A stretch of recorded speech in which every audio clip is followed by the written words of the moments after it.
Welcome, everybody, to this City Council regular meeting, Tuesday, March 18th. We're glad you're all here. It's wonderful to see you all. And we will open this meeting with the land acknowledgement. The land that Eureka rests on is known in the Wiyot language as Jirojiji. Past actions by local, state, and federal governments remove the Wiyot and other indigenous peoples from the land and threaten to destroy their cultural practices. The City of Eureka acknowledge the Wiyot community, their elders both past and present, as well as future generations. This acknowledgement demonstrates the city's commitment to dismantle the ongoing legacies of settler colonialism. Okay, and we did not have closed session this evening, so could we get a roll call, please? Mayor Burgell, Here. Councilmember Castellano, Here. Councilmember Moulton, I'm here. Councilmember Fernandez, Here. Councilmember Bauer, Here. Councilmember Contreras Deloach. Here. Okay, and again, we are using the seats to count capacity in the room. So if you're standing, room 207 is open and you're welcome to go sit in there. I see that there are a couple seats. Are there any seats out in the audience that you see? So we have some seats all around. If you'd be willing to have a seat, we really appreciate that. It just helps us to keep the good count. All right. And with that, would all who care to join me in the Pledge of Allegiance? I pledge allegiance to the flag of the United States of America and to the republic for which it stands, one nation, under God, indivisible, with liberty and justice for all. Okay, and the first thing on our agenda is a proclamation honoring Dr. Ruby Banyan in her retirement, and I'm going to go ahead and read that one. City of Eureka Proclamation. In recognition of Dr. Ruby Banyan's retirement, March 2025. Whereas Dr. Ruby Banyan has devoted over a decade to serving the poor, underserved, and those struggling with behavioral and substance use disorders, demonstrating unwavering dedication and compassion. And whereas Dr. Banyan co-founded Waterfront Recovery in November 2017, establishing the first dual diagnosis medical model treatment center in Northern California, providing groundbreaking care for the individuals battling addiction and co-occurring mental health disorders. And whereas through her visionary leadership, Dr. Banyan has developed pioneering treatment protocols for dual diagnosis addiction diseases, transforming lives and setting new standards for effective care. And whereas, recognizing the devastating impact of fentanyl in our community, Dr. Banyan has taken decisive action by developing and implementing life-saving treatment strategies, safeguarding countless lives from the grip of addiction. And whereas, since its founding, Waterfront Recovery has treated over 2,500 clients, 2,500 clients, many of whom have achieved long-term recovery, making a lasting and positive impact on individuals, families, and the community as a whole. And whereas Dr. Banyan has tirelessly dedicated her time and expertise to training local licensed and certified professionals, ensuring that the specialty of dual diagnosis substance use disorder treatment continues to thrive for future generations. And whereas her leadership, compassion, and unwavering commitment have left an indelible mark on the field of addiction recovery and behavioral health, inspiring all who have had the privilege of working alongside her. And whereas Dr. Ruby Banyan embarks on her well-earned retirement, it is both an honor and a privilege to recognize her profound contributions and to express our deepest gratitude for her service.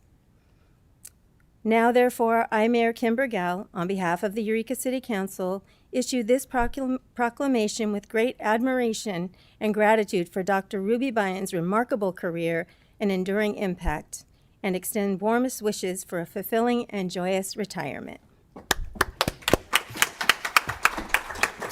Dr. Ruby, you want to come on up?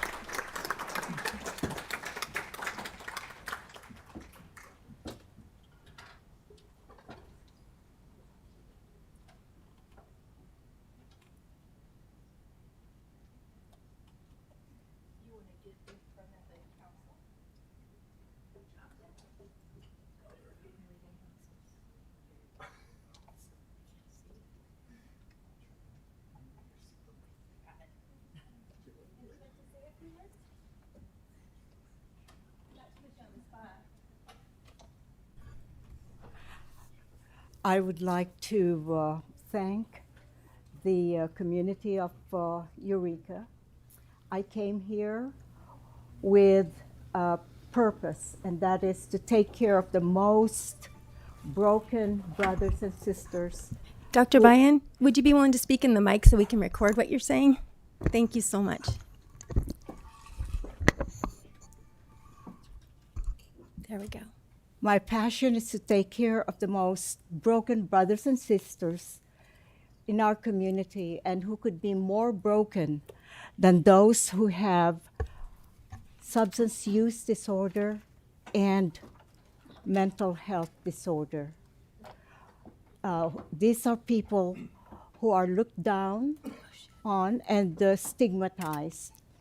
And most especially, we dedicated our services, John McManus and I dedicated and created this program for the indigent, for those especially who otherwise will not be able to have the services that we are able to provide, which is treatment for substance abuse, mental health, and physical health.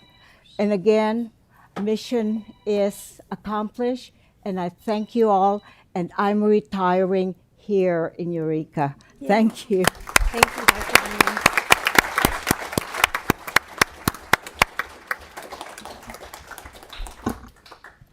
And if I could add one more reminder, if friends would be willing to turn off their cell phones or put them on Do Not Disturb, that would be quite helpful as well. Thank you.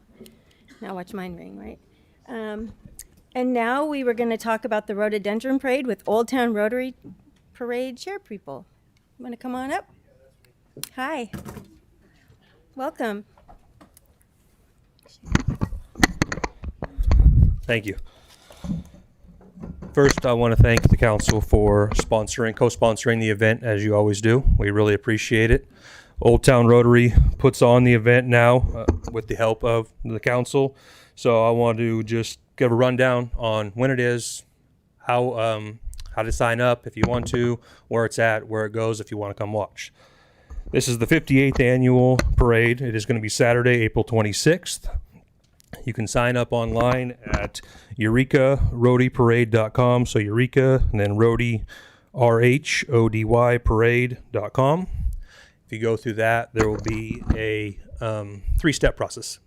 Fill out the application, then there will be a liability waiver to sign. Only one application per group or per entry. So if there's 10 people on a float, we just need one. Do that, and then there's also a list of parade rules. Along with those rules will be some judging criteria. We do have a handful of different, best float, most likely to the theme. This year's theme is Maritime Humboldt. We can have the Coast Guard is going to be our Grand Marshal this year. They did a really great flyover last year with their helicopter. If you were able to attend, it's in the works for that to happen again. So if you missed it last year, I recommend checking it out this year. It was pretty impressive. Additionally, the parade will start on 7th Street, work up 8th Street, and end in Henderson Center, right there at Redwood Capital Bank. So there's that. And then let's see here. There's that. Pretty much it. If anybody has any questions that I left out, please feel free to. Also, we actually we had a handful of the school bands. If there are any more that you know of that would be interested, we do offer a financial fee to them. Last year, I think we had 8 bands. We gave them each $500. So, school band, like Freshwater, so new equipment and stuff like that. So it's free to enter. So if they want to come and do it, it's a great way to earn a little bit of money on a Saturday to help their program. So thank you. I'm sorry, could you repeat the date just one more time? Saturday, April 26th. Great. Thank you so much. Thanks for being here. It's always a great event. Okay, so we are going to move on now to the public comment period. I'm sorry.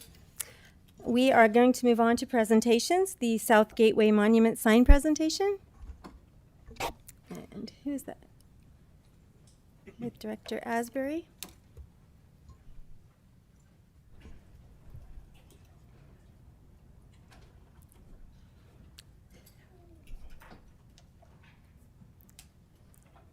Hello.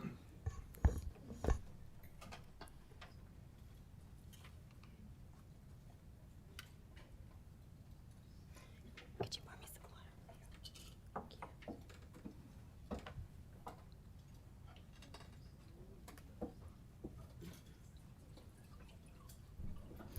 All right. Good evening, Mayor and Council. I am here tonight to present the design for a new Welcome to Eureka sign, which is going to be installed at the Herrick Overpass. And joining me are Julia Peterson from Caltrans and local architect Julian Berg, both of whom have played key roles in making this project a reality. So I have the final design up on the screen, and I also have handouts on the table in the hallway and then also in the counter in the back of council chambers in case anyone would like to see the details closer up. This is a project that has been fully funded by Caltrans through a Clean California grant, a program established to enhance and beautify public spaces. I want to express our gratitude to Caltrans. We have wanted to accomplish this project for years, and thanks to them, we finally have the funding to do so. So in designing the sign, we focused on a few key objectives. First, we wanted a design that reflects our city and would be well received by the community. As for durability and maintenance, the design is going to be easy to maintain and repair if necessary, and it will be placed above the Caltrans mow line, ensuring landscaping maintenance won't be a challenge. For architectural influence, we drew inspiration from the gateway arches at the Sequoia Park Zoo and the historic brickwork found throughout Eureka. And we hope to collaborate as much as possible with local vendors, and the sign rendering features a hand-drawn version of our logo, but the final version will be cut based on our exact logo. Lastly, we will incorporate lighting at night to ensure the sign is visible and welcoming at all hours. This will enhance safety and visibility, making the entrance to Eureka feel inviting even after dark. So construction is scheduled to be completed by July, bringing this long-awaited project to life in just the next few months. Additionally, we recognize the importance of a cohesive city identity, so as future funding becomes available, we plan to develop a coordinated North Gateway sign to complement this installation. This will ensure that both major entry points into Eureka are consistent and welcoming. To ensure the best possible design, we worked closely with a subcommittee of the Design Review Committee. We went through 4 design rounds and are grateful to have Julian Berg be part of this process to help get this project across the finish line. Along with the installation of the sign, we will be planting native wildflowers, California poppies, and daffodils.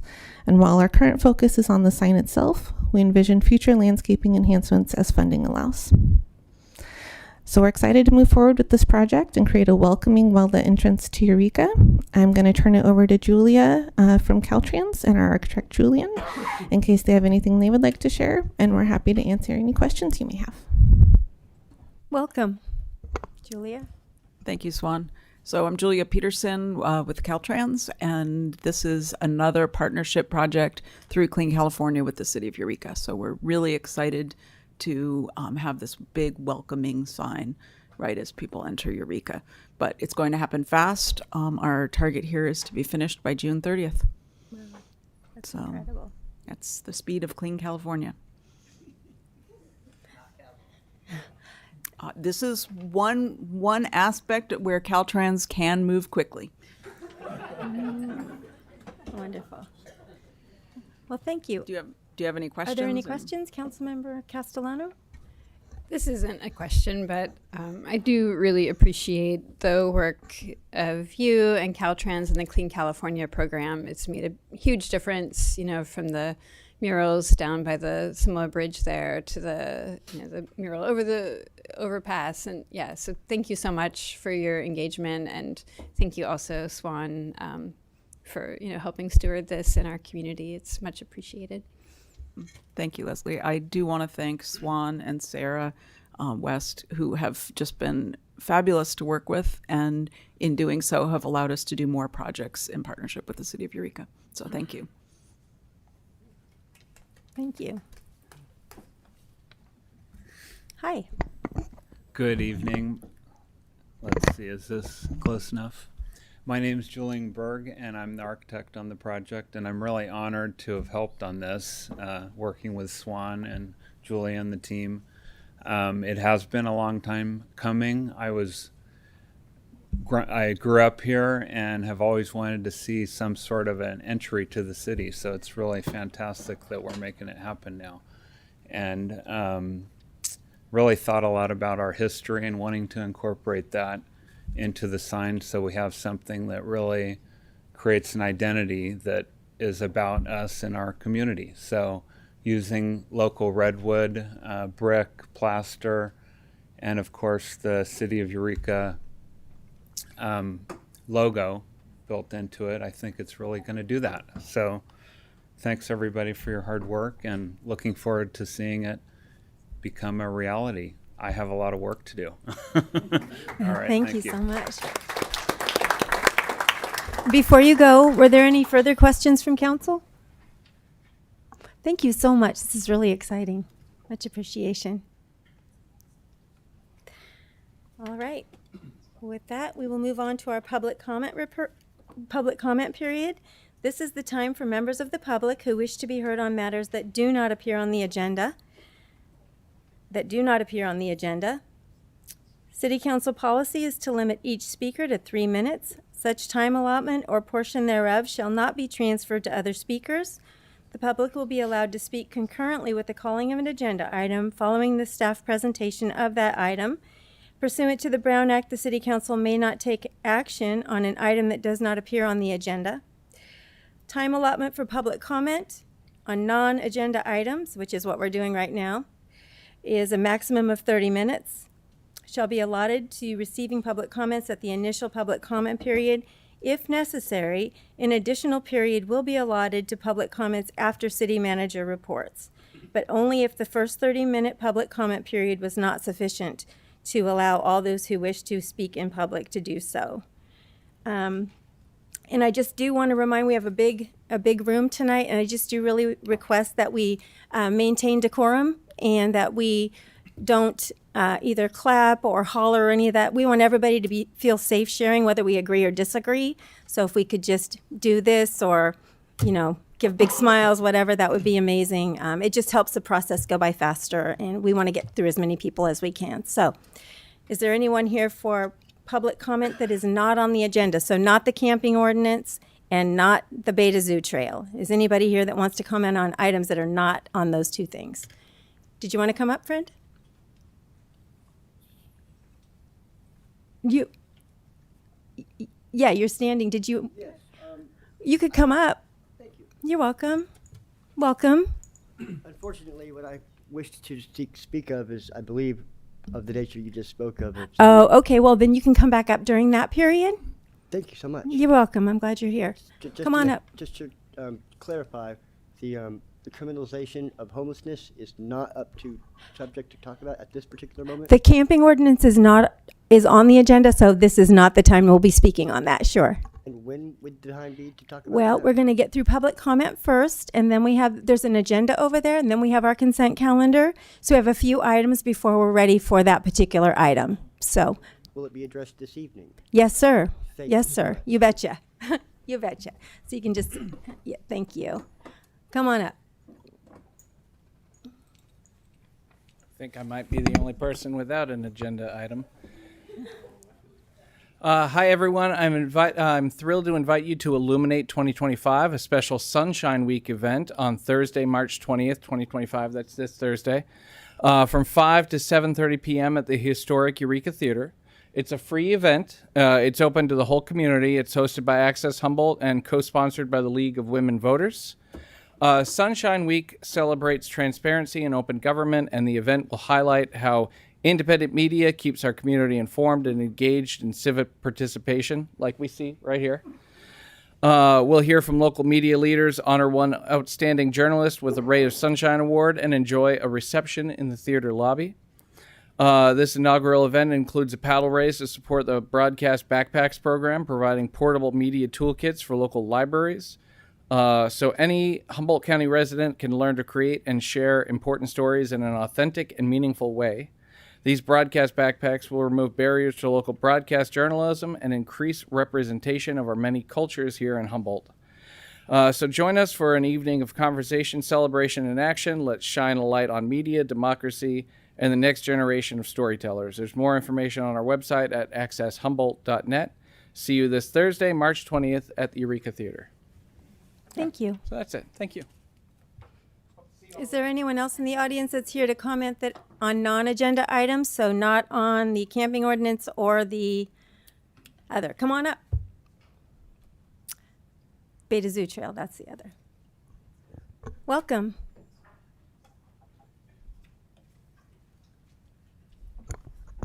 I am Anthony Perez, and I would just like to say thank you for letting poor people have a place to stay in the streets.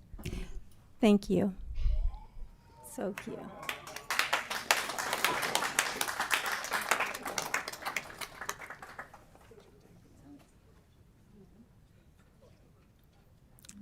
Is there anyone else that would like to comment on something that is not on the agenda? So not the homeless ordinance, or not the camping ordinance, and not the Beta Zoo Trail.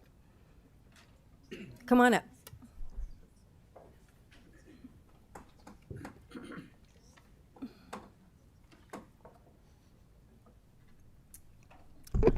Welcome. Hello, my name is Sari Baker. This might be agenda adjacent. I don't know. I know that we're going to be talking about the camping ordinance in the future, and one of the things associated with that are the Pack Out Green Team cleanups. And the last few cleanups, it seems like there's been a tremendous amount of syringes found at the various cleanups. And something I would like to suggest is, if this isn't already being done, is perhaps the various entities, all of the entities that participate in a syringe exchange in the county, if they could coordinate with Pack Out Green Team and maybe send a couple representatives to the cleanups to help with that process, I think that would be very useful. I think obviously, given how many needles are being found at these cleanups, there seems to be some gaps in the system. It's my understanding that cleanups are required by the entities that exchange syringes. Perhaps I'm mistaken in that, but I feel like this would be a really good way to kind of streamline the process and kill two birds with one stone by by these entities coordinating together for the cleanups. So that's it. Great, thank you. Okay, anybody else in chambers who wants to speak on a non-agenda item? Seeing no one, do you see anyone on Zoom? Okay. Yeah. So at this time then, we will close the public comment and we will move on to the consent calendar. All matters listed under this category are considered to be routine by the City Council and will be enacted by one motion pursuant to City Council Resolution 2011-22. If a member of the public would like an item on the consent calendar pulled and discussed separately, the request shall be made to a council member prior to the meeting. Unless a specific request is made by a council member, the consent calendar will not be read. There will be no separate discussion of these items. So I know that F8, the Housing Element Annual Progress Report, will be pulled. And then I wanted to let council know that you do have a set of updated minutes at your place, so a chance to look those over. And since they've been provided to you, that would be included in this motion. So if we could get a motion to accept this. Councilmember Castellano. I move the consent calendar minus item F8 and with the updated minutes. Second. Great. We have a motion and a second. Please vote.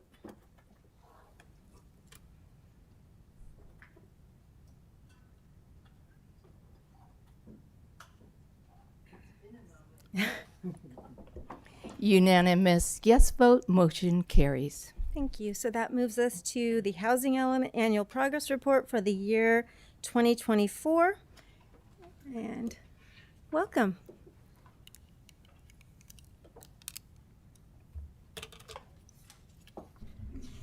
Good evening, Council.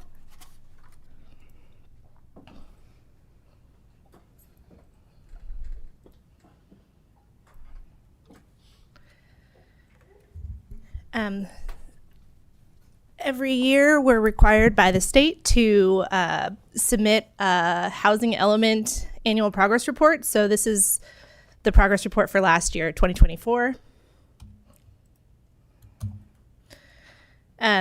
Our Housing Element is on an 8-year cycle. So every 8 years we adopt a new one. The current cycle is from 2019 to 2027. In it, the State Department, in our housing element, we talk about how we're going to meet our regional housing needs allocation, which I'm going to explain how that's created here.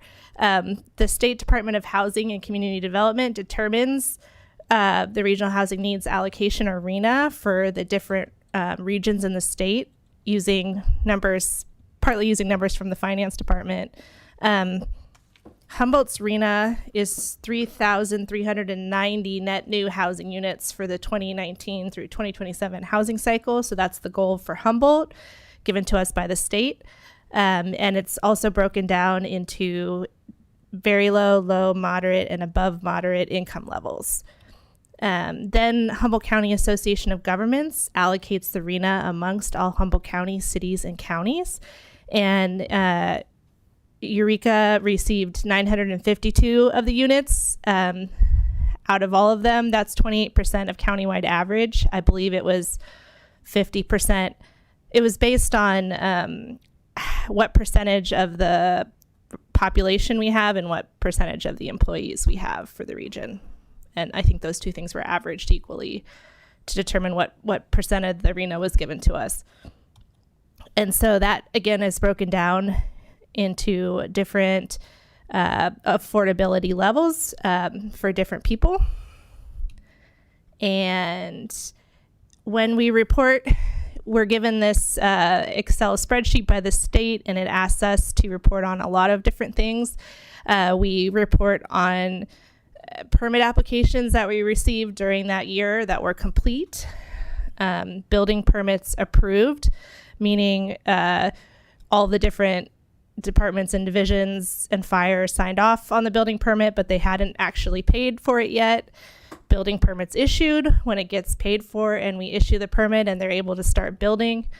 And certificates of occupancy granted, which is also known as finaling, which is after the final inspection happens and the developer gets a certificate of occupancy to then use and occupy their new structure. And interesting enough, the state, they track our progress on our RHNA, not based on when people get to move in, but based on when we issue the original building permit to begin construction. And it gets complicated because the same housing development can show up in multiple different years. For instance, the Laurel Canyon Senior Housing on 7th and Myrtle, they applied for design review in 2020, so they showed up then not in 2021. 2022, they got their building permit and they showed up again. 2023, they were building that whole time but didn't show up. And then at the very beginning of 2024, they received their final certificate of occupancy, or their permanent one, so that they show up in the 2024 annual report. So for the 2024 report, this is a map of building permits issued. So these are all the developments where they got to start building in 2024. This is the numbers that we get to report towards our RHNA. There were 46 housing units that received a building permit in 2024 in 27 separate projects. 25 of them were ADUs, accessory dwelling units. And then looking at building permits finaled, we had 76 housing units that received a certificate of occupancy in 2024 under 22 separate projects. And so this is the overall numbers that the state has for us based on our previous reporting. It says that we're only at 21% of our RHNA at this point, and we still have 79% to go. But it's incorrect, and I have to send back older APRs to get them to update the numbers. What's incorrect is this, that we've only done 8 very low and 82 low. It's actually, we've done 105 very low and 51 low. And the big projects for our very low income units are the UROC and Arcata House Partnership motel conversion project at 4th Street. 36 units at 7th and Myrtle. So we accidentally left this out of a previous APR when we issued the building permit. And then 48 units at 4th Street, the Mother Bernard Providence Supportive Housing Project. And so I just also want to mention some big projects that we put a lot of time and effort into in 2024 that we didn't get to report on then in our APR, but we're making a lot of progress on. And one is Link Housing, which is going to bring us 90 units across 3 city-owned parking lots.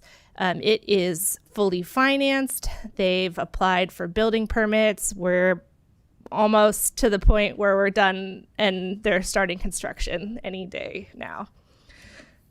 Earth Center, this will be 46 units on 2 contiguous city-owned properties. It's going to be a 4-story building, 3 floors of housing above a transit center, and I think 6 commercial tenant spaces.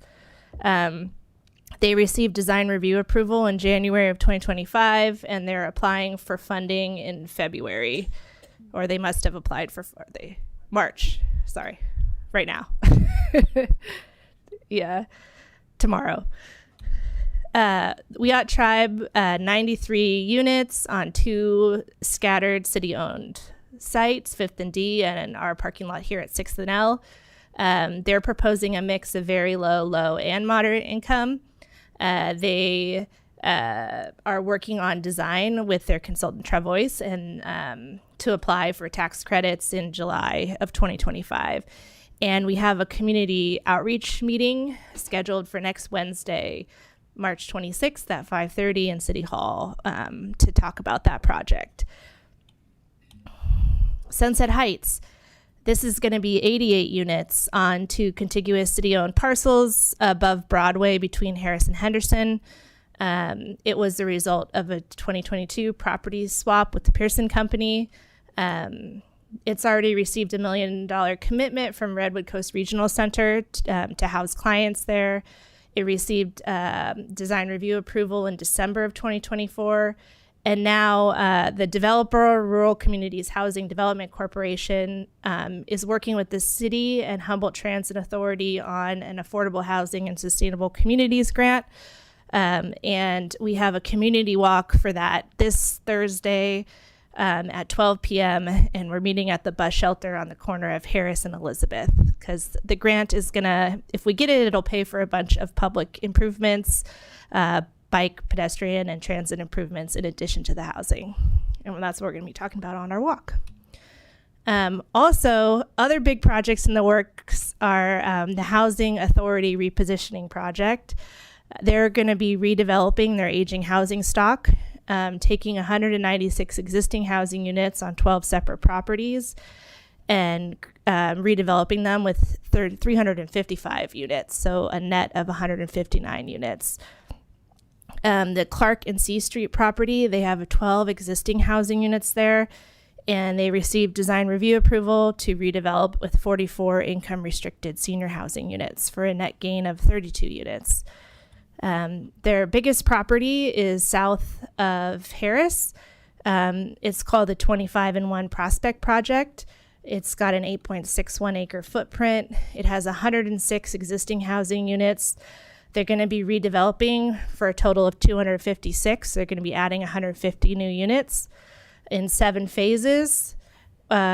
We approved design review for the first phase, the green phase, which is to demolish 8 units and rebuild with 44. So if you look at all those projects that I mentioned, we're going to have, if we can get all those to completion, we'll have 476 new affordable units. This housing cycle, which is above our low and very low income RHNA total of 378. And I tried to break this into low and very low, but I didn't have all the numbers because I don't know what the affordability is of the units that the Housing Authority is replacing. But even just counting the ones that I do know for sure, we're going to meet our very low income RHNA. And then a few other projects that are in the works. The We at Tribe is got a home key project for 39 interim and permanent units serving homeless youth and 1 manager's unit.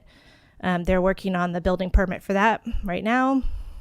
They've already gotten 2 accessory dwelling units approved as part of that project. And then we've got the Crowley site where we're going to be adding 33 transitional tiny housing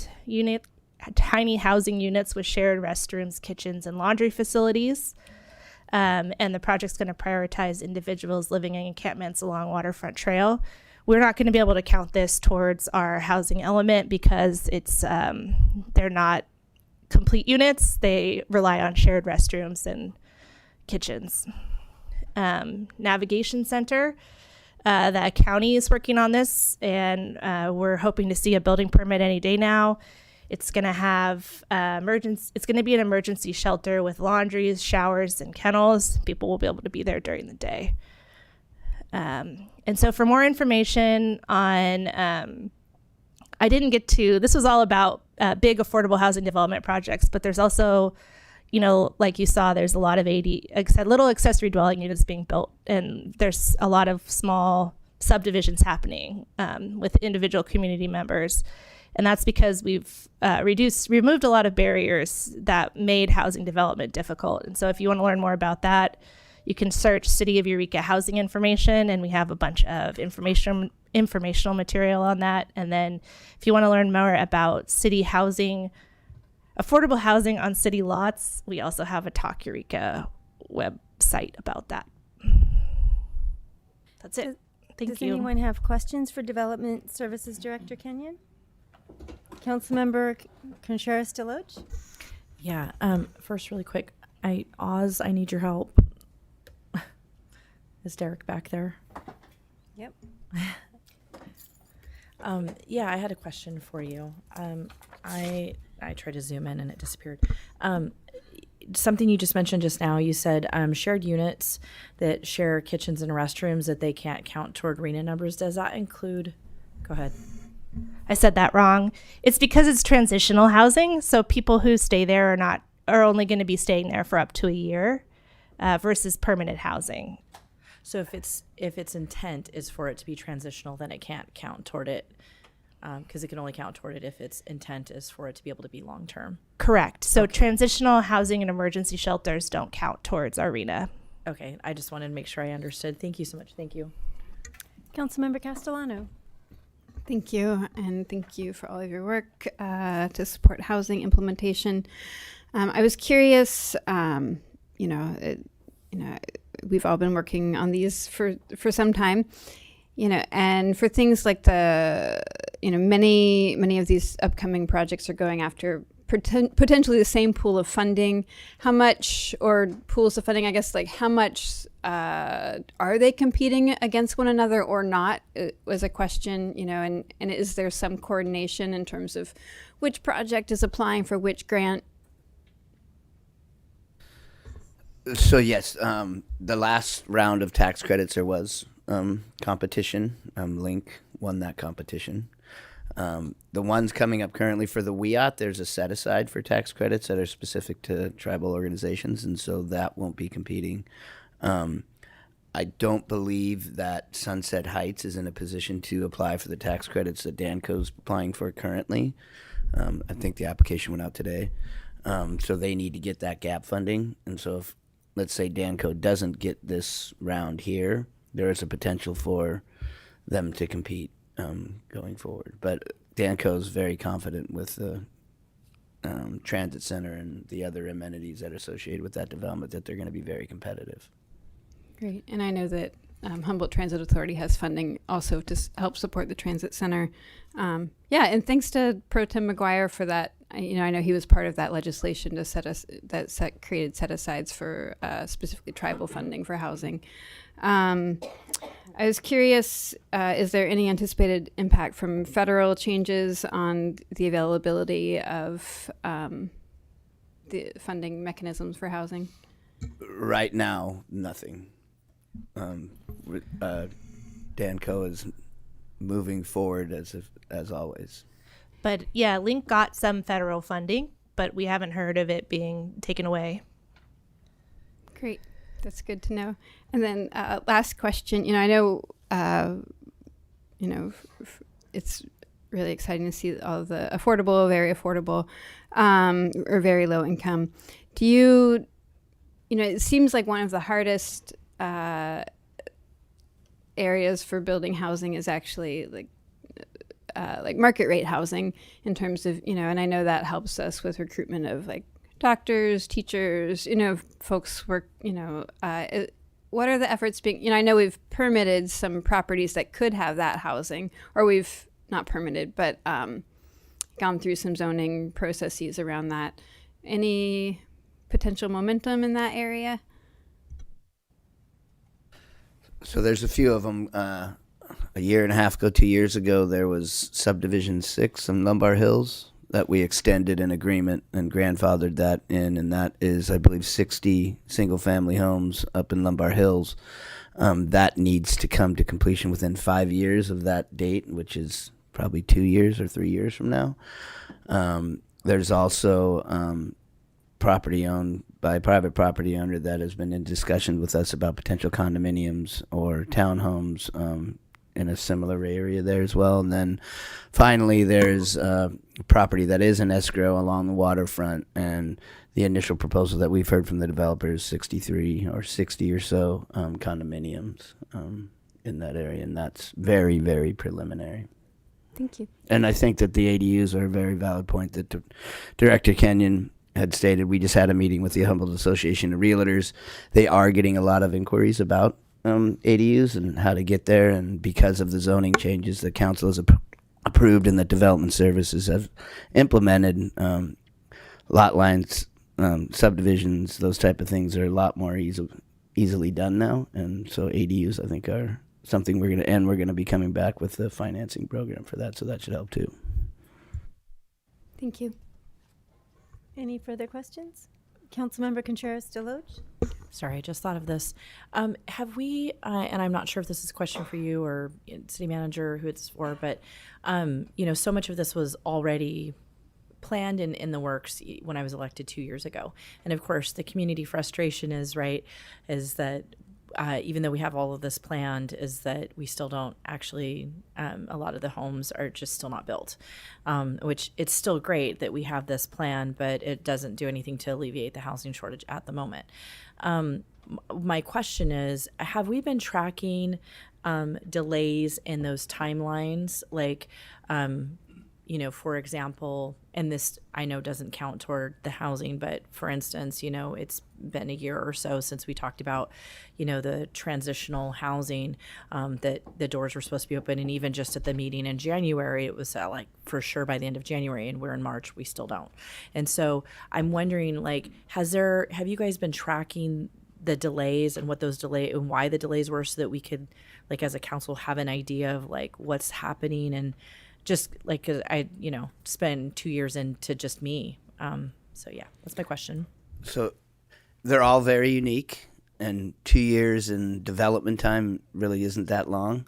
The transitional housing at the Crowley property we're probably 5 or 6 years into that. It was a very elaborate process that required a zoning change.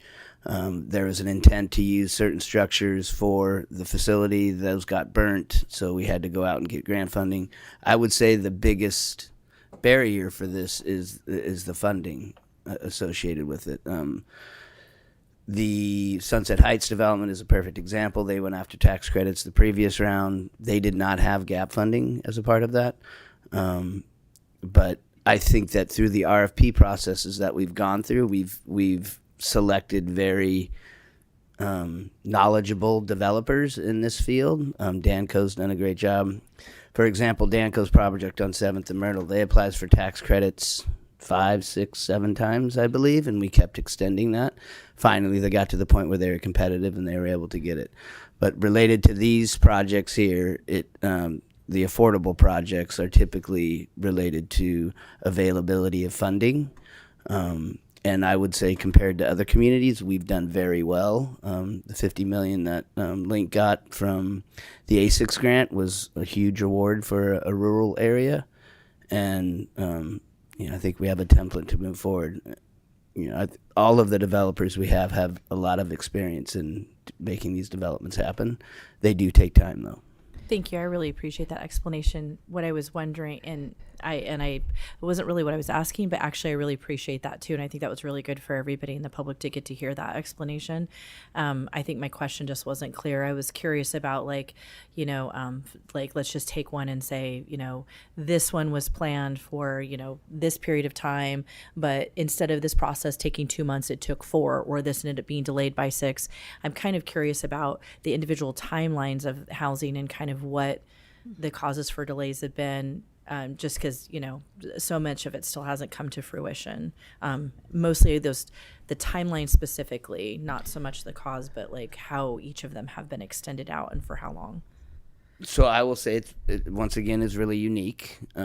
Link is pretty much on the time frame that we had expected when we awarded the proposal to them. Yeah. In 2020, In and 2020. now it's 2025, and they're going to start construction. And Attorney Luna and I got a whole great lecture from Link about the whole process and all of the hurdles in the way. And watching the other developers, now they're dealing with a lot of the same stuff, and there's definitely clear hurdles with the whole process and how the grant funding works. Like, for instance, they need to have their discretionary approvals. They need to have their design review approval from us before they can apply for these state gap funding grants and loans. And but then in applying for them, they realize, we need to make this large family to be competitive for this ASIC grant, or we need to make it and then they need to redesign the project, and then it triggers needing to go back to design review. And so that was a delay for 7th and Myrtle.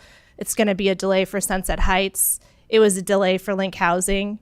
And it's just a product of what's required in a grant application, which is discretionary approvals. And then the fact that we require discretionary design review. Have we been tracking those delays? Yes, and how long I can tell you how long each one was. Okay, yeah, that's what I was wondering. Yeah, thanks. I'll reach out another time. Thank you. Councilmember Fernandez and then Castellano. Thank you. And I think it may have been addressed, but I just didn't hear it outright. And I'm curious, what would the average timeline be for a project? Getting that look of okay, there might be an average, but maybe not. Is there an average timeline for when a project goes from permitting to completion?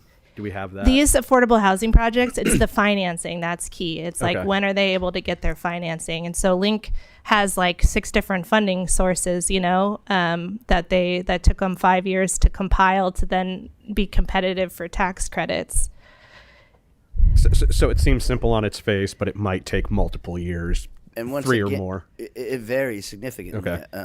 Because of the project at the Air Center, as Councilmember Castellano said, we have that gap funding. We already have a transit center that has $12 million that can go towards this project. And so they should, if they are awarded this tax credit, they'll have full funding to move it forward. They won't need to go after ASICs. They won't need to go after other types of funding. So it's really unique to the type of project.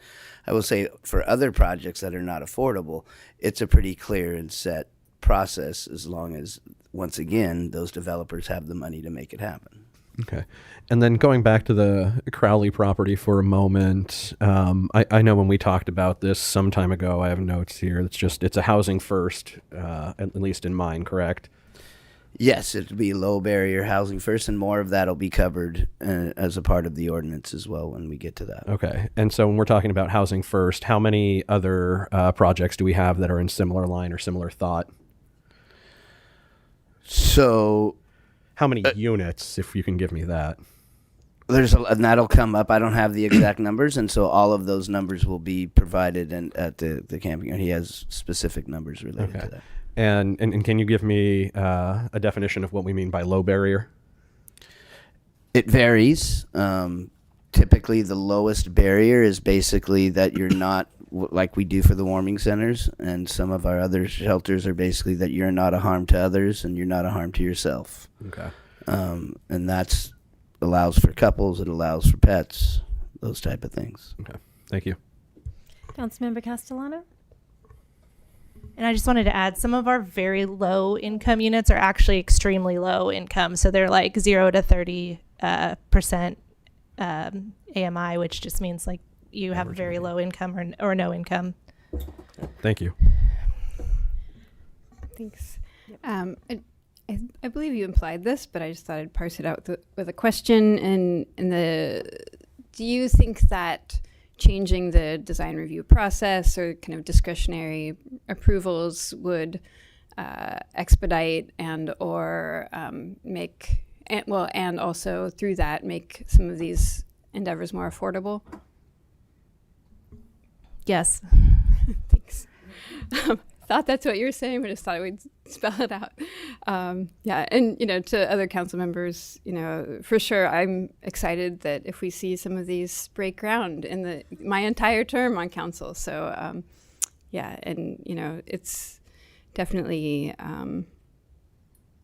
I do appreciate the folks who are and our staff who are supporting the processes because they're so long, but also the folks, like Joey from Link Housing, who's really helping see this through as well. So. Thank you. Any further questions from council? Seeing none, is there anyone from the audience who's here or would like to comment on this item? If you are, please come up. Again, this is not the camping ordinance, nor is it the Bay Trail. We're discussing the housing element at this time. Thank you all for Welcome. allowing me to approach the bench or the council. I have one simple question. When talking about these $12 million and all these people that could be potentially fighting to get involved with this, I simply asked the question, are these low-income houses for transition-based individuals, is it a profit-based project or a non-profit-based project? Like, are these buildings being created to generate profit or not? Thank you.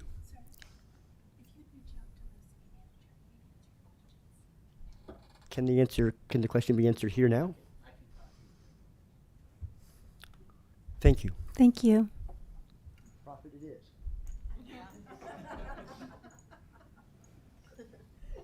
Is there anyone else in the audience that wants to comment on this item? Please come forward. Welcome, Janelle. Thank you for the presentation. I asked for this to be called because I had gone online to look and see how you were doing with all the projects and everything, and this big old chart came up and my eyes just glazed over. So I really would like to thank you for this. Thank you. Okay, last call. Anyone else here? Come on up. Welcome. Yeah, my name is Jim, kind of known as Jim the Dog Guy. I work with homeless people for like the last decade, and we're trying to get them off the streets into housing, and I'm wondering the transitional housing,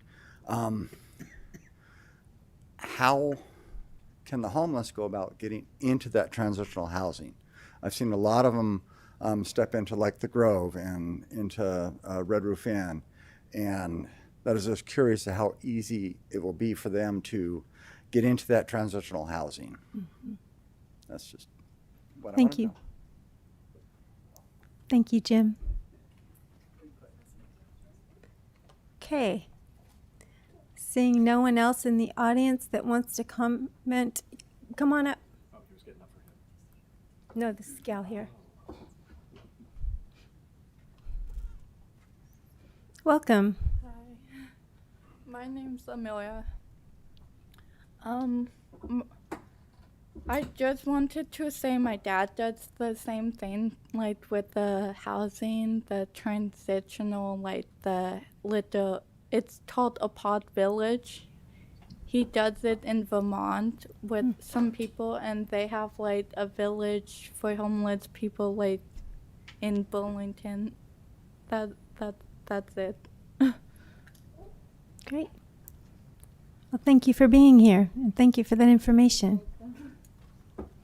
Okay. We'll move over to Zoom now. Is there anyone on Zoom that would like to comment on this? Brendan. Welcome. Thank you. And Thank you for your time tonight. It's my understanding that there's provisions in the housing element to have safe parking and safe camping programs. I don't understand how we're this far into an 8-year cycle and don't have that available for people, and we're later tonight going to be talking about further criminalizing these people when we're not providing anywhere safe for them to go. Thank you. Thank you, Brendan. iPhone, there's no name, but your hand is raised. Hello, yeah, I've just been multitasking, so apologies if this was already covered, but I am just looking at the breakdown of units being built, and it looks like I think it's around half or less than half are low income in those three categories of low income, very low income, and extremely low income. And maybe a little more than a third, my math isn't great, look like the 402 units out of 952 are for above moderate income, and 172 at moderate income. So I guess I think this whole project gets referred to as an affordable project, but I just want to flag, we're talking like half are affordable, and the first of those three lower income tiers, so the highest of those three lower income tiers, which is just the regular low income above the very low and the extremely low, is still a $49,500 a year income for one person, $56,000 for two people, $63,000 for three people. So I don't know. I just want to kind of raise a little bit of curiosity around how centered on low income this project is. And I realize that you can't respond right now, but if you're able to another time, I would love to hear. Thank you for being here. Okay, so we will bring this back to council for a motion, and then Councilmember Castellano. Sure. No, we do have. Oh, we don't need a motion at this one. See how I am? We're just receiving the report. Councilmember Moulton. Sorry. Oh, That's okay. Right, because it's a report. We just hear it, right? We don't have to make a motion. Yeah, for some. I also have something to Just because say, it was on or consent. more accurately, a clarifying question. Is Link Housing a for-profit company or a nonprofit company? Nonprofit. How many of the companies building our low and extremely low income, building these projects are either nonprofit or not-for-profit? They're all nonprofits. Thank you. Oh, Danco. Danco is the for-profit. Everyone except one, including, and then of course the Wiyot tribe is a tribal government, but then they have a nonprofit. So when we're talking about these, can you just explain the income tied aspect of it? Like who gets to live in the units that we're reserving for people of different income levels?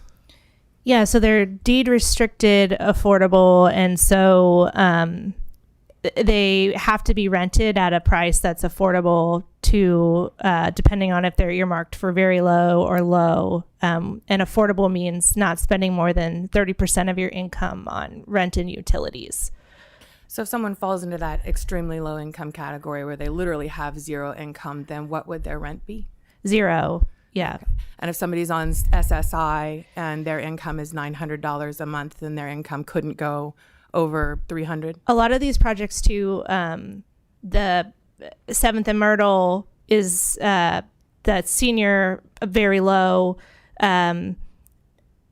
Link, Sunset Heights, I believe, a bunch of them have. They're getting vouchers from the housing authority, so people can take their voucher to these places to live. So it may not even be the person living in it that's actually putting up the rent themselves. Correct. Through the housing vouchers. Thank you very much. Councilmember Castellano, I'm sorry. Thanks. And Councilmember Moulton covered some of what I was going to say. I was just going to say the housing authority sites are very low income. And then also some of the reasoning for having a mix of income levels in different housing developments is also because it's good for community to have different income levels of people living in proximity versus, people are kind of reconsidering a different model in which, we're saying like, all people who make the same income should all be only neighbors with each other. And so that's why, some of these have a mix, some of them don't, in order to kind of open up like how people in community engage with one another. And I was actually curious because and Link they are for profit, but they do now have a nonprofit program that provides services for folks who are living in some of their housing.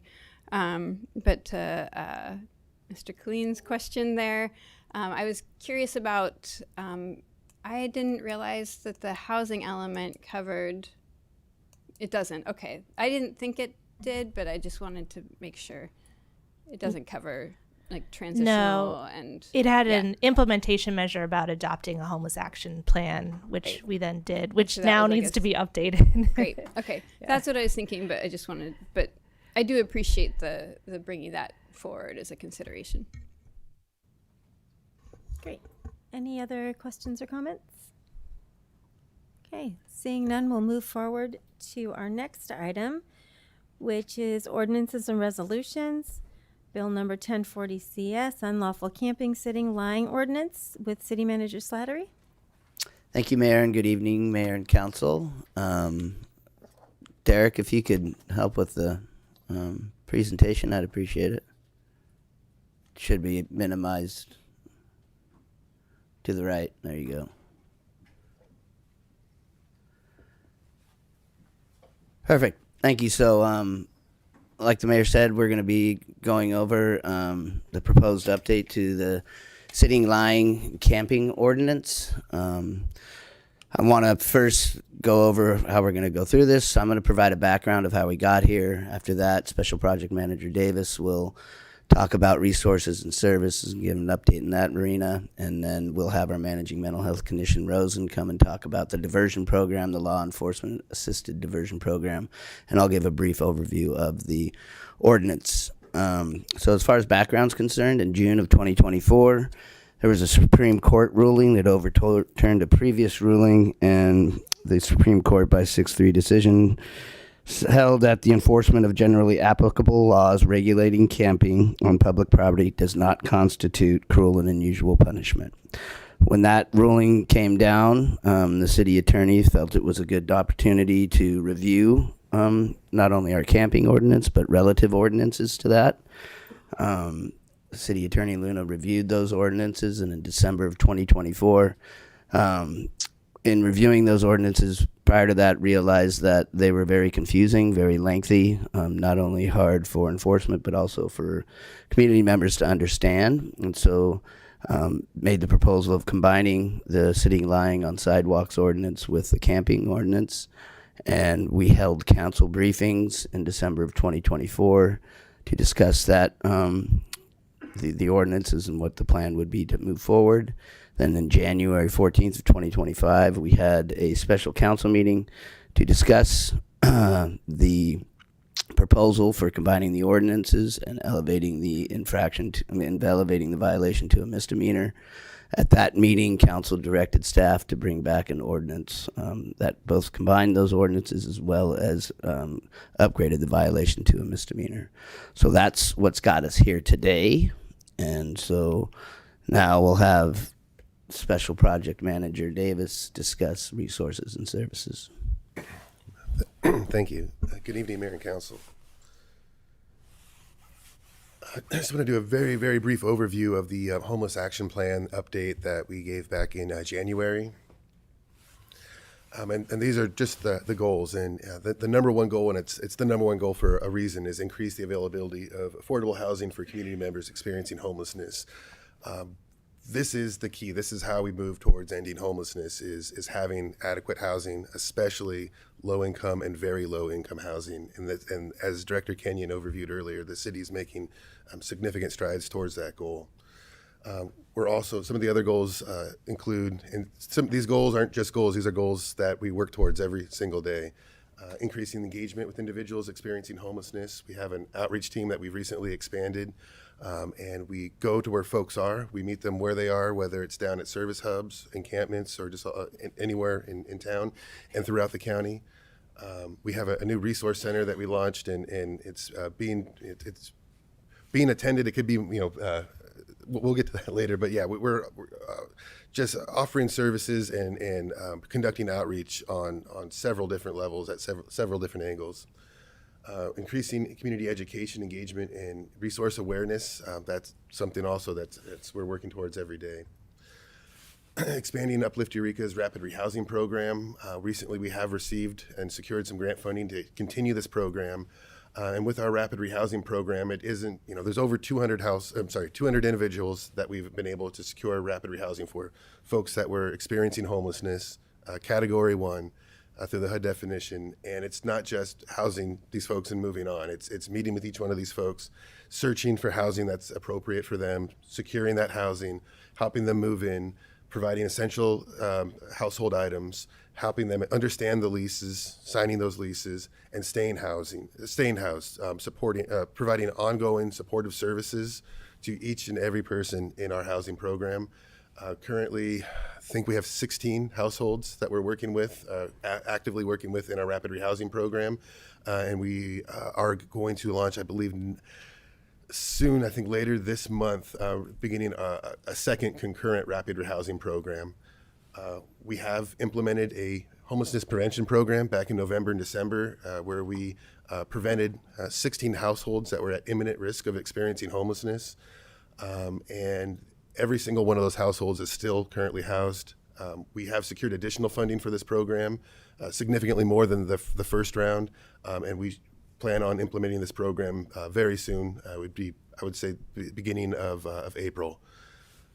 And we're constantly expanding the partnerships with local collaborations with organizations and providing services. And our resource center really did provide a place. This is something that we've been doing for quite some time, but the resource center is actually a place where people can come to, whether it's community partners or individuals seeking services that can go and we can work towards goals and provide resources and services. Addressing environmental impacts and public health and safety, that's something we do every day, and utilizing data to just be better at what we're doing. And that's something that's ongoing, especially with our new care team and with the help of our CSET team. We're constantly collecting data on different services. We're conducting surveys every single year. We have a lot of information, and we use that information to really be more efficient and effective with the funding that we have received. So emergency shelters here in Eureka, just kind of an overview. The Eureka Rescue Mission on the men's side, 120 beds is what they have. That's for both of the buildings with a 40 bed overflow. On the women's side, 63 beds, and they have an 8 bed overflow. And if at any point in time those are at capacity, the city has a St. Vincent de Paul's overflow of 25 additional beds, and that has not been activated in over 2 years. That's something that's been in place this entire time, and at any point, any night can be activated. It's been over 2 years since that has been activated. The Betty Quan Chin Foundation has currently three separate emergency shelter facilities, 40 beds, 28 beds, and 28 beds, respectively, for a total, without the overflow, of 279 beds here in the city of Eureka. With that overflow, 352 beds. So in addition to that, in the corner you can see there's additional emergency shelter programs that are here. Out of that 150 beds for all of those services, by far a vast majority of those are located here in Eureka. It can be confusing how to access those. Who's eligible? How do you get connected with those? And that's something that our outreach workers and our resource center staffs are experts in navigating and can refer folks to the proper channels. That if a referral is needed, we know how to get that done, and we constantly do help folks do that. When we're out engaging with folks, we ask a lot of questions just to determine what they're eligible for, what services we can connect them with, and how quickly how best to do that in the quickest time possible. So in addition to all of this, our Eureka warming centers, last month alone, there were over 400 bed nights. And that was because Betty Chin decided to open up her day center every single night last month for folks that wanted a warming center. I believe it was 409 is the actual number. And this month, I think every week this month except the first week, it has been open. It's open tonight. It's open for every night for the rest of this month, and they're on par to break that number. I bring this up in this slide because the city and the Betty, are actively working at getting that site permitted to have another 30 to 32 beds open for the emergency shelter.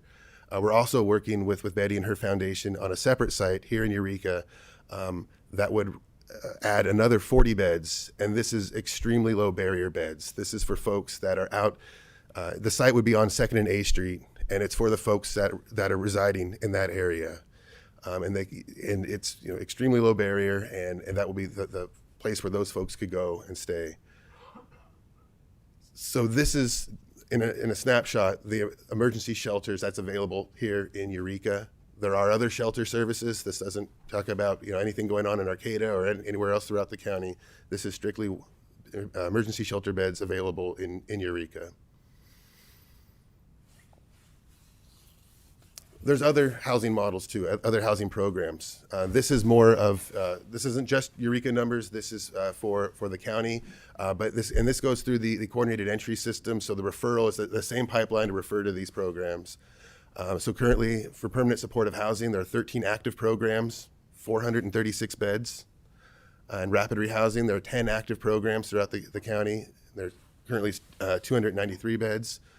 There's this other category called other permanent housing, just based on eligibility criteria. There's one of those programs going right now, 60 beds. Currently 5 transitional housing programs, true by the HUD and HCD definitions of transitional housing. There are 5 programs active right now, 76 beds available. Once in May, when our Crowley property transitional site is open, that will add another it's 33 units, but 38 beds. So that will be a total, starting in May, 114 transitional housing beds. And I'll speak briefly on the Crowley property. That will be a housing first by the HCD definitions of housing first. We need to follow that. Part of the funding came through the ERF1 through the state, the Encampment Resolution Funding Program. The city received $1.67 million. And we need to follow not just the housing first principles, but we also need to follow some other rules and regulations set out in that grant. And that when we applied for that fund, with those funds, we had to identify encampments that we wanted to serve. And this would be every single and any encampment along the waterfront trail from Del Norte Street south. And so for the last 3 years, our outreach teams have been conducting targeted outreach in that area to connect folks with this housing project. We have a list of over 40 folks over those years that are interested and that will be moving in to this property in May.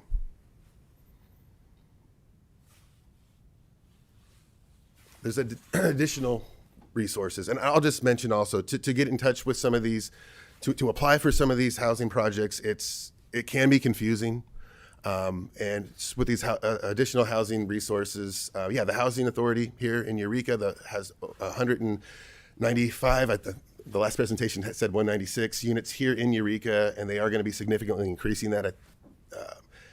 And there's also housing choice vouchers. There's several other types of vouchers that are available. That process can be confusing.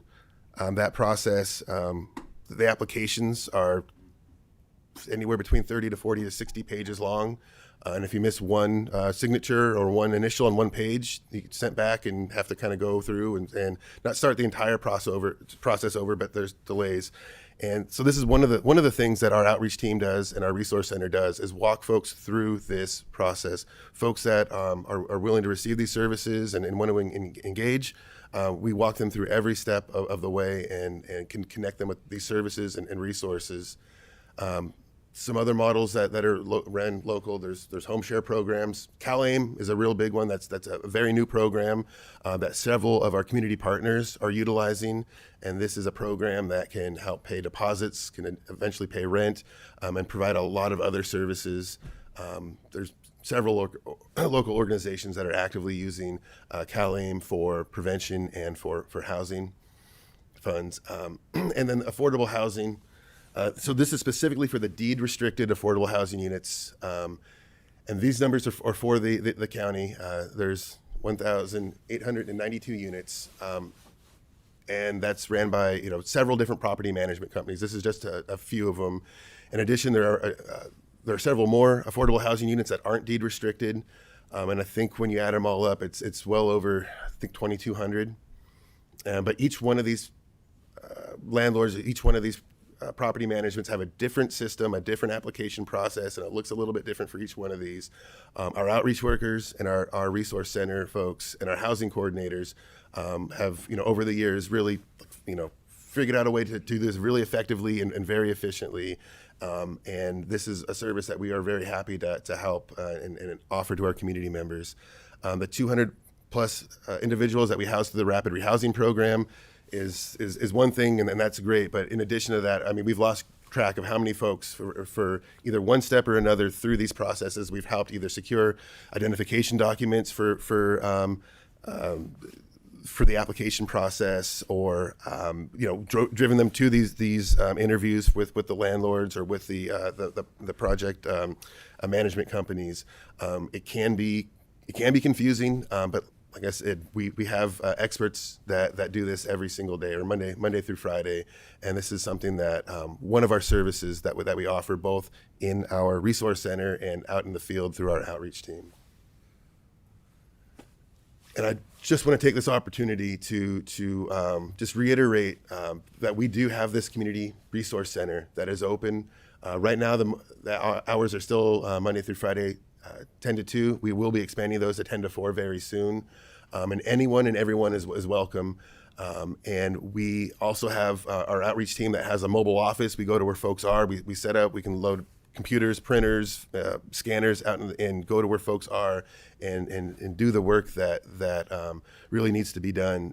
Because with outreach, it's a great thing. Our outreach teams do a lot of different things, but really the end goal of outreach is connecting folks with housing and securing that housing. It's not easy. It can take quite some time on certain housing opportunities and not so much on others. Right now, through the Housing Authority, there's a relatively short list for 3-bedroom and 4-bedroom units. And with reasonable accommodations and some other tactics or approaches, it's more accessible than you might think. And just we're here to help, and we do this every single day. And really, it just takes that engagement. This is why we're in the work, is to really make the most positive impact that we can. This is the last slide that I have for my presentation. I do want to mention, back in 2020, we did implement a kind of a diversion light program during the pandemic, and it was a success. For the folks that really engaged and stuck through the process, they were able to meet their goals, and a lot of them exceed their goals. We were able to connect folks with services, resources, and with housing.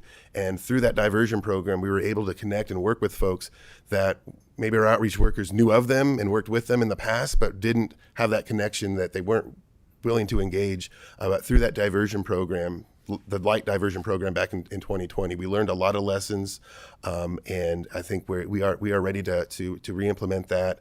I will pass this over to managing mental health clinician Rosen next. I'm available for questions. I'll stay up here until the end of this presentation. Thank you.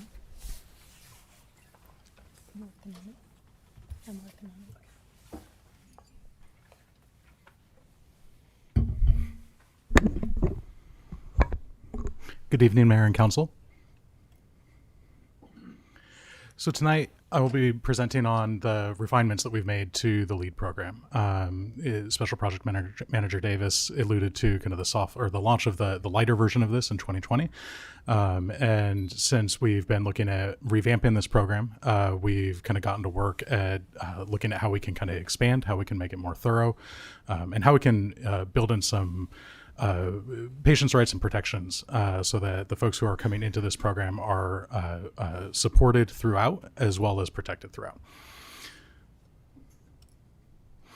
So tonight, going to have 4 Ps up here. So we'll talk about the program, the process, the protections, and the performance. Performance will be performance monitoring, and we'll kind of cover that. This will be a breakdown of how the program will function in its current rendition here. This is a draft. Some of this stuff is not built yet, and I'll allude to kind of which pieces those are. And there's also just room for input and feedback as we develop.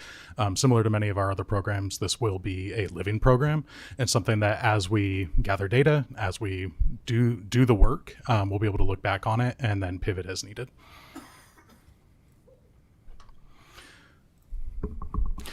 So first, kind of what's the same? And this is a summary. There's more than this, but these are a couple of things that are going to be similar. Eureka Police Department has the option to refer clients at the time of charges. So when that camping, sitting, or lying charge is given, which right now it's an infraction, with the proposed ordinance, it would be a misdemeanor. They are at that time able to then refer that individual to LEAD, which is law enforcement assisted diversion. The city's community supports will still work with those folks. So that in 2020 was mostly, actually all uplift. Moving forward, that would be uplift and care staff, with the option that if we see enough clients in this programming that we can explore expanding to a dedicated staff person to manage this program. Not manage it from a managerial perspective, but do the case management for the program. In return for successful engagement with the program, the charges are then able to be dropped by EPD at recommendation of the staff who are servicing the individual. What's different? With the expansion of services that the community or that the city provides the community, we have more staff with more diverse skill sets that can tackle this. So with CARES Edition, we can add some mental health and substance use treatment related specialties, both in terms of working with individuals as well as referring to those services in the community. We're looking at expanding some program protections, making sure that there's an equity component that's built in, including how we operationalize success as well as how we work with the clients. And then we're also, with CARE's new electronic health record, we'll be able to do some enhanced data tracking. And so we'll really be able to look at outcomes data, as well as then implementing a client satisfaction survey so that we can get qualitative data and feedback from the individuals that we serve. The biggest differences are the ordinance. In 2020, it was a different set of laws. So one of the bigger ones is the infraction becomes a misdemeanor. I know that's kind of a bigger concern for tonight, and there's a reason for that. And we're going to cover that throughout this part of the presentation. What this does, in short, is it increases the efficacy of the accountability interactions with EPD. Currently with the infraction, there isn't a lot of teeth in it. The idea behind having the misdemeanor is it provides more motivation for the individual to then participate with LEAD. This ordinance does emphasize everything from the preamble throughout the writing of the ordinance, that this is meant to be used in conjunction with LEAD. So this isn't something that is necessarily meant to be a one-off, except in extraordinary circumstances. This is meant to be used with the LEAD program, and we've built in some components of the program and how LEAD interfaces with Eureka Police Department to accommodate that and emphasize that. In practice, the frequency of charges will be linked to LEAD's capacity. And we do that by having a feedback loop so that if we get to a wait list and we cap that wait list, then we communicate back to Eureka Police Department and we can, for the most part, shut off the flow of these referrals and the charges. This helps protect against the overuse of the EMC, as well as protecting the ability to balance the workload with staff who are also running other programs. So the process. First step is the referral, and we'll go into this in more depth with each one of these. The second part is the intake.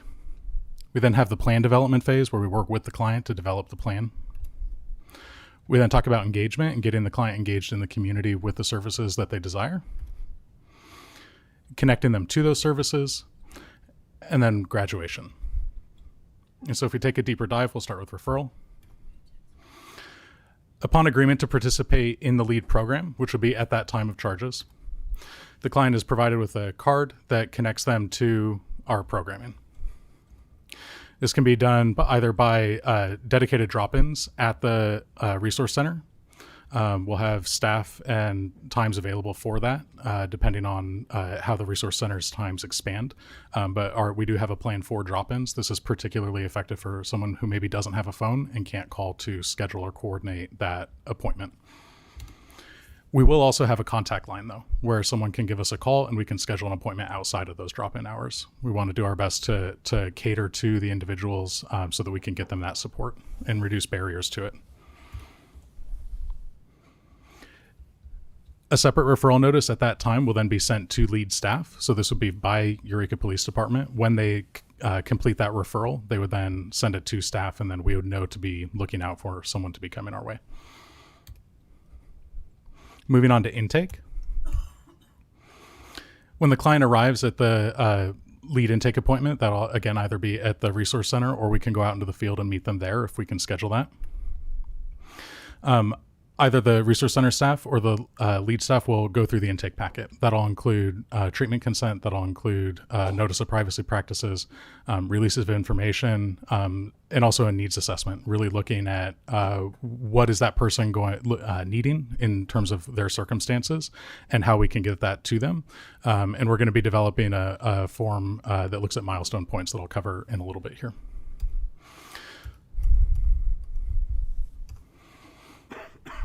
Once that intake is completed, staff will note that, and then we'll forward that on to, if it's Resource Center staff, they'll forward it on to the lead staff so that they can make the connection. Otherwise, lead staff will just kind of progress to the next step.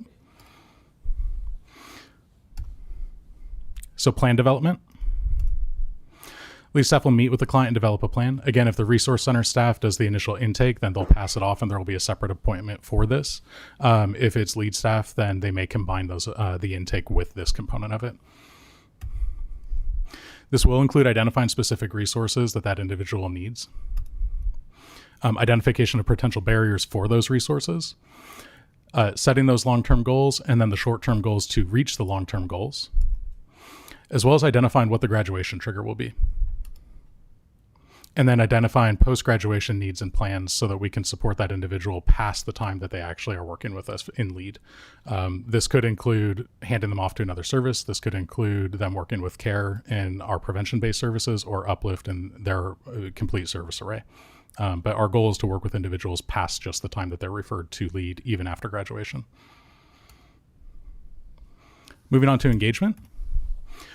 In talking about this, Special Project Manager Davis and I really talked about a need to have kind of two avenues, one that promotes client agency, as well as one that can have some support for clients that may need more support. And so as such, we've developed two pathways. The first one is independent. We work with the client, set the goals, give them the information, and then they're able to kind of take the ball and run. So they can work towards those goals, they can accomplish those means on their own, and then we kind of check in and work with them to problem solve any barriers that come up or move on to the next steps. The other pathway is supporting the client. Client works with lead staff to navigate those barriers and get those services put in place. This might be someone who maybe has more mental health impairment or substance use related issues. And so if they're having difficulties navigating the services, then we can assist with that in a more intensive fashion. It will also just depend on which services the individual is looking for.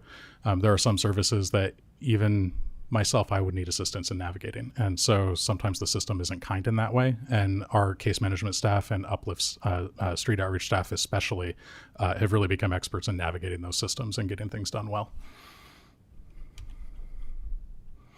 Moving on to connection.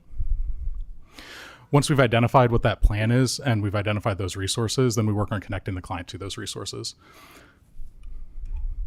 This could result in an instant completion of the goal. So depending on what they identified as what they're going to work towards for their lead plan, once we get them connected, it might be as easy as confirming that connection, that they have a follow-up appointment, and then we send off the letter to Eureka Police Department indicating completion. Again, depending on the client's individual plan, it may require multiple contacts with an agency. There might be some barriers that come up, and it may require multiple contacts in order to accomplish that. Either way, we would work with the individual to overcome those barriers and then help them get to their graduation goal. And again, all of this is completely dependent on the unique goals of the individual. So moving on to graduation. Lead staff would then meet with the client to confirm the completion of the goals, and then they would complete the graduation paperwork in order to exit them. This would also include refining any post-graduation plans that need refinement after we've gone through this process. Lead staff would complete that form with the client, and then a copy of that would be sent to designated staff at Eureka Police Department in order to indicate that the program has been completed successfully. The charge associated with lead would then subsequently be dropped, and the client would then be discharged from the lead program. However, as mentioned earlier, that doesn't mean that we necessarily stop the work, right? We know that this isn't going to be a one quick intervention and then they're ready to go and in good space. Our goal would then be to continue working with folks, especially since we've already gotten that engagement and we've already built some momentum. So dependent on the post-graduation planning, the client may continue to receive services through CARE's prevention programming. In addition to crisis services, the CARE program also does prevention-based services where we identify folks that are at risk in the community and help them get connected with services so that they don't enter crisis. We can very well extend that to the lead clients after they've graduated. Client can be connected to all of Uplift services, or we can connect them to other services in the community, whether it's county behavioral health, whether it's North American mental health services, whether it's a substance use treatment facility, or whether it's connecting them to home and getting them on a coordinated entry list and then kind of helping them navigate that and check in. The goal is to continue their journey of changing their circumstances and helping them gain agency in doing so. Non-participation. I know that this is a hot topic, so we'll definitely cover it. In the event that the client is not participating in the lead program for 1 month, a letter of non-participation will be sent to Eureka Police Department. This does not mean that they've automatically failed. This just means it's an update that we've spent a month since we've been able to even contact the client. In the event of a subsequent month, so 2 full months of non-participation, at that point, then we're going to send another letter and we're going to discharge the individual from services. At that point, Eureka Police Department will coordinate with the city's attorney's office to determine whether or not charges are going to be pursued. However, I feel it's important to emphasize that even at this point, it could still be determined that charges are not warranted or that they're not going to pursue them for some other reason. So to be clear, does not guarantee, just because they do not complete the program, it does not mean that they are going to get charges. That is not a guarantee. Additional program details. The client has up to 6 months to complete the lead program. This is a flexible timeline, but it's one that we want to set because we are setting this up to try to accommodate the other program's existing services. As such, we'll have a cap of 10 active clients. So at any time, Uplifting Care will be serving 10 people. This is meant to balance staff's capacity between other programs and servicing the lead clients. We will then have a waitlist cap of 10 inactive clients awaiting services. Waitlisted clients will not have that 6-month time progress. It will not count towards that, nor will it count towards the non-participation. Additionally, if the waitlist hits that 10-person cap, lead staff will then communicate with designated EPD staff, and EPD will stop issuing the camping-related EMC misdemeanor charges when notified. There can be exceptions to this for extraordinary circumstances, such as something being a health and safety issue or other circumstances arising that necessitate that charge. Other non-EMC related violations may also still be viable. So this may include fish and game code, this may include felonies, things that are controlled by the state, not the city. In terms of the milestone point system, this is what we're kind of developing as our way to operationalize what a successful outcome is and what graduation will look like. This is still in development, so this may be subject to change, but we feel like we have a good structure to be able to share most of it tonight. What we're going to develop is a sandwich like menu card that basically has services on it. And so when we do that intake and that needs assessment, the individual can go through and complete what they would like. The different options will be kind of broken down into points categories. It'll either be basically 1 or a 2, and it's going to be operationalized based on level of participation needed to accomplish that. We're not looking at actual accomplishments because we realize that individuals may have varying levels of capacity to accomplish certain goals. And so we're looking at participation. Is someone able to participate in working towards the goal that they've identified? And if they're able to do that, then we're going to be able to mark that off as completed. So some examples of categories might look like getting documents that they need, connecting to mental health treatment, connecting to substance use treatment, or connecting to social services. Again, this is still in development, but an example might look like Jane doesn't feel ready to engage in mental health or substance use treatment, but identifies needing an ID, a birth certificate, and is willing to participate in getting on the coordinated entry list. We'd estimate this would probably be 3 to 5 contacts. For some folks, it might be more. For some folks, it might be less. Kind of depends on how long they can spend on it or how much they're able to accomplish on their own. Because the documents and coordinated entry requires less participation than, say, entering into detox and doing 30 days of rehab, we would partner 3 of these goals together as opposed to the next example, where John identifies his primary issues being substance use disorders and that he would like to go to rehab and detox. And so as such, this might take 2 to 3 clients to get them in, but we then want to acknowledge that there's a lot of participation that's required after they enter. And so at that point, then John's graduation trigger would have been met. And so we compare this to 3 small tasks. We can compare it to 1 large task. It really depends on the client situation. We'd also look at, again, their capacity to participate and their engagement to do so. So moving on to protections. Limited information will be shared about client's activity with Eureka Police Department. The exception to this would be unless the client, for one reason or another, wants to include, say, CSET in their lead plan, in which case then we would get the appropriate releases of information and consents, and we would involve them to support. And that definitely comes up where clients want to work with CSET because they're out there and they spend time with these folks and care about them. Information is not shared directly with the city attorney's office. This prevents the dual relationship conflict of potential prosecuting attorneys being involved with program in the treatment of the clients. The only information that they would receive would be that from Eureka Police Department.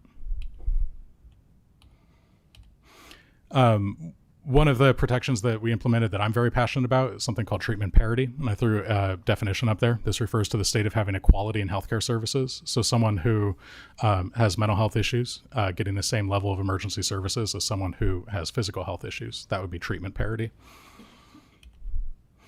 As such, we really want to make sure that clients are supported whether or not they follow through with lead. And so even if a client maybe initially tells the officer that they'd like referral to the program, if they get to us and they say, hey, I'm not interested, it doesn't mean we're not going to treat them. We're still going to work with them. They may not be in the lead program anymore, and we may have to send off that non-participation letter at the beginning. However, we can still engage with that individual and work with getting them what they need and going through that process. Successful completion of the LEAD program is operationalized around participation, not accomplishment. This sets all clients up for success, regardless of the capabilities, so long as they are able to participate and put in that engagement. We want to make sure it's client-centered, so plan development and goal setting is based around the client's needs and capabilities. And that's also part of why we developed the milestone system. We want to make sure that we promote client agency. There are multiple off-ramps to disengage. As clients work through this process, they can basically let us know at any point. And if they're done, they're done. That's fine. We respect that. It may result in that non-participation letter being sent. However, again, we will still work with the clients and still provide services as they want. We have the options for independent or supported versions of this. Again, making sure that client agency is prioritized. Completion of LEAD, again, is based on participation towards the individualized goals, not regimented activities. So this isn't something where like people are going to come and do community service, right? This is going to be something where they identify what they need and then work towards those specific goals. So it's going to look different for each individual. Talking about performance monitoring, CARE within the next month will be implementing the electronic health record in sync. We will be having extensive data collection capabilities with this. This is problem solving a lot of CARES issues. However, we'd also be able to utilize this for LEAD. LEAD staff would do their documentation in this program, and then as such, with relative ease, we'd be able to generate pretty extensive custom reporting and really look at our outcome measures. It'll allow us to analyze trends and outcome monitoring. We'll also implement those client satisfaction surveys. since there's a formal graduation process, this is something that's like difficult for care to implement because we don't always necessarily see someone again after we've done a crisis response. However, since there's a formal graduation process, this is usually a great time to implement this type of survey, which is fantastic because it allows for client feedback, non-outcome based performance monitoring, and qualitative data as opposed to quantitative, which is super, super important and really helps drive services when you can get it. So my final thoughts, and then I'll pass things off to City Manager Slattery. Here in Eureka, camping is already a crime under the EMC. However, currently, there isn't really a mechanism to add that compassion to the accountability intervention. And so we're really hoping to be able to add that. Excuse me for one moment. So friends, everyone in this room will have their 3 minutes, and they will have the same opportunity to be respected and listened to as Managing Mental Health Clinician Rosen. So we appreciate that you are keeping those comments until you do have your 3 minutes. We appreciate your respect so that we can get through this and listen to you as well. Thank you. Carry on. Thank you. Proposed changes to the ordinances would increase efficacy of accountability interventions and balance them with compassion and individual agency. By linking the frequency of charges to lead capacity, the ordinance emphasizes supporting vulnerable community members and increasing the efficacy of accountability interventions while guarding against overutilization of the EMC. The LEAD program utilizes established systems that are already in place, and as such will not require bolstering of other services. LEAD will be implementation ready on May 1st, which would be when this ordinance would go into effect if council approves it. And with that, I'll hand things back to City Manager Slattery. Thank you both, Special Project Manager Davis and Managing Mental Health Clinician Davis. So as far as the ordinance itself, City's Attorney's Office, as I stated earlier, had drafted a draft of the ordinance that was provided to staff for input on March 5th of this year. We had the relevant staff take a look at it and provide comments. The relevant staff were EPD, our CARE program, our Uplift program, and my office. After reviewing that, there were a few edits that were made and additions. The first was from EPD. They wanted the sit or lie component of the ordinance to be more clear, not only for enforcement, but also for people's understanding. And so there's a list of exemptions in there for sitting or lying on the sidewalk. And then, and Humboldt Bay Fire, was also a part of the review of this. They definitely wanted to add an addition related to warming fires, and I'm going to read the reasoning behind that. In the year 2024, Humboldt Bay Fire responded to 159 fires in the Greenbelt area within the city of Eureka. Many of these fires involved warming fires or cooking fires that accidentally spread to encampments and other items. All of these fires require a response from an engine company and are extinguished by fire personnel to ensure there is no further spread from the fires into neighboring vegetation or structures. These fires can pose a significant fire risk to the community, particularly during days when the weather is dry and the relative humidity is low, and for the coastal area and the winds are over 10 miles an hour. If not extinguished, these fires can easily spread and burn several acres of the Greenbelt areas within the city of Eureka. This occurred several times in the summer of 2024, with at least two fires spreading and burning 1 to 2 acres along the Hickshire Trail between the Bayshore Mall and Vigo Street. While many of these fires occur in the Greenbelt area, several of them were extinguished next to buildings in the Old Town commercial areas within the city. HPF responds to any fire within 10 feet of a structure with a full response consisting of 3 engines, 1 ladder truck, and a battalion chief. In 2024, none of these fires extended into any structures and were quickly controlled and extinguished by fire personnel. These fires require a full response because many of the buildings in the Old Town and commercial areas are older buildings and have legacy wood frame construction that lack modern fire stops within the framing and walls of the building, allowing fires to rapidly spread vertically within the walls of the building directly to the attic and other void spaces. So that section was also added. Another section that was added, and I want to be able to read this into the record. It's the preamble that associates with this. The preamble starts with, whereas the city of Eureka is committed to supporting all community members, including those experiencing homelessness, by providing access to resources and services that promote stability, health, and well-being. And whereas the city recognizes that addressing homelessness requires a multifaceted approach that includes not only enforcement of public space regulations, but also the continued expansion of social service programs tailored to the needs of vulnerable individuals. Whereas the city remains dedicated to offering and enhancing comprehensive support services, including shelter, housing assistance, mental health and substance use treatment, job training, and other essential programs aimed at improving the quality of life for those in need. And whereas the city affirms its commitment to implementing and maintaining a law enforcement assisted diversion program, or LEAD program, which provides proactive rehabilitative alternatives to criminal prosecution by connecting individuals with case management and support services that foster long-term personal growth and stability. Whereas the purpose of this ordinance is to serve as an additional tool to encourage community members to engage with available services while maintaining the health, safety, and accessibility of all public spaces for all of our residents.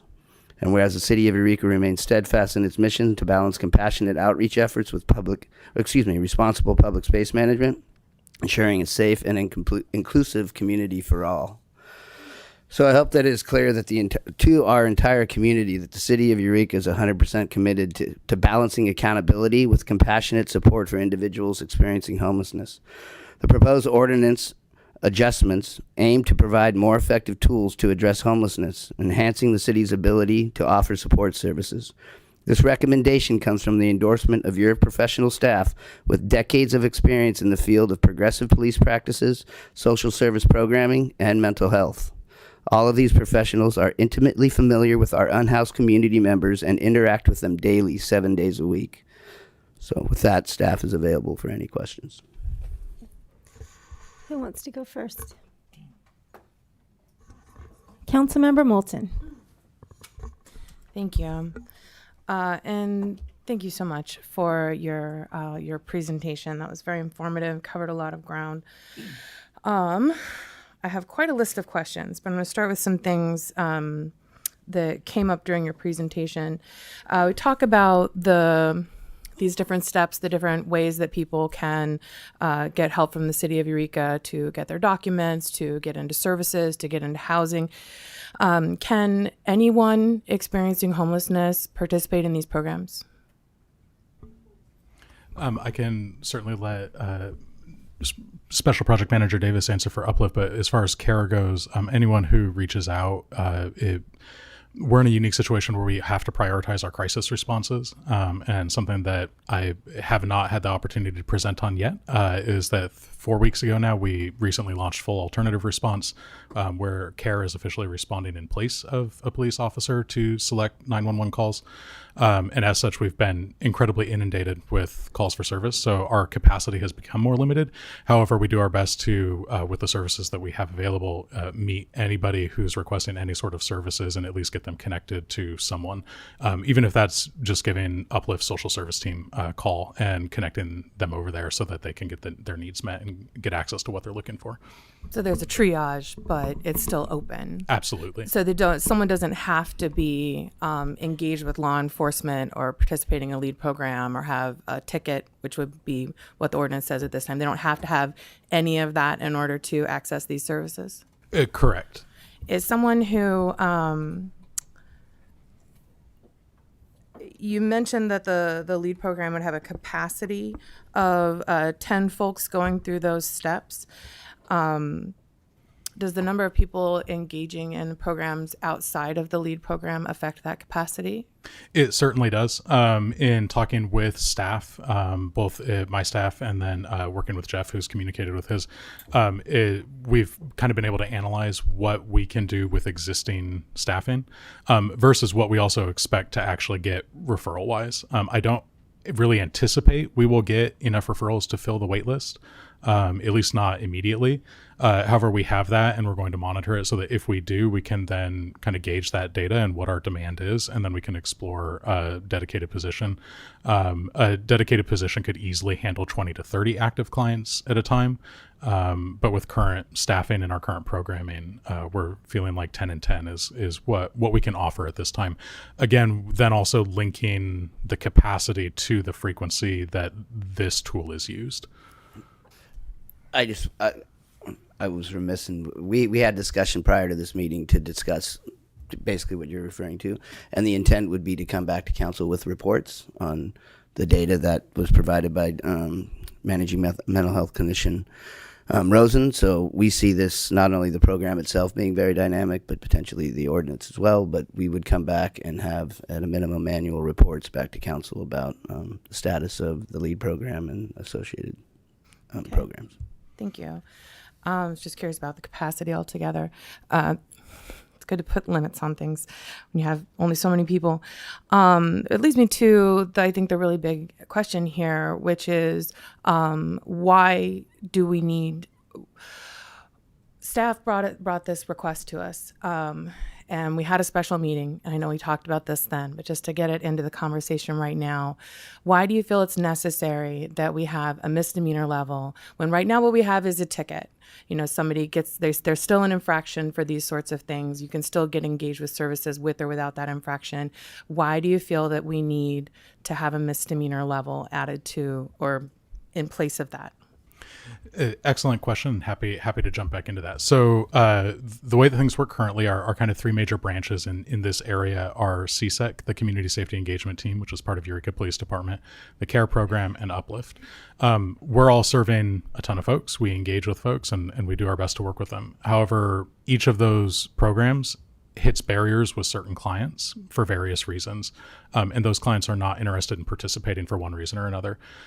For some folks, that's related to the symptom of anosognosia, which is a symptom of psychosis or bipolar disorder that causes a loss of insight. It's a symptomatic loss of insight. And as a result, some folks don't recognize they're sick. And so by having some ways to get them engaged into the system and get services, we're able to then reduce that symptom by providing treatment. For others, there may be a lack of motivation for one reason or another. Sometimes addiction is a pretty powerful component of people's lives and can really drive their behavior. And without having some accountability components to that, sometimes it's difficult for folks to make a decision to change. So the hope is that this tool can be used selectively and sensitively, adding another tool to the toolbox. We're not planning on changing how we operate. In the extensive meetings we've had with CSEC, CARE, and Uplift, there really isn't a goal to change because we know that what we're doing right now works for a lot of folks. And so really what we're looking to do is add another tool so that for those folks that we're running up against those barriers, we're able to get them involved and be able to kind of dig in and get them some support. So when you say you're reaching barriers, what then is the harm to the person or to the community if that person decides that they simply don't want to engage? They don't want to help? It depends on the individual. It can be anything from environmental harm to property destruction to the warming fires. I mean, there can be a variety of damages to the community. It could be just access to public walkways. It can be suffering of that individual.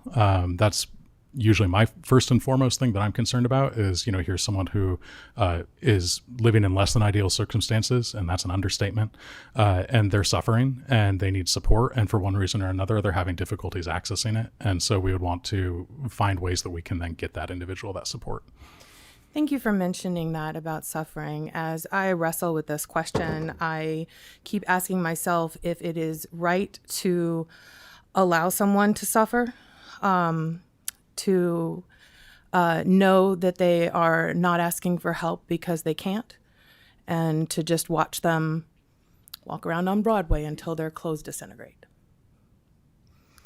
I'd like to pass it to somebody else. I have more later. Thank you. Councilmember Fernandez.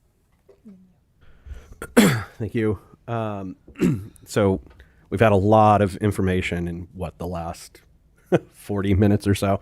So I kind of want to start from the top. We started with the decision by the Supreme Court in 2024, and I'm curious how that directly impacts us. What is the effect of that decision as it comes to Eureka? I think the impact, thank you for that question. The impact is simply giving the city and the council more opportunity to decide to change their ordinance if that's the will of the council. Okay. And I know at the time of of that decision and its release to the public, there were executive orders put into effect by Governor Newsom. And so I'm curious what effect those have on us again as a community or a city. Those did not have a direct impact. They were not a directive to local agencies. They were a directive to state agencies. Okay, I thought you were going to say something, Miles. Sorry. Going to say the same thing. Okay, thank you. And it didn't have any bearing on what's in front of you today. Okay. And so when we're looking at the pit count from years previous, the point in time count, usually how we assess our homeless situation here in Eureka, or even the county for that matter, the other communities, we've seen, a subtle decrease from where we were in 2019, from about 653 to 498 in 2022 to 323 as of about last year. And again, this is just a snapshot, so I understand it's not the totality of homelessness at that time. But over those years, did the citations issued at that point, can we make any sort of assessment whether or not they had an impact on that? Or did it just kind of disperse into other communities? So there's a lot of different variants. First of all, we'll go with the question at first. Yeah. There was variation prior to the Boise case. So prior to the Boise case, yes, we did have a number of citations that were issued for camping and other related things. After that, it significantly decreased, obviously. As far as the point in time count is concerned, it is a very nebulous number. It is a number that is done by volunteers and is not an actual survey that is done with person-to-person contact in any way, shape, or form.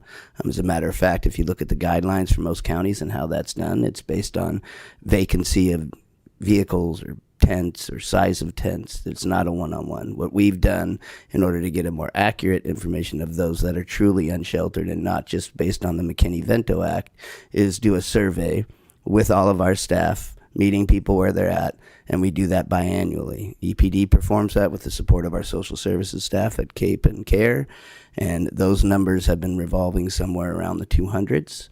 And it's been a count that's not only done where people are at in the locations where we find encampments, but also at free mail over a long period of time.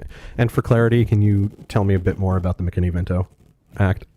McKinney-Vento Act is the definition of homeless that is used for those point-in-time counts. It includes individuals that are living in a hotel. It includes individuals that are living on a couch with a relative. It includes individuals that are living on a couch with a friend. It includes individuals that are basically all of those, and those that are sheltered too. So if people are going and taking advantage of a shelter, they're considered homeless under the McKinney-Vento Act. Okay, thank you. So then going back to I think what we were, or what you had briefly touched on, is the citations that were issued and then kind of held on as we figured out the response to the previous decision by the Supreme Court. In 2018, there were 459 citations. In 2019, there were 0 because I think the city was figuring out what the hell do we do next. And then in 2020, there were 15.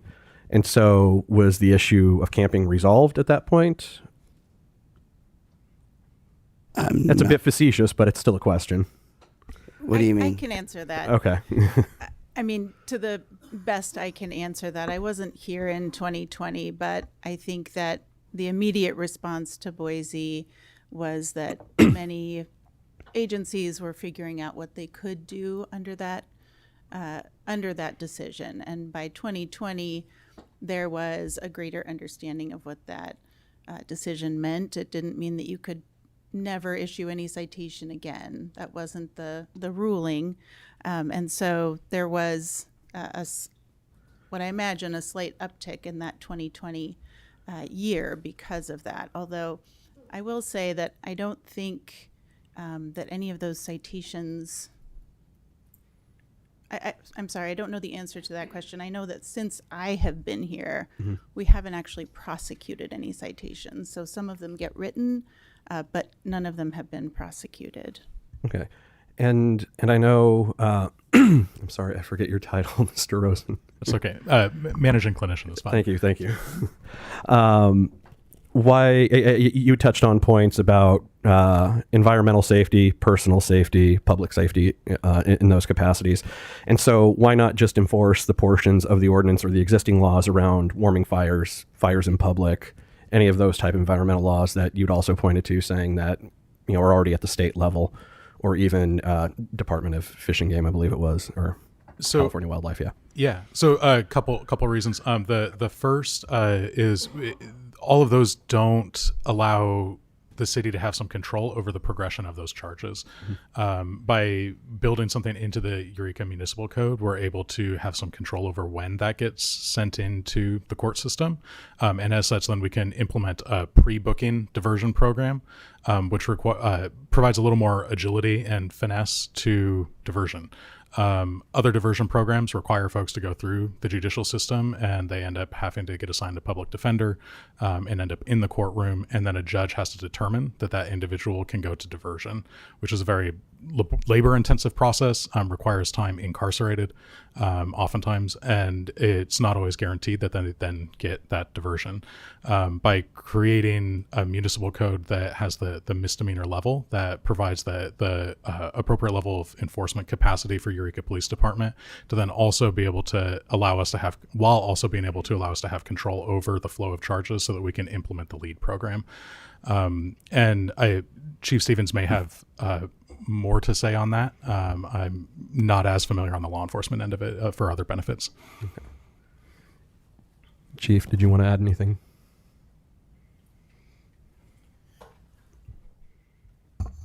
Good evening.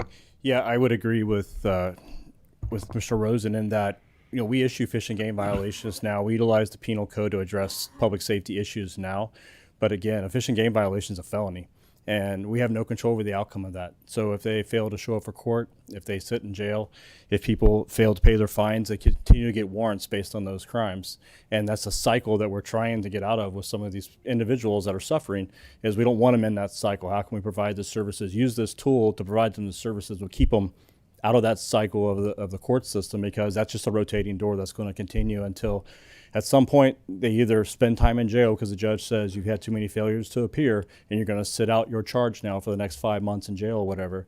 We're trying to prevent that with a lot of these individuals we're dealing with, and that we need to get to compliance, we need to solve the problems, but we know that the underlying issues are the true issue, and we want to be able to provide that service to them instead of putting them in that cycle. Okay.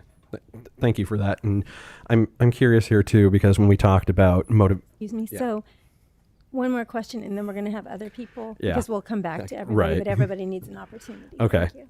Sorry.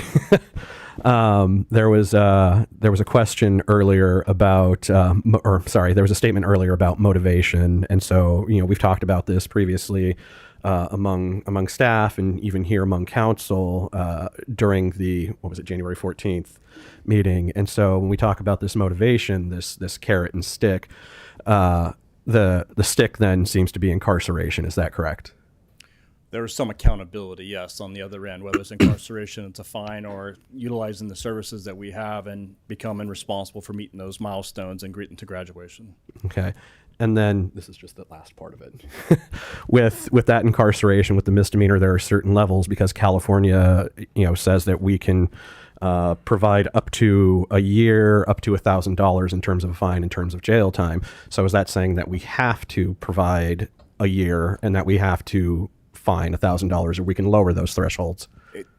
A lot of it depends on the courts, and it doesn't. I think there is an opportunity for us to lower those thresholds, but it really depends on the courts, and that's where if they go through the judicial system, it doesn't mean let's say they don't finish the LEAD program and we send the citation for prosecution.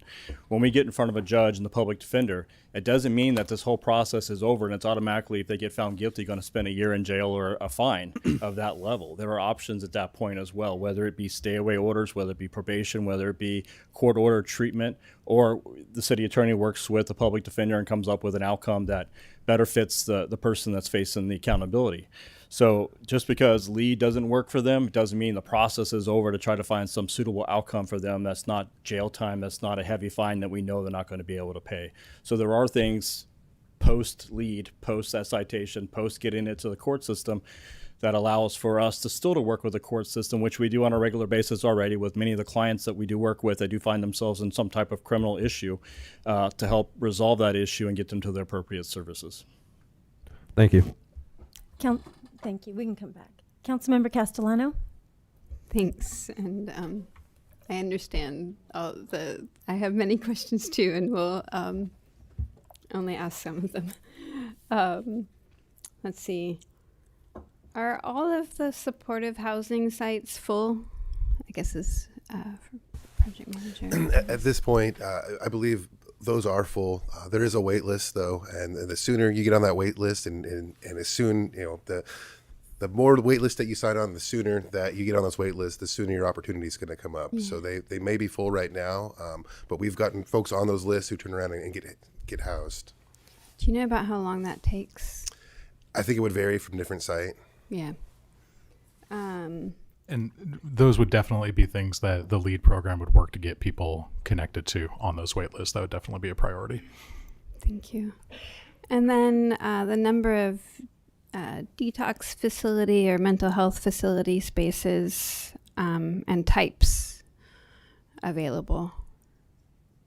Sorry, I could ask that as a question. What are the number of detox facility spaces and mental health spaces and types that are available? I don't have a hard number on the types, or the numbers rather, but I can't say the types. We do have waterfront recovery, which is the only medical model, detox/rehab in the North State.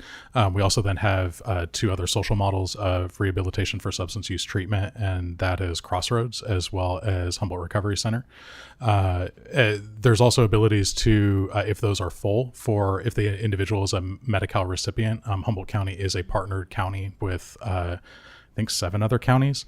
And if they have facility beds in their region, Medi-Cal will pay for transport to get those folks to treatment. In terms of mental health facilities, for level 1 clients, which is the most acute, those folks go to Humboldt County Behavioral Health. Below that, for level 2 and 3 clients, level 2 is not quite level 1, but isn't quite ready to see a private practice therapist. And then level 3 is you can do perfectly fine in private practice settings. Level 2, there's North American Mental Health, there's Open Door, and we have a couple other agencies that are serving that population. If I remember, I'm not recalling the name of it, but there's another one that's new that is doing some teleoperations out here and is looking to open a new facility for a clinic that's similar to North American Mental Health. And then level 3 services would be the community. We have lots of private practice therapists in the community. North Coast Association of Mental Health Professionals has a list for that, and that list is pretty well updated most of the time for availability. Does that help? That's helpful. Thank you. Okay. Let's see. I think this maybe reflects some of Councilmember Fernandez's questions, but are there any other strategies to get folks into a LEAD program or a LEAD type program without, enacting this ordinance? Short of some other municipal code, no. The strength of LEAD is pre-booking. So most diversion programs that are implemented are post-booking. The individual's already been arrested, they've already gone to jail, they've often already been to arraignment, and they're in the process of being prosecuted for whatever charges they were charged with.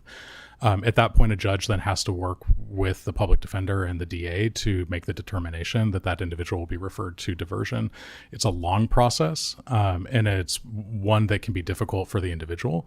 The strength of LEAD is the agility and finesse to be able to do this before booking, before someone goes to jail, before someone has to go through that system, and really try to get their needs met straight away.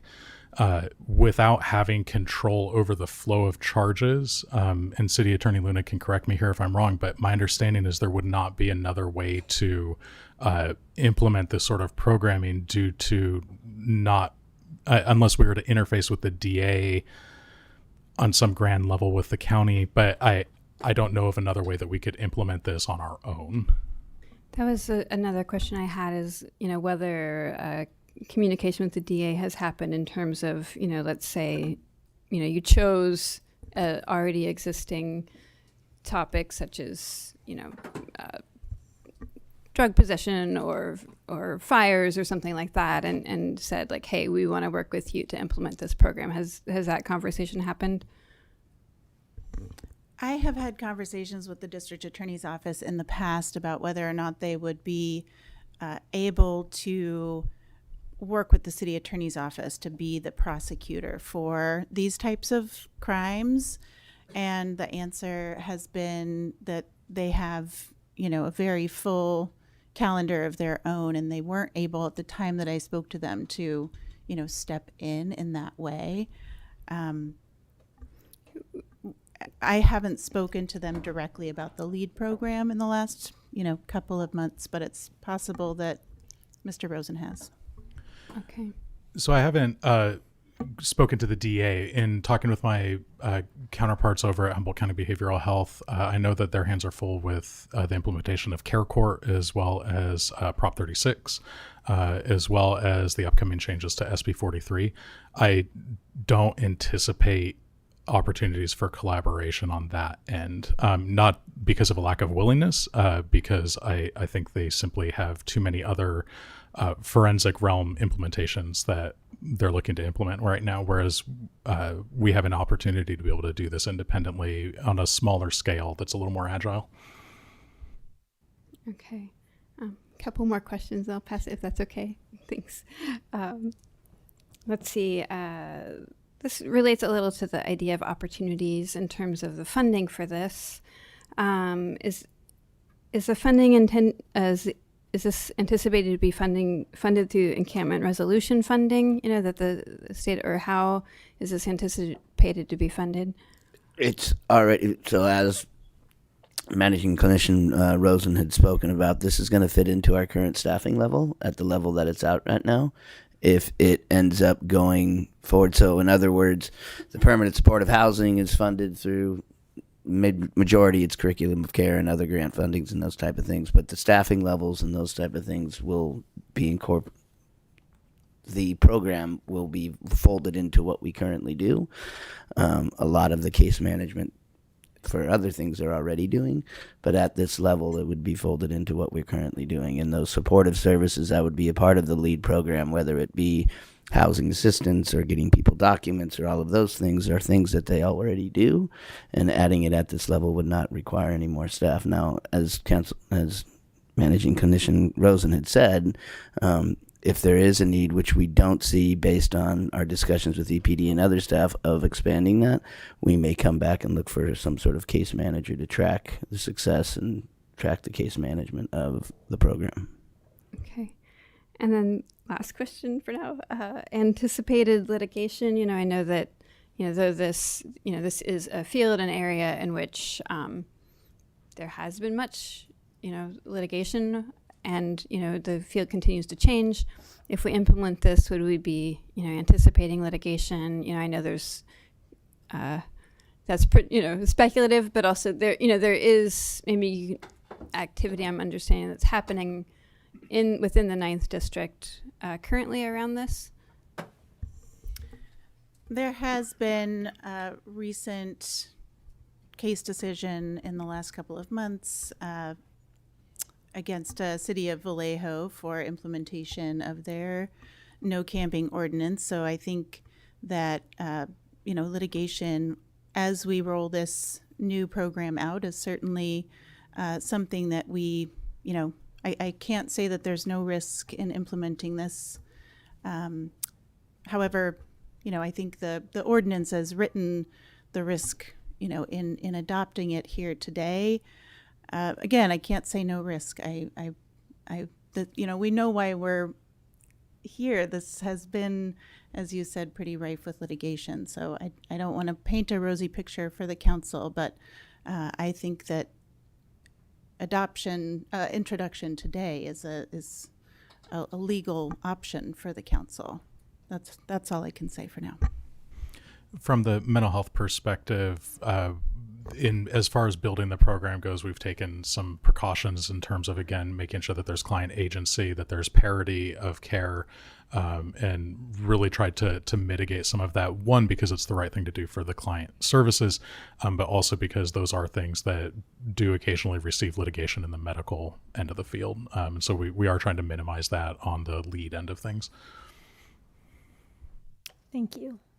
Do we have any questions from this side? Councilmember Contreras-Deloche?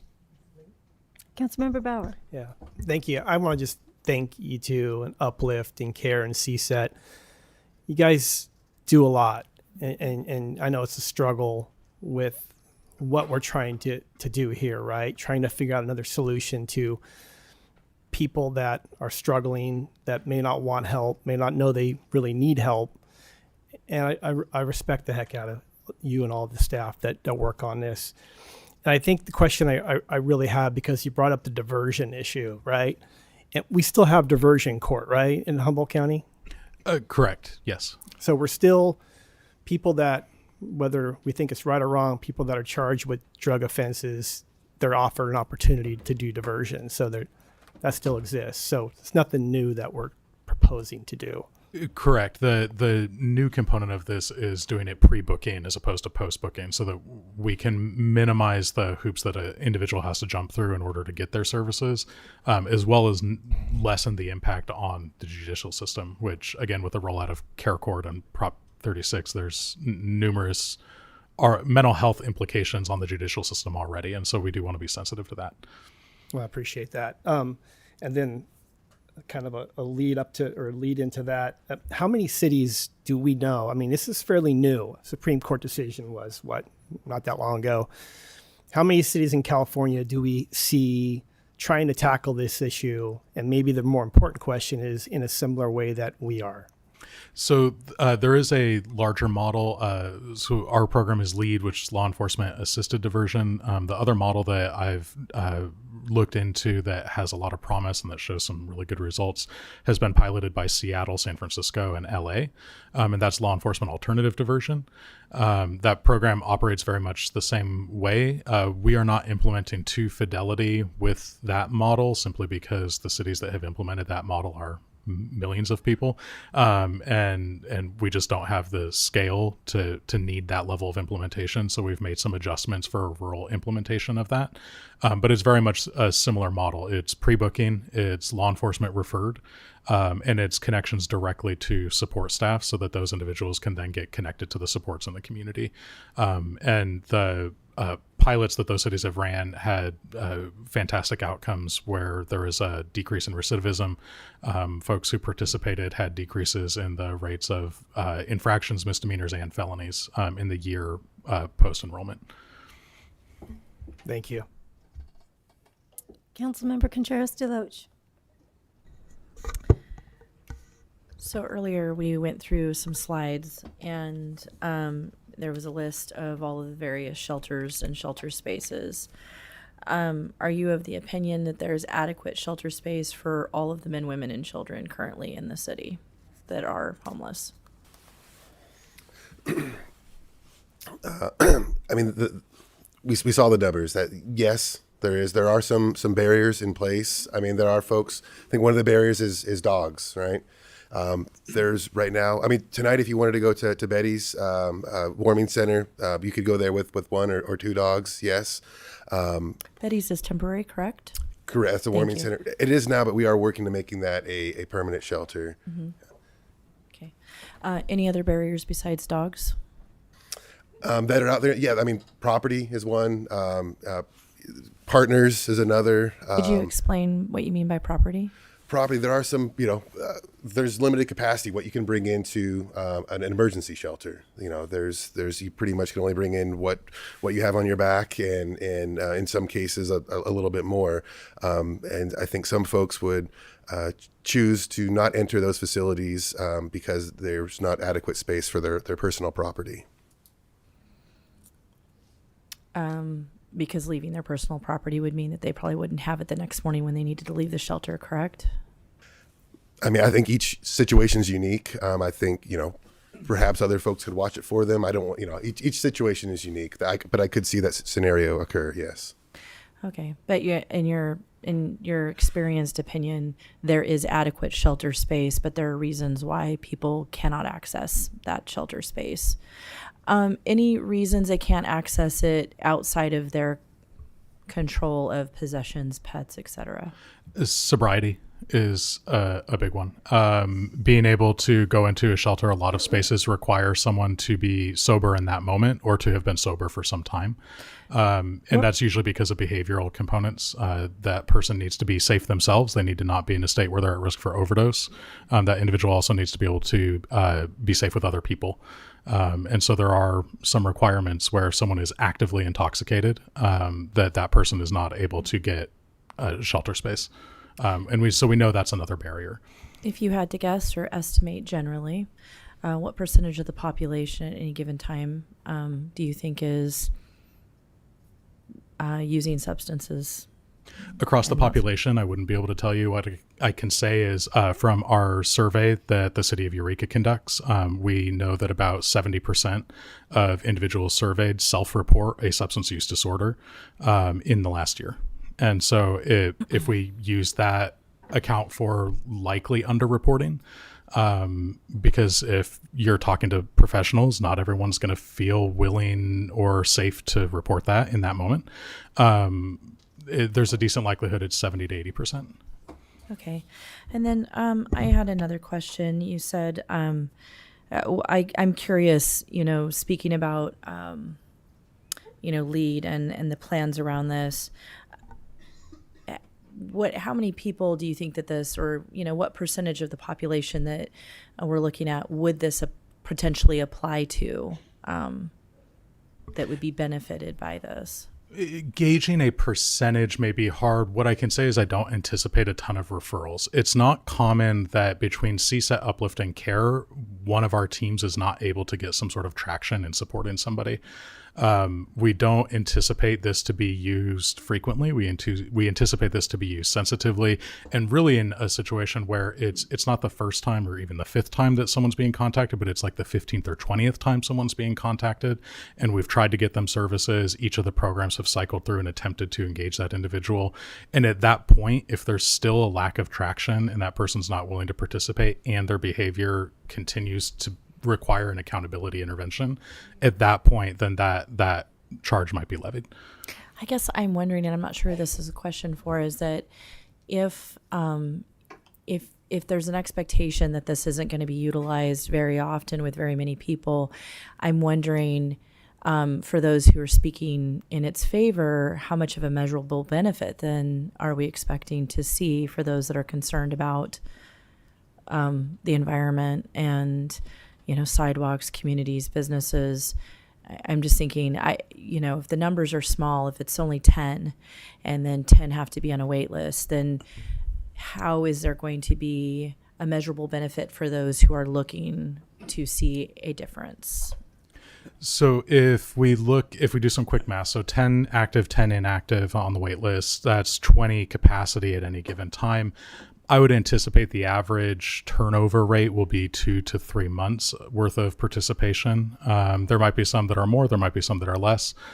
We have that 6-month cap. When we look at the survey data that the city of Eureka conducted, if I recall correctly, it was around 270, 280 people that were surveyed who were homeless.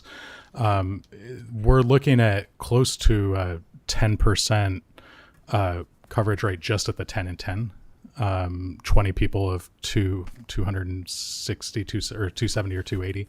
Maybe like 8%. Math wasn't my strong suit. That's why I became a clinician. So by looking at that with the turnover, I would anticipate that we can have some pretty meaningful results. The other component that I look at, with the EWOC implementation, we looked at it is even if we get one person inside and we save one life, then it was worth it regardless of the staff time. This is something too where if this tool is narrowly used and it still reduces suffering for a select few people, then we would consider that a success, because at that point we've taken care of those folks in our community as best we can. And if it requires a more unique approach, then we're willing to give that a shot to overcome the barriers. And I'll add to it. I know you weren't here for the special meeting in January, but I watched it. Okay, so the presentation was a lot of the calls for service that we get that these people would apply for are significantly higher than the typical community member that we have out there. So these people that we're talking about are getting a significant amount of calls for service, and those are the ones that we're trying to address. And I don't know if the chief wants to. I add to that? actually appreciate that you said that, and this is my last one, and we'll hand it back. But that is actually, I mean, part of why I'm wondering, if, for example, somebody that I, had contact with just a few days ago, was in obvious state of distress when I went up to talk with him. He turned around and he was, started talking to me about robots. And so I'm wondering, this has been discussed with me, billed to me as a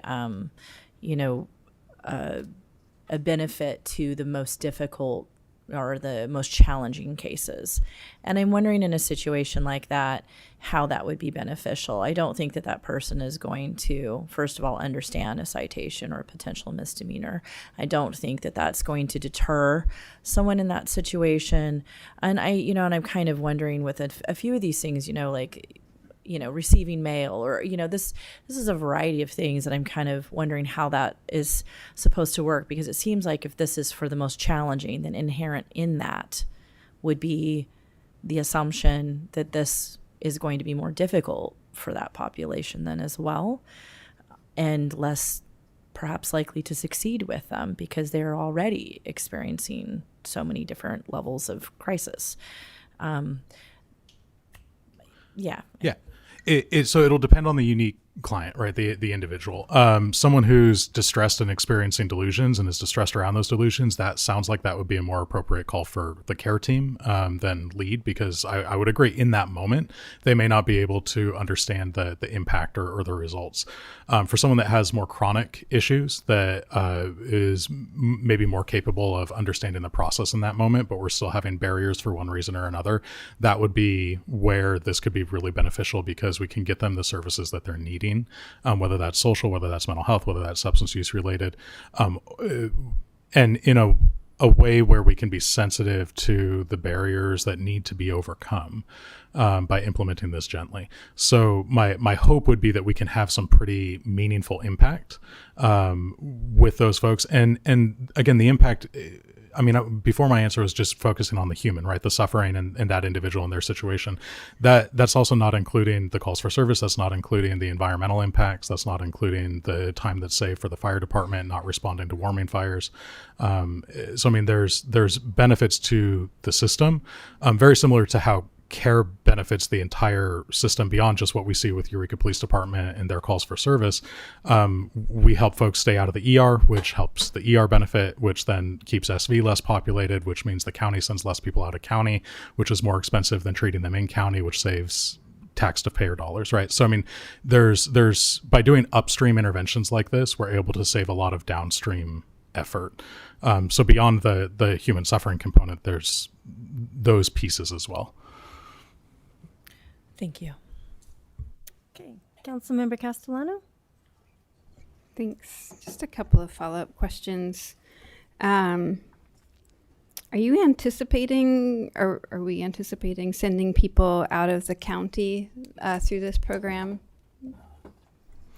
I wouldn't anticipate it. Where I could see that happening would be if the local, one of two reasons. Either the local substance use treatment facilities are full, which isn't very common. Usually with some finagling and some work and some persistence, we can get folks in. We don't have a ton of issue with that in terms of them being full.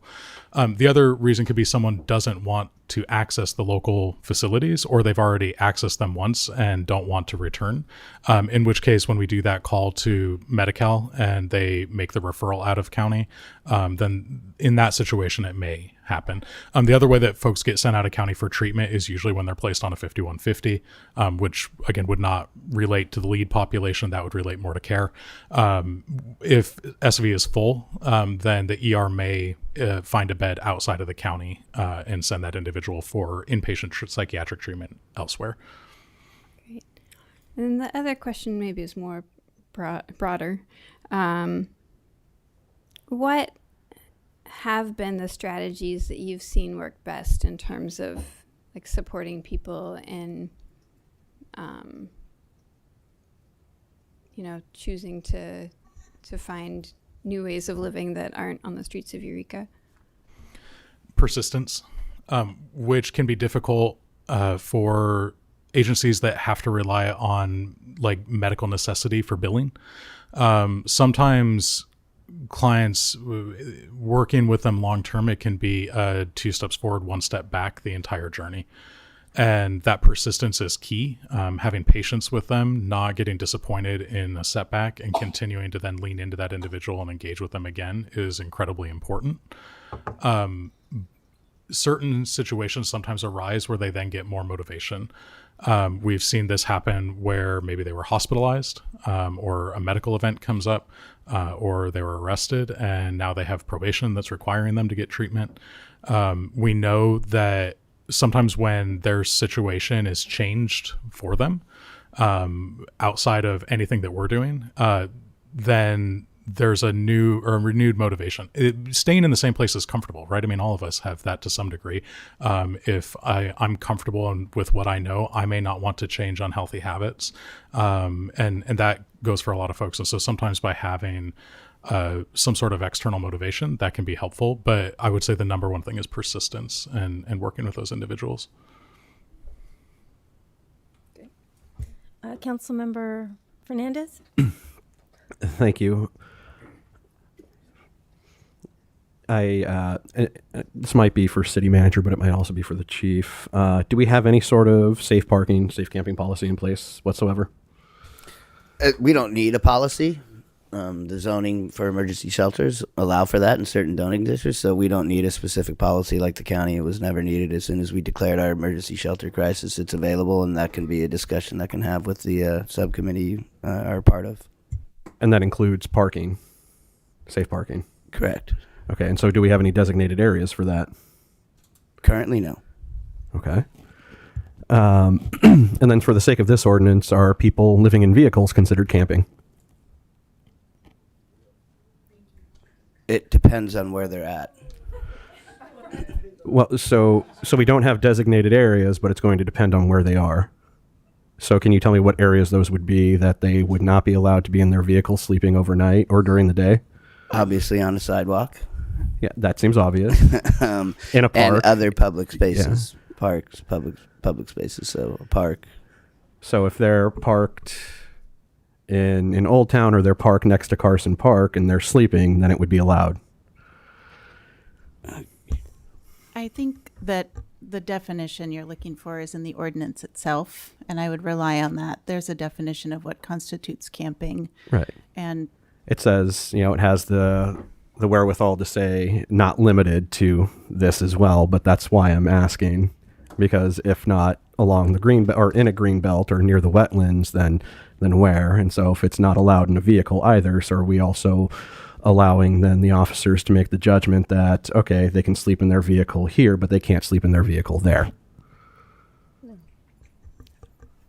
my interpretation of the ordinance would be that vehicle code would and our parking ordinance would control in that situation, not the camping ordinance. And I think that if you're looking at our current practice now, the majority of the times that there's issues with that is other vehicle codes. It's where they get tagged for non-registration or for other things like that they're tagged for 72 hours and then they're dealt with after that. And if the chief wants to chime in on that, he can.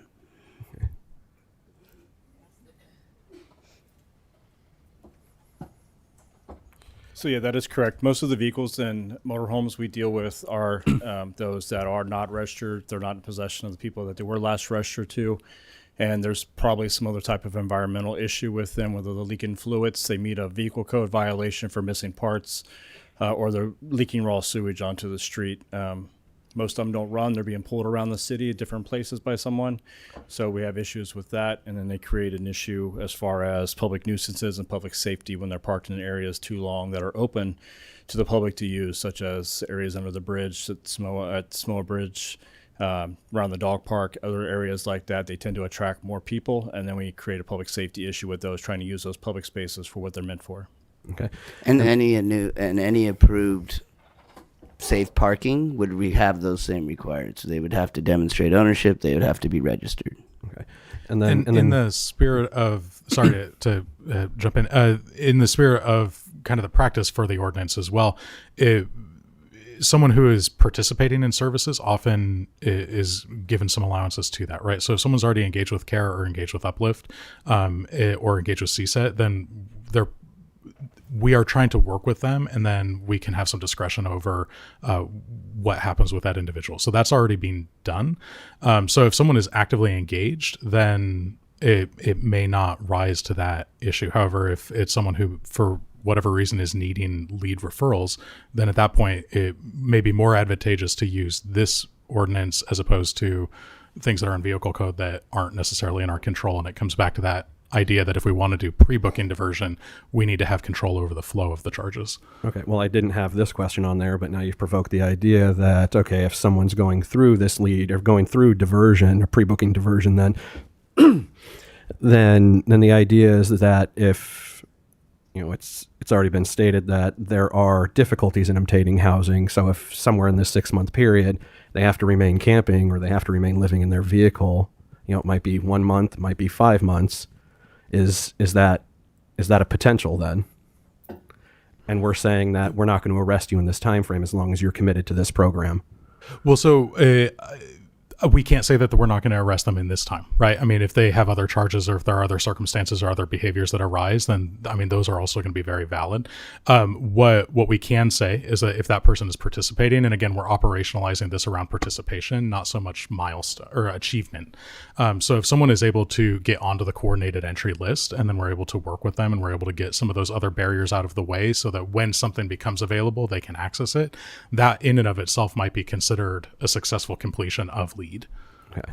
And even a milestone could potentially be getting your card registered. Exactly. Yeah. Then that would be something that when we do that needs assessment, we can identify. If they're living in their car, we could identify barriers to that car being registered. We could identify if there's a financial component to that, how do we get assistance for it? And we can start getting more creative in our problem solving. Whereas if we engage that individual and that person hasn't been referred to lead, depending on who they are and what their circumstances are, they may not be interested in engaging with us. Okay. And I would just like to add, we currently do that now. We have individuals that are living in their cars who are actively trying to get their cars registered, actively leaving town. They just needed to get their next check to get enough gas to leave.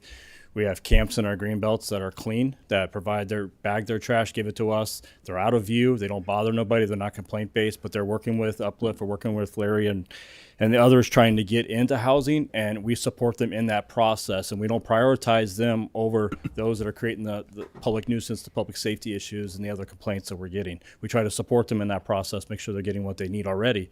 So that process is already in place and is being used judicially throughout what we address on the streets, and CSET does every day. And that's because they're out there and they know the individuals that they're dealing with on a personal basis.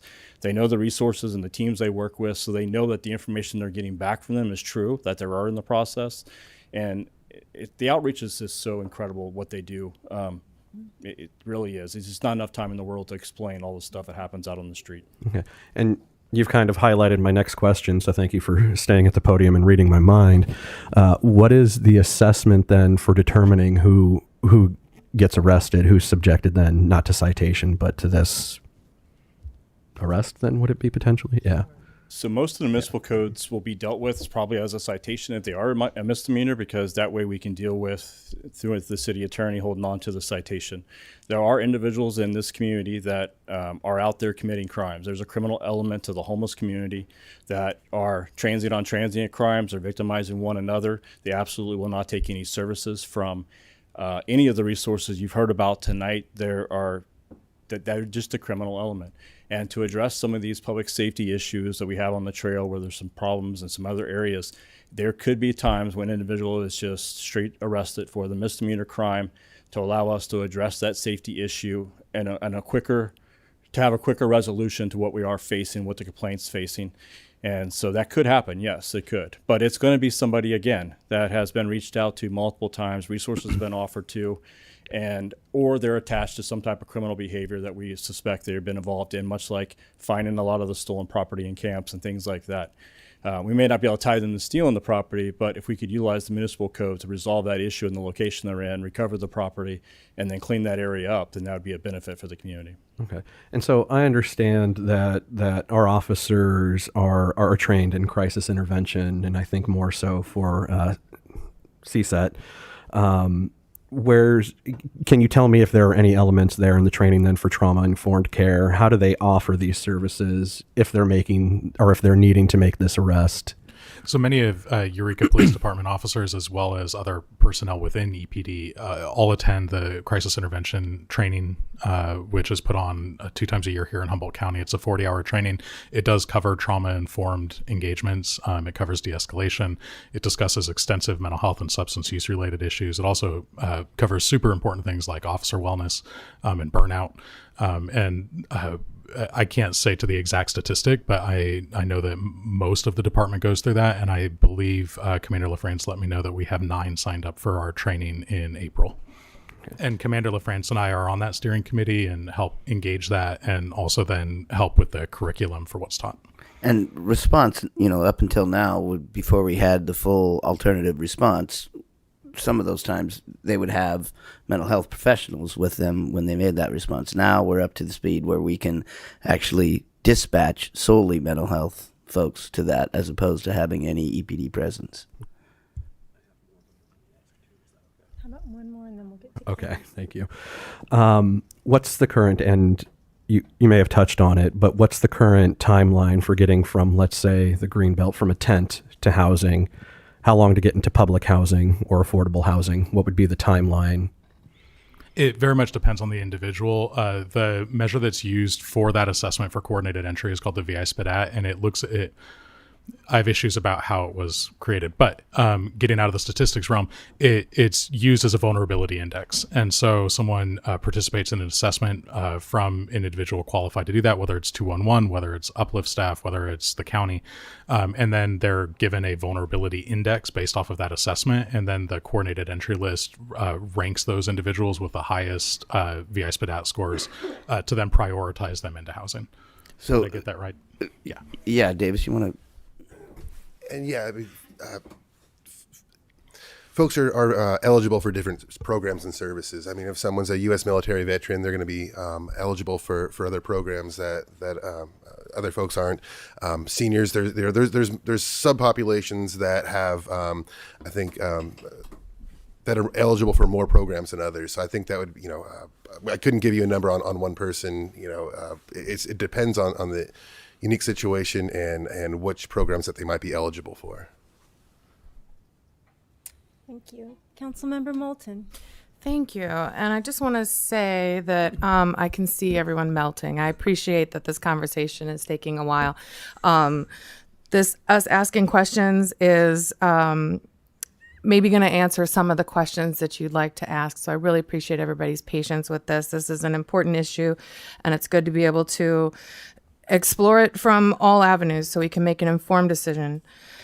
So I'm going to skip some of my rather long questions here where I ask about describing the process and get into some of the nuts and bolts of the actual ordinance here. Looking at B9, I'm just curious, is it City Attorney Luna, is there any law that currently prevents people from sitting, lying, or sleeping on public land outside of the designated no camping areas? Do you mean in the Eureka Municipal Code? I do.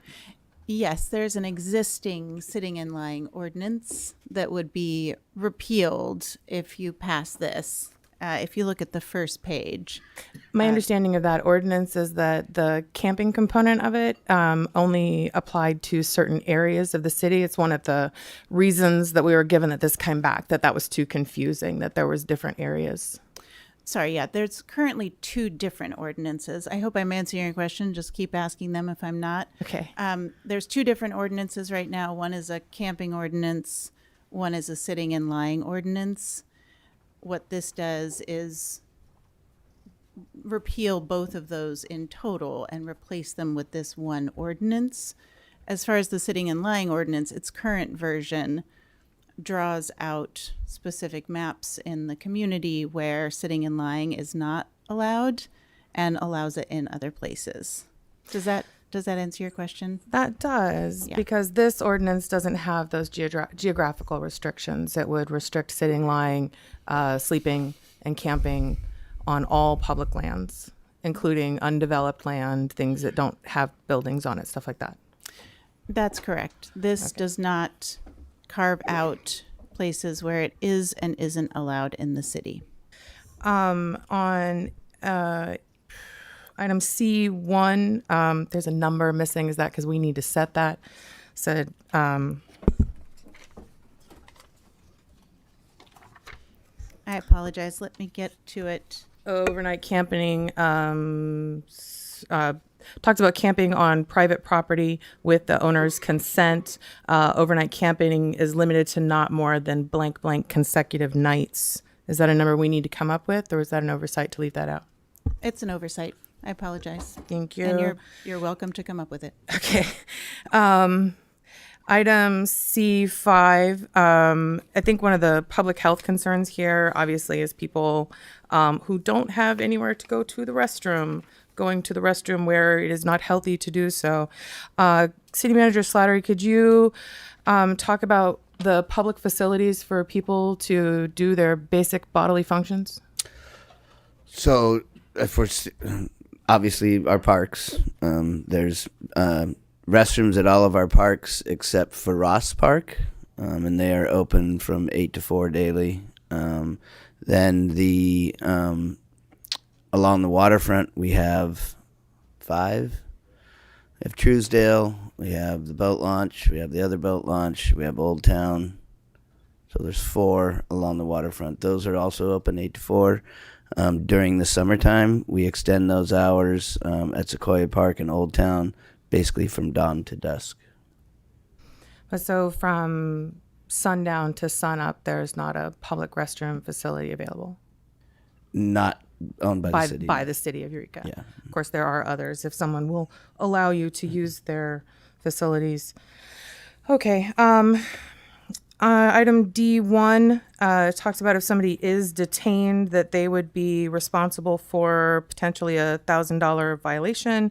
I appreciate that that is not automatic, that it's not just that the jail time and that isn't just something that goes in, but it does mention transporting and storing property of the violator. What does that look like? Maybe Chief can help us with this. If someone is detained and if someone is detained on the street and they have a baby carriage or a wagon full of their possessions, what happens to that? Yeah, so it's the processes that our CSAT team or whoever detains them will take the property that is eligible and what we can take and book it in for safekeeping at the Eureka Police Department. So everything from driver's license, medications, safekeeping of books and things like that. The things we can't take is probably easier to describe as any type of material that is soiled with feces, urine, blood, wet and moldy, because it's not safe for us. It's a health hazard for us to store those. It'll be a health hazard to give those back in 10, 15 days because they're going to be molded. So those types of items are not taken into safekeeping custody, but we will keep all their personal property for a period of time up to 90 days. At 90 days, if they don't claim it by then it is destroyed. And then it says here that they may be responsible for payment for the actual cost of transporting and storing the property of the violator. What would that look like? What would it cost someone on top? Eureka Police Department's never billed anybody for having to store that property as a part of a detainment and arrest or anything like that. We've taken that property as part of our process. We will with anyone we make an arrest on and keep it at headquarters until what time they either come get it or they don't claim it. So thank you, Chief. So City Attorney Luna, why is that, if that's not a common practice, why is it included? Council's welcome to take it out. Okay. Yeah. Do you have, I'm just curious, since it's in there, is there a number, or like if we don't have, I guess we don't have a number to base it on. Okay. No, we do recoup costs through court actions fairly routinely. So I think that's what I had in mind when I drafted this, but with the chief's input and the direction of council, it can easily be removed. Okay, thank you. And then my last one, item D2,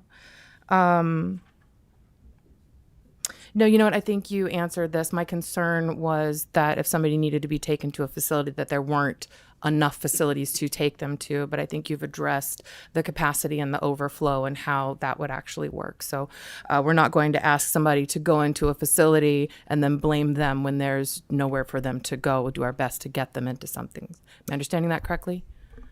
Yes, you are. And I mean, I think our current capacities in the county can be best described as we're doing okay, but we can always do better. We're doing okay, but we can always do better. That sounds like Yeah. the mantra here. Councilmember Moulton, I think here as well, some language change from transferred to referred to could help to address that issue. Where there isn't a direct transfer available, the referral is a better option. So I'm happy to workshop some language there. So we can do that during comments after public comment? I think that's the appropriate time, yes. Thank you. I'll make a note. That's all my questions for now, Mayor. Thank you. Are there any further questions? Oh, okay. I've had a requested bio break. It's going to be a brief one. Do we need to extend the meeting first? Well, we'll be back before then. Okay. It's only almost 9, so we've got time. So yeah, we'll see you in before 9.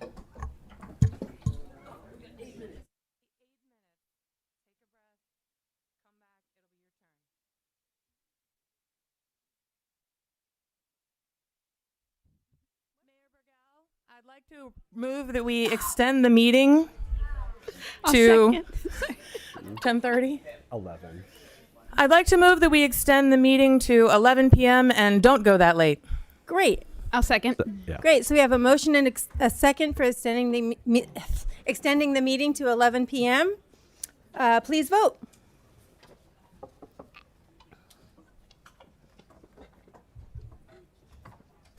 Unanimous yes vote, motion carries. Thank you. And then I believe we have one other motion that was brought forward to me. Councilmember Bauer?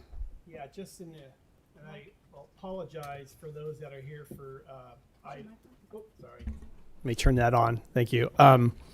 Reports, action items, I1. I just think that based off of time, we should probably postpone that agenda item to a time certain in 2 weeks. Second. We need a time certain. Oh. It would definitely come back at the April 1st meeting, and that is not a problem. Okay. So the motion is, could you repeat it with the time certain? Okay.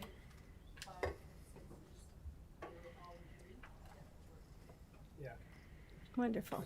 Great. Thank you so much. All right, now is the time for public comment. Again, we have a lot of people speaking tonight, a lot of people that don't agree with each other. I would request that we please remain respectful to each individual speaker. And we will start on this side.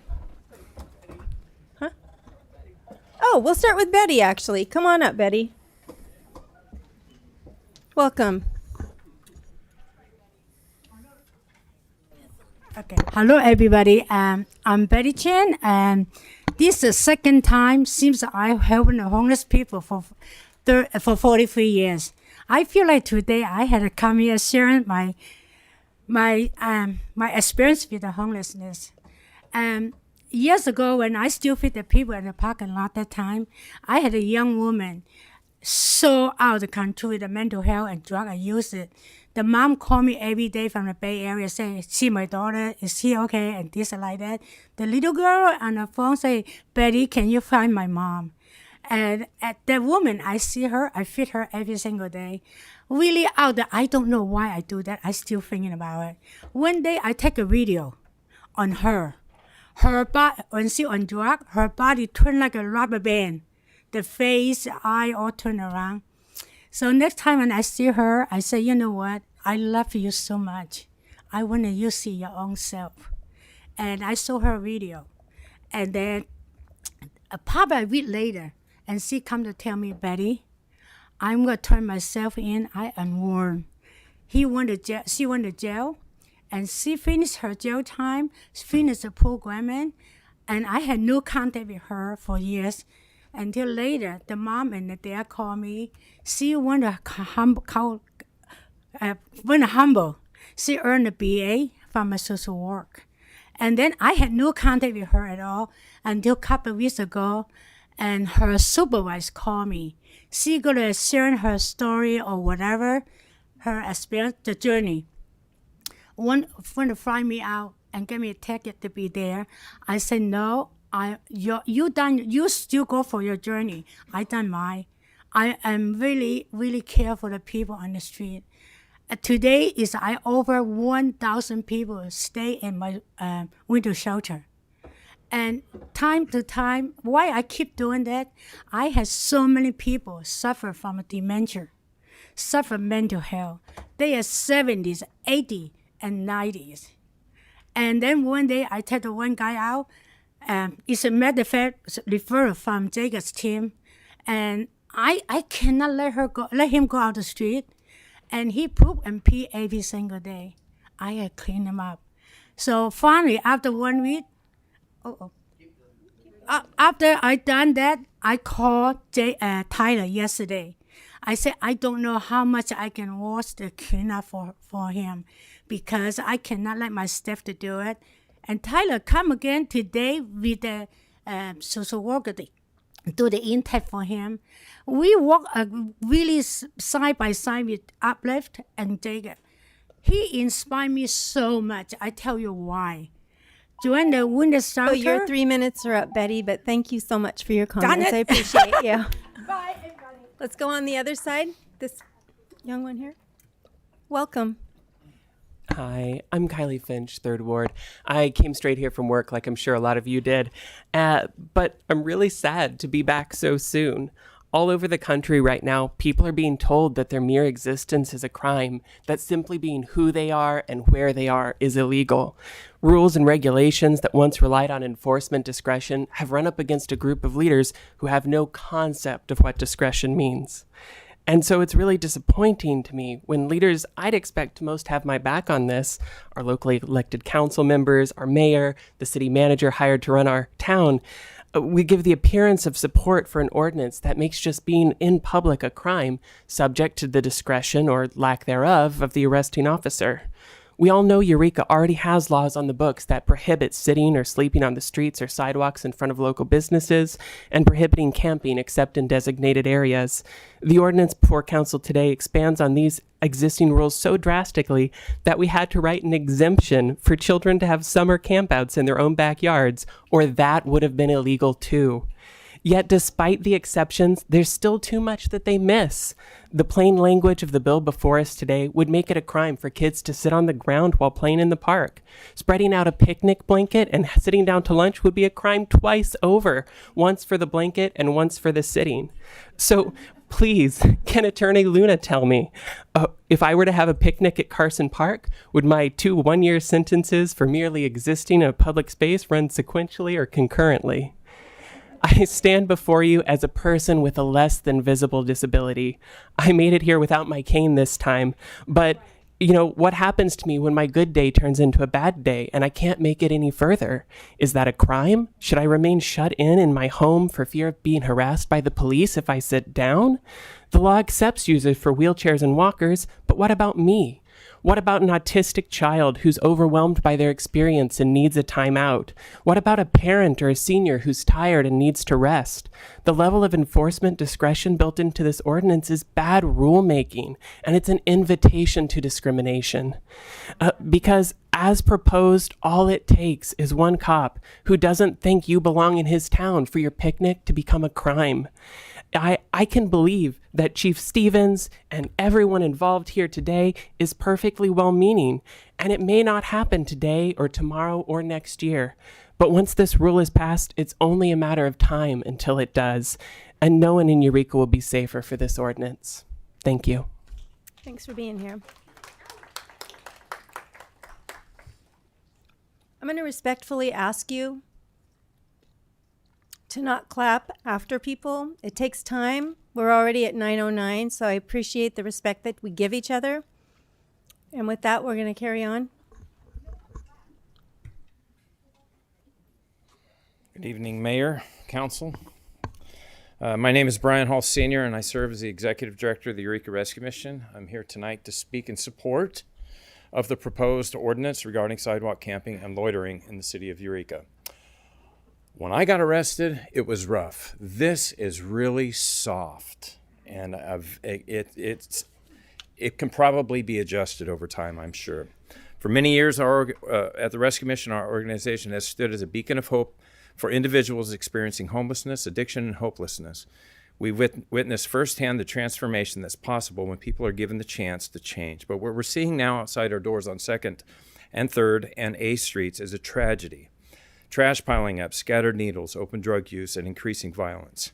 Our staff, guests, and the surrounding community are all living with the consequences of these conditions every day. I want to be clear, it's not about punishing people who are struggling. Our mission has always been to offer help to those in need. We provide food, shelter, clothing, and recovery programs, real tools that change lives. But many people living on the streets outside our facility are unwilling to come inside, not because there's no room, but because we do have standards. We don't allow drug or alcohol use on the property. That may sound strict to some, but we believe recovery starts with accountability and not enabling. I know change is possible because I've lived it. 18 years ago, I came to the Eureka Rescue Mission straight out of jail, narrowly avoiding a 6-year prison sentence. Entering the New Life program changed my life. After completing it, I worked in the thrift store, returned to the men's shelter as a house manager, then director in September of 2024, for 12 years now. The mission helped me rebuild my life, and now I dedicate myself to helping others do the same. But none of that transformation would have been possible if I'd stayed on the streets, surrounded by addiction and chaos. We can't pretend those conditions are conducive to healing. At some point, people need to be pushed forward accountability, recovery, and safety. That's what the ordinance is about. It's not about criminalizing homelessness. It's about creating an environment where change is possible, reclaiming public spaces and encouraging individuals to seek real help instead of staying trapped in despair. We must acknowledge that while the streets may seem like the only option for some, they are not a place of healing. At the mission, we're ready to support people in breaking that cycle, but we can't do it alone. We do need the city's partnership to build a community that prioritizes healing and recovery. The ordinance is an essential step, in my opinion, toward providing structure and guiding people into a better future. I urge you to adopt it, not as a punishment, but as a necessary action for lasting change. Together we can make Eureka safer, healthier, and more hopeful for all. Thank you for your time. If it wasn't for the Eureka Police Department 18 years ago, I'd be dead today. I'd be dead today. And my wife would be dead. Thank you. Thank you. Come on up. Welcome. Welcome. My name is Aaron. I'm an environmentalist. I just wanted to commend these guys and your team of people listening the last 2 hours of all the programs that you've come up with over the years to provide beds, and to hear that we have a surplus of beds. We haven't even tapped into our overstock in a couple of years. It's very impressive. I commend you guys. I commend you all for having such great staff. What you're doing is quite progressive, and I really appreciate all your work. I mean, and the same group of people are asking for you guys to pass this ordinance, and I think I would support what they're doing and fully. At a high level, this ordinance allows EPD to impose a misdemeanor charge for camping. However, you delve deeper into what the city staff and EPD's CSET team are communicating, you'll find that the aim is to reduce arrests through leverage, not increase them. I think that's been like the overall message for you guys. EPD is already can issue citations and arrest people for fish and wildlife violations. Whether this passes or doesn't pass, it doesn't change their ability to arrest. What changes is their ability to use this as leverage to get them into these beds that they've created for these people and into other treatment programs that the city of Eureka has created for these people. I feel like as the leaders, and please empower them. You've come up with some fantastic solutions, and I think this is another great nuanced solution to addressing the homeless encampment problem. Way more progressive than what I see being done in San Francisco County. I mean, I feel like you guys are positioned yourselves to be leaders within the community, even the state, in how you're dealing with the homeless crisis. And I think this is a huge opportunity to promote you guys as leaders and not followers of doing the same thing, which obviously is not working. Yeah. So, and don't feel pressured. I know other organizations such as Hatcher is calling what they're doing Trumpian politics, you know, which is not. It's very progressive, and I appreciate that. This is actually similar. I mean, if you look at our Democratic governor, you know, he's put executive orders in dealing with these massive homeless encampments, and I think this is a very progressive way to reduce arrests and get them into beds and get them into services. So please support these guys. They're doing a fantastic job. Let them continue doing their work. Thank you. So before we have anybody else come up, I'm going to give another reminder that everybody, you too, get your 3 minutes, and people will be respectful and listen to you. All you got to do is get in line. So if we could just move forward and be respectful to the individuals that are speaking, that would be helpful for us to be able to get through what we're doing. So I'm respectfully requesting that we stop this interruption and commenting. Okay? Much appreciated. Who's next? Come on up. Welcome. Hello, I have been a resident of Humboldt County for 8 years, in which time I have seen this legislative body again and again and again attack the rights of our homeless neighbors. These people are people, and they are intrinsically worthwhile because they are people. To criminalize them for simply existing is not humane, and it's not human. This bill is written so broadly that it criminalizes people sitting in, quote, any public place. And then it makes exceptions saying, except for demonstrations. Well, who gets to choose those demonstrations? I've seen anti-homeless laws used against protesters. I've seen them embolden police officers to attack citizens. I've seen it used in Santa Rosa when the Occupy Wall Street movement was happening and the police came and raided peaceful protest occupiers because they were sleeping in public. How is that okay? How is this not limiting our rights? This isn't just an attack on the rights of homeless people. This is an attack on the rights of every person. This bill is written so broadly that the city attorney could not even give correct answers. There's a typo in it, all right? You're trying to limit the number of days somebody is allowed to camp on somebody else's private property. What right do you have to do that? There's so much misinformation that has been put out in this meeting today that I don't have enough time in a minute and 20 seconds to go over it. All right? This is Proposition 1 happening. All right? We are forcibly going to remove people off the streets and tell them, if you don't want the help that we decided that you need, you can go to jail. And that is just going to further the prison industrial complex. That is going to further the impetus on us to pay those taxes for people in jail who should not be there. There's so much wrong with this on a human level that is ridiculous. To say policing with empathy is an oxymoron, in my opinion, because we saw what the police officers did to peaceful protesters at Cal Poly Humboldt. Where was the policing with empathy there? All right? That's all I have to say. That's all.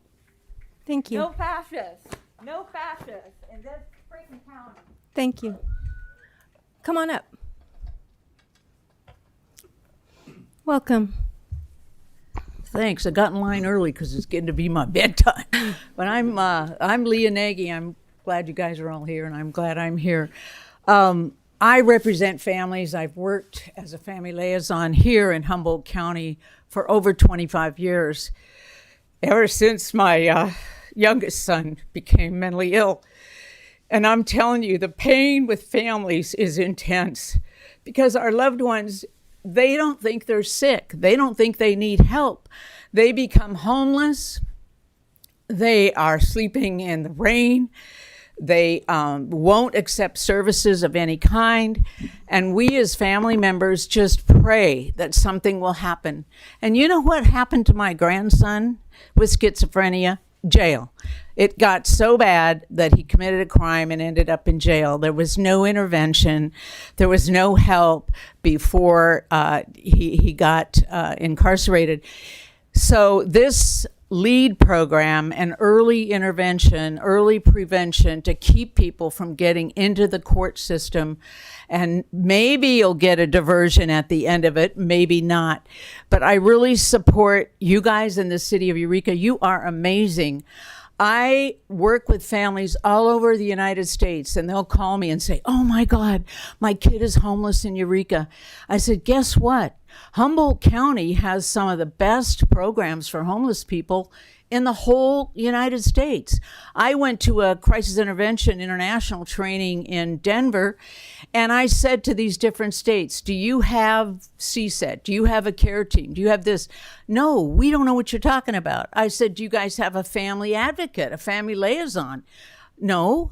So I'm just want to applaud the people here, especially everybody here. You know, everybody here cares about the homeless. That's what's cool. You know, what they're saying is we want to help the homeless in one way or another. So I really support this whole situation. And Duna anosognosia, people may not realize they need help. And we know that mental illness is a biological chemical brain disorder. It's nobody's fault.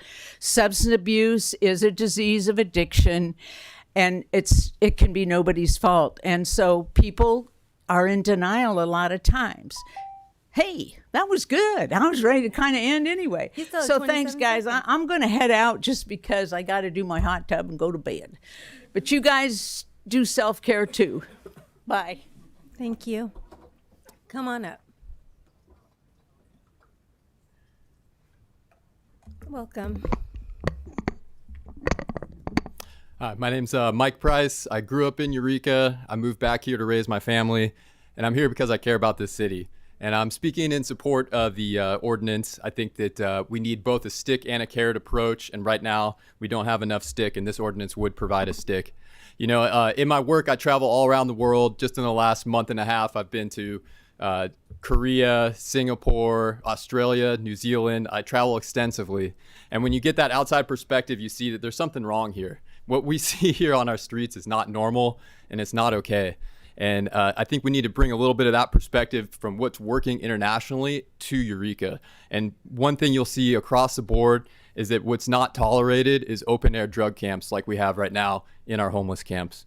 And to those who say it's compassion to allow people to live on the street, to defecate on themselves, to overdose, to inject themselves with poison while we step around them, that's not compassion. There's nothing compassionate about that. And what I've heard tonight, this proposal, this is empathy, this is compassion, this is getting people the treatment that they don't often know they need or can't compel themselves to get. And so I would urge the council to vote in support of this ordinance. And I'd also like to consider the rights of all the citizens of Eureka, not just the homeless people, but also the rights of people like my kids to have a safe walk to school. I'd like to have my wife to be able to run the Hikshari Trail without worrying of being harassed or assaulted, as has happened. I'd like us to stop pretending that this radical amounts of drug use doesn't involve increased crime, because it does. I want this city to be a city that I'm proud to bring my friends and my family to.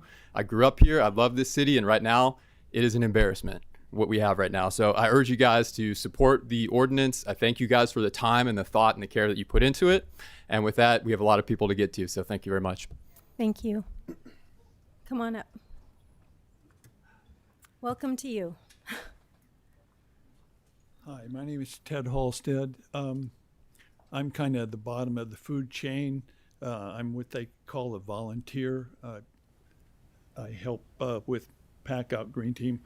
I've carried a lot of buckets of feces out of the wetlands around here, a lot of buckets of needles. Like I say, I support the ordinance, and it's a very diverse thing, this experience here with all of these people, you know, trying to help folks, and our chief here that's got a tough job. and he's compassionate. So I'm for the ordinance, and I'm just going to keep the verbiage to a minimum because I've already given you about 25 years of volunteer work. So see y'all. Thank you. Come on up.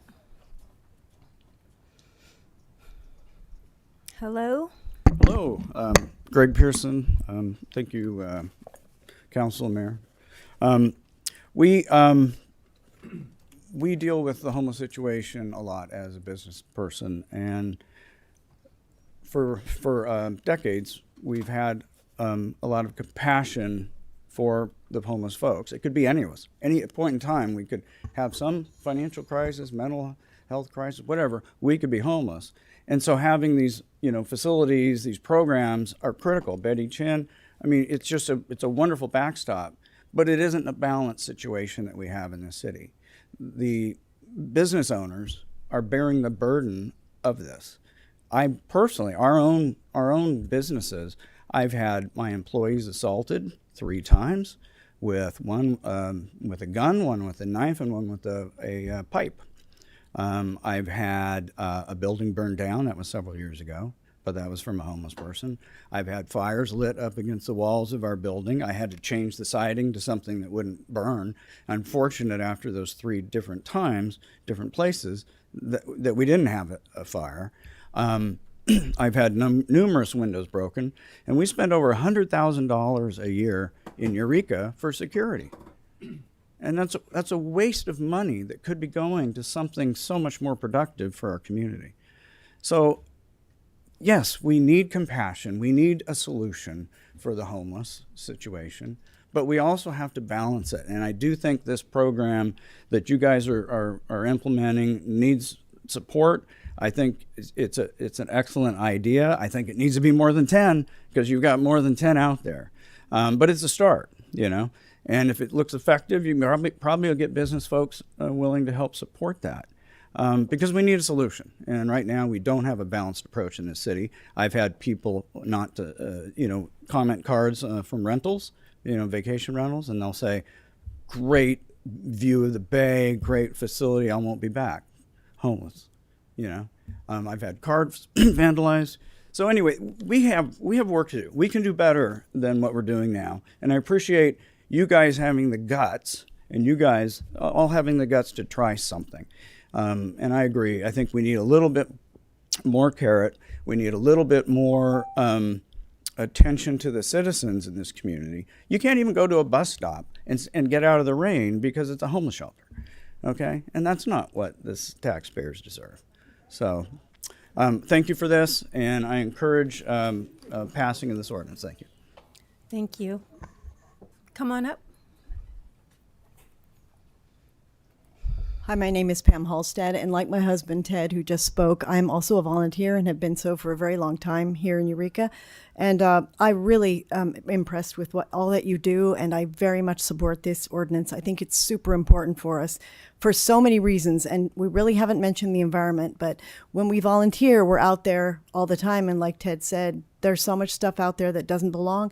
And for the people who visit, there was a guy recently that was from Colorado, and he just said, and he was living in his car, moving it around, and also picking up everything. And he was a graduate from University in Colorado. Anyway, my point is that he was saying, is there any place around here that's safe for me to park? I'm like, or even walk on the trail. And I honestly couldn't say, yes, there is.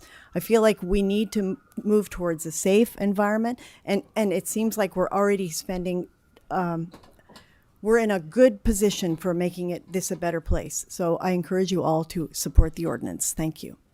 Thank you. On this side.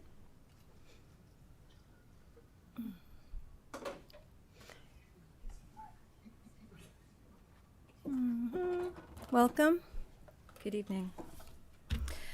A river of anything I wanted. Tents, tarps, sleeping bags, clothes, food, pads. All I had to do was be there and I'd get what I wanted. If whoever was handing out stuff didn't have what I wanted, I'd go take it from someone else on the street. I did what I wanted, and I didn't care about anybody, including myself. In one of his more candid times of speaking about being homeless in Oakland, those were my husband's words. Overall, people are good, and most do not want to see others suffer. People feel compelled to do something to alleviate suffering, and the endless river, as my husband called it, of what he wanted was seen by the people providing it as humane and compassionate. In some ways, that's true. As a short-term stopgap measure to keep someone warm and dry for a limited time, it's compassionate. In the case of my husband, it devolved into cruel and inhumane. It allowed him to continue on his path of worsening mental health and physical deterioration. As an example of his mental state, he forgot he received disability pay. When he started recovering and was working with the people, he discovered he had a sizable chunk in the bank, and he'd been homeless for years thinking he didn't have money. Had he not encountered the 2 Oakland police officers he did that day, and had they not taken him to a VA lockdown facility, it's possible I would not have known him, and it is the system that saved him. The systems you have created in Eureka are the difference: mental health, housing, other services, and a police unit dedicated to compassionately moving people out of the brush, off of the cement, and into necessary services, as well as shelters with running water, plumbing, and security. It's a Herculean task, not only getting people there, but keeping them there. You should really take pride in the systems that you've created. Now is the time to move people out of their comfort zone, no rules existence, and into the reestablishment of their humanity. It's difficult, and no one enjoys watching someone having to push another adult, whatever age, into doing what is necessary.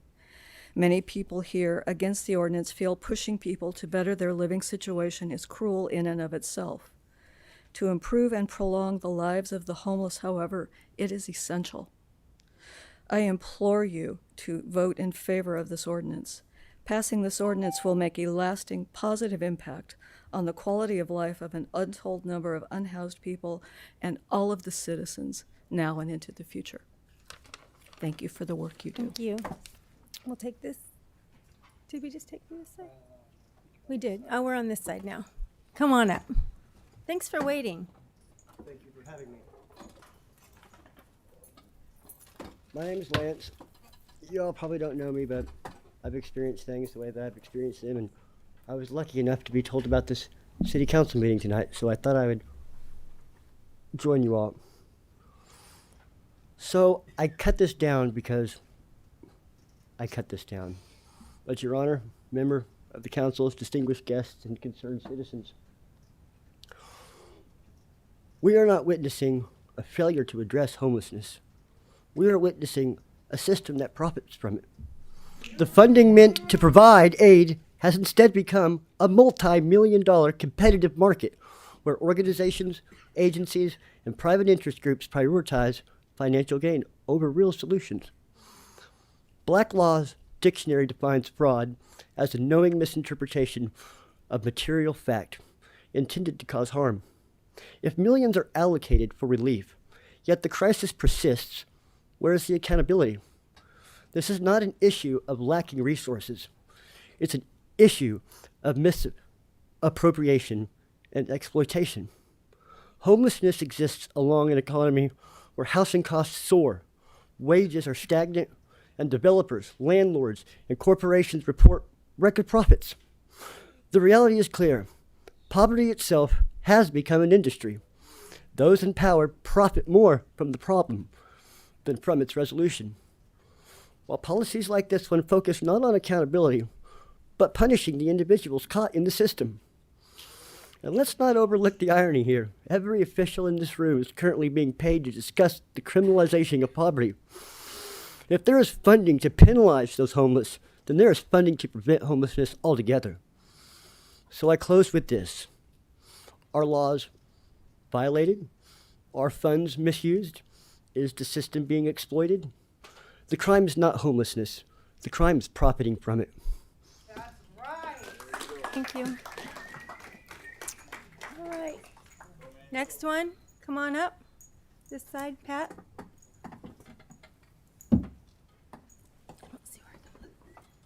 Hi, you know me, Pat. First of all, I want to say the obvious. You're criminalizing the homeless. You realize, of course, that if there is crime in Eureka, it's because of you. Because the homeless don't have any money. So you sit there and you're going to fine them? They don't have the money, so they're going to go and they're going to steal their stuff. They have to. I think I told you once before, I was a criminal too. So you can blame yourselves for any of the crime here in Eureka. That's the way it is, all right? Just want to make that clear. Another thing I want to say is, I'm also a medical professional. Maslow's law is very important. And what Maslow said is before you're going to treat anything, they have to have housing and they have to have food. And a lot of the causes of these behaviors is homelessness. So why don't we treat the problem and treat the homeless and not these little extra things that these little supposed nonprofit places are trying to argue that they want to help. They don't want to help. Providence St. Joe's is nonprofit. Look at how much they make right now. So what you're doing is you're wasting my taxpayer money with these programs. And I think that's pretty hypocritical of you guys. Really, you're sitting there nice and pretty in your nice homes with your nice jobs. You don't realize what's happening with the homeless. I was almost homeless too. I had cancer and I was on the street. I know what it's like for those people, those homeless people. A lot of them are addicts because they are homeless. If you don't have any money, how are you going to have any fun? You can't go out, you can't do anything. So a lot of people decide, well, I'll do a little drugs, and then it gets worse. So the homelessness is the problem, and we have to do something about that. I really wish you would do something and not criminalize them and not fine them. They don't have money, not take their belongings away. I mean, if they're jailed, what happens to their belongings? They're gone. And then they have to steal to get some more back. So you can blame yourselves, like I said, for any crimes. Thank you. Thanks, Pat. Welcome, Janelle. Thank you. I didn't have anything prepared, so I'm going for my notes. In 2011, the city of Eureka had a social worker that was working with their police officers. And I mentioned that to just say how early you were at coming to this problem, not you all, but the people back then, and that you continue to do that. And I thank you for that. I have some problems with this ordinance. It's better, however, than the old one in one way. The old one was a parking ordinance with no signs or painted curbs. So the police could declare it, it's like there were places to be that they could be legally, but there was no way for people to know where that was unless, as your attorney pointed out, they could find the codes, and those were actually hard to do. So this is an improvement. However, I still am uncomfortable with it because despite all the work that is being done to help, there are a lot of people that are still going to be out there and essentially lawless criminals. They will be breaking the law anywhere they are in this city. And so that's my concern with it. I'm not sure. And so I guess what I'm saying is that I guess I'll just advocate for what I've been advocating for 20 years, for all these years, 10 years, whatever. And that is that people need a place to live. And this city needs to do that. If you can find the funding, but the problem, and again, I understand your problem. The funding for them, there is funding for them to do social work, to do that. But for those who are not insane or addicted or a senior, or the money goes to certain populations, and the others who are just poor are just SOL. So that's my pitch once again for a place to live. Thank you. Thank you. Come on up this side. Good evening. Hello, My name is Ryan. I've been a Humboldt resident for 8 years. And I want to go on record to oppose this ordinance. I've heard a lot of beautiful words tonight, and I still am having a hard time understanding why you would bring someone who maybe is in one of the lowest points of their life and say, we're going to potentially make it worse for you with a $1,000 fee, sounds like, or jail time. Think about your lowest time in your life and ask yourself, if someone came along and offered help, and I put that in quotes, but the help was on condition of a threat of punishment, and whether you would perceive that as someone on your side. And that's all I have to say. Thank you. Thanks for being here. Come on up.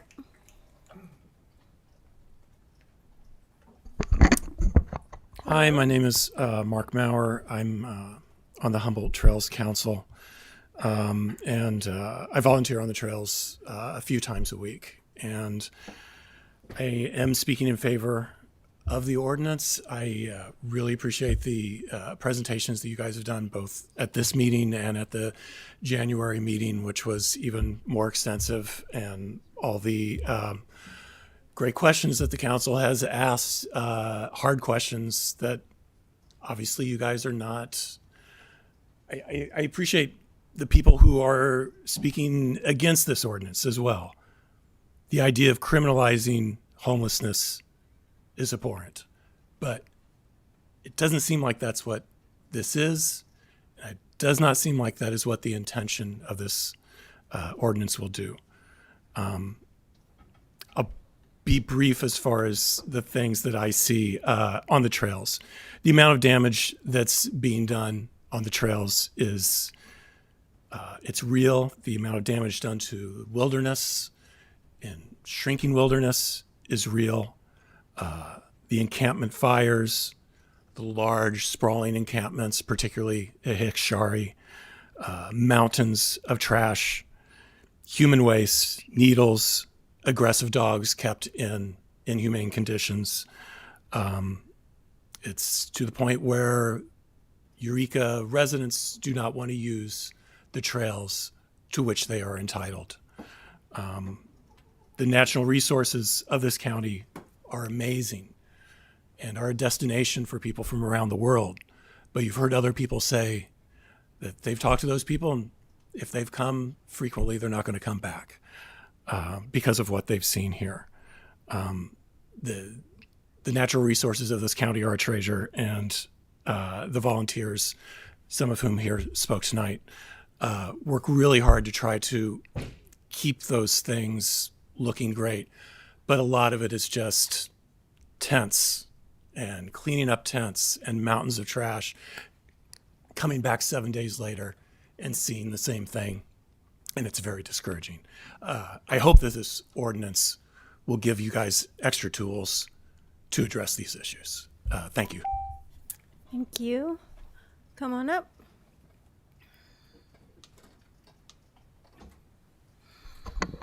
Hello. I'm here to loudly voice my opposition to criminalizing humans for existing.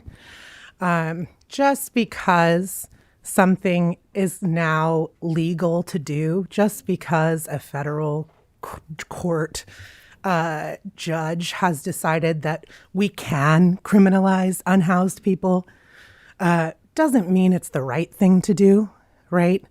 And I think it's time for the city of Eureka to really look at itself and decide what kind of city, what kind of place do we want to be, right? 2 weeks ago, We stood here, we called in, and we all voted in favor of being a sanctuary city. What does that mean to you? What is sanctuary? Who deserves sanctuary and who doesn't? Do you have to have money to deserve sanctuary? Do you have to be white? Do you have to have a home? I think the people who need sanctuary are arguably the people who don't have a home, right? That's what sanctuary is. And the painful irony of listening to you guys ask about the development of upper middle class housing at the beginning of this meeting, while we then proceed to talk about the criminalization of existence on our streets for not having money. We are entering what is looking like it's going to be what economists are predicting to be the largest economic crash in our history. We can expect a lot more of this. And today, we heard someone talking about all of their travels and all of these wonderful places where homelessness doesn't exist. Do you know why? Because the government houses people no matter how much money they make, right? So this is not the solution. The solution would be socialism. Ooh, oogity boogity, right? But here we are. We can't buy into that. So instead we have to arrest people, give them a misdemeanor. What does that mean for someone who has a history, right?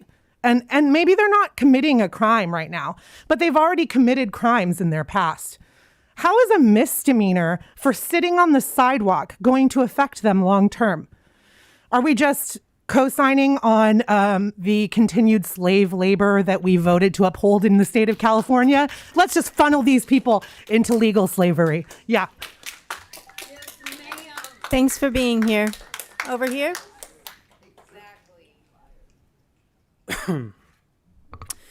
Greetings, Council. I'm here to speak in opposition of Ordinance Bill number 1040 CS that will further penalize unhoused citizens of Humboldt County for sleeping and occupying public spaces and further enable the police department to penalize poverty. There's a nationwide trend of passing city ordinances to further penalize those experiencing homelessness and poverty. Most notably 4118D, which was passed in Los Angeles in 2021. Since its passing, it has categorically been a failure. 4118 has drained the city funds to a tune of $3 million, while only reporting to have housed 2 individuals as a result of the city ordinance. The $3 million does not include the police labor required to enforce and or make arrests. The Los Angeles Homeless Service Authority, in a report released in the summer of 2024, concluded that the law was ineffective in housing people. Passing this law would be a waste of city resources and funds that could be better utilized in outreach, treatment, vocational training, and affordable housing initiatives. Passing of this law will also sever relationships between the city and its unhoused citizens. How can we anticipate any meaningful communication between the city and its unhoused citizens when their very existence is criminalized? I want you all to remember that last week or 2 weeks ago, y'all passed the city ordinance to make Eureka a sanctuary city. When the idea of sanctuary cities were first established, it was meant to allow criminal investigations to run more smoothly in undocumented communities. The obvious issue was that undocumented residents were not willing to cooperate with police investigations because of the threat of deportation. So, city council members, why are we so eager to burn bridges with your most vulnerable citizens and waste city resources? And I urge you all to not make the same mistake council members in Los Angeles did. Vote no to Ordinance Bill number 1040 CS. Thank you for being here. Come on up.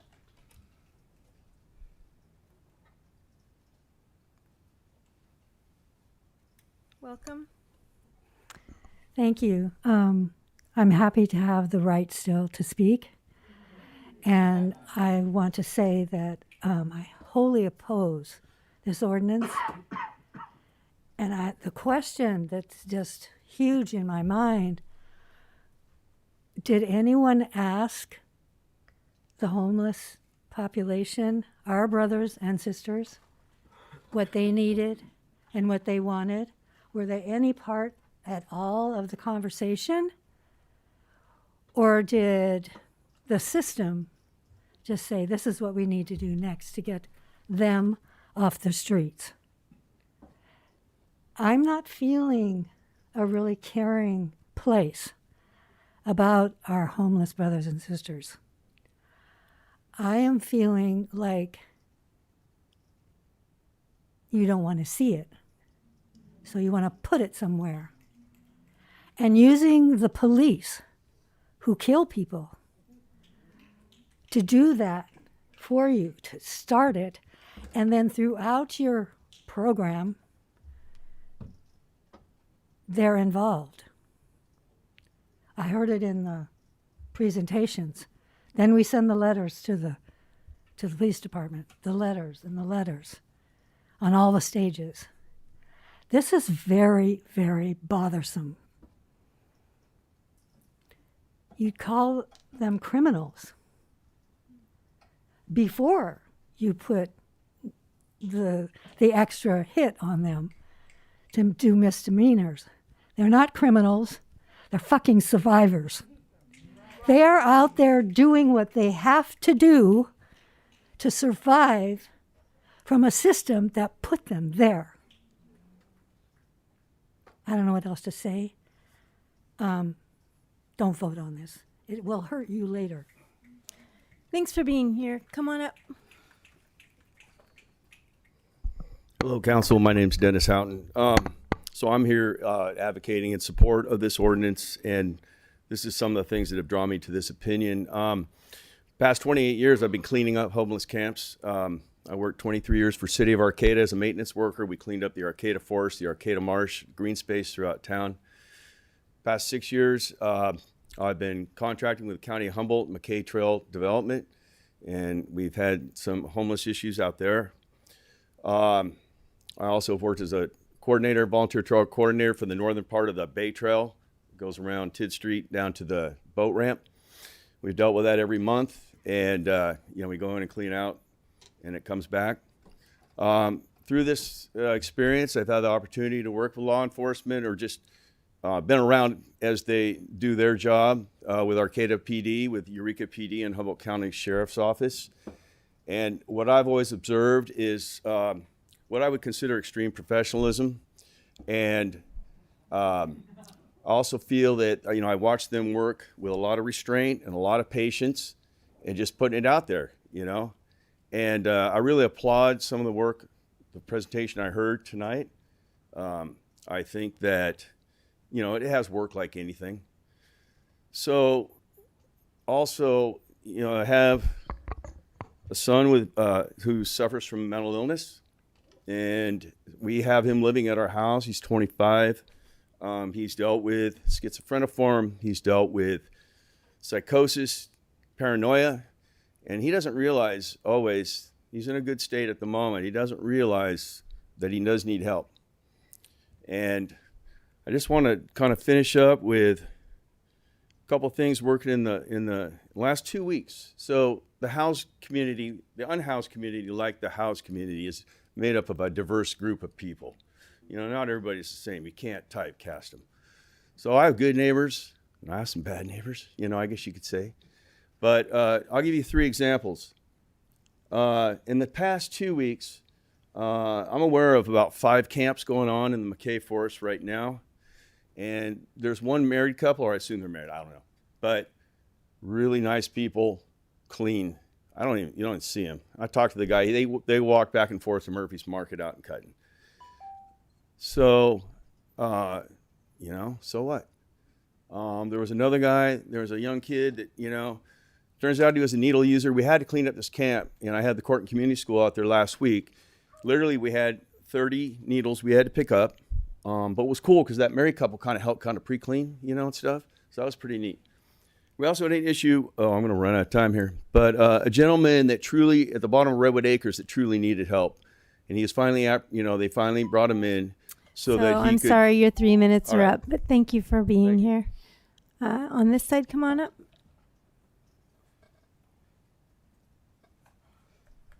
Hello. Hi, my name is Rick Toledo. I'm a representative with Students for a Democratic Society Humboldt. First thing I'd like to say is that we would like to recognize this as criminalization of homelessness. We would like to recognize this as fascism and as Trumpian policy. This is an attack on people's rights. This is an attack on their ability to assemble peacefully. And further, I would like to point out all of these people who have advocated for it, they have pointed to mental health issues. They have pointed to diseases like addiction. Those are things you treat in mental health facilities and medical facilities. Clearly, we don't have enough public medical facilities. We don't have enough public housing. We don't have the resources to help these people. Criminalizing them does not help them.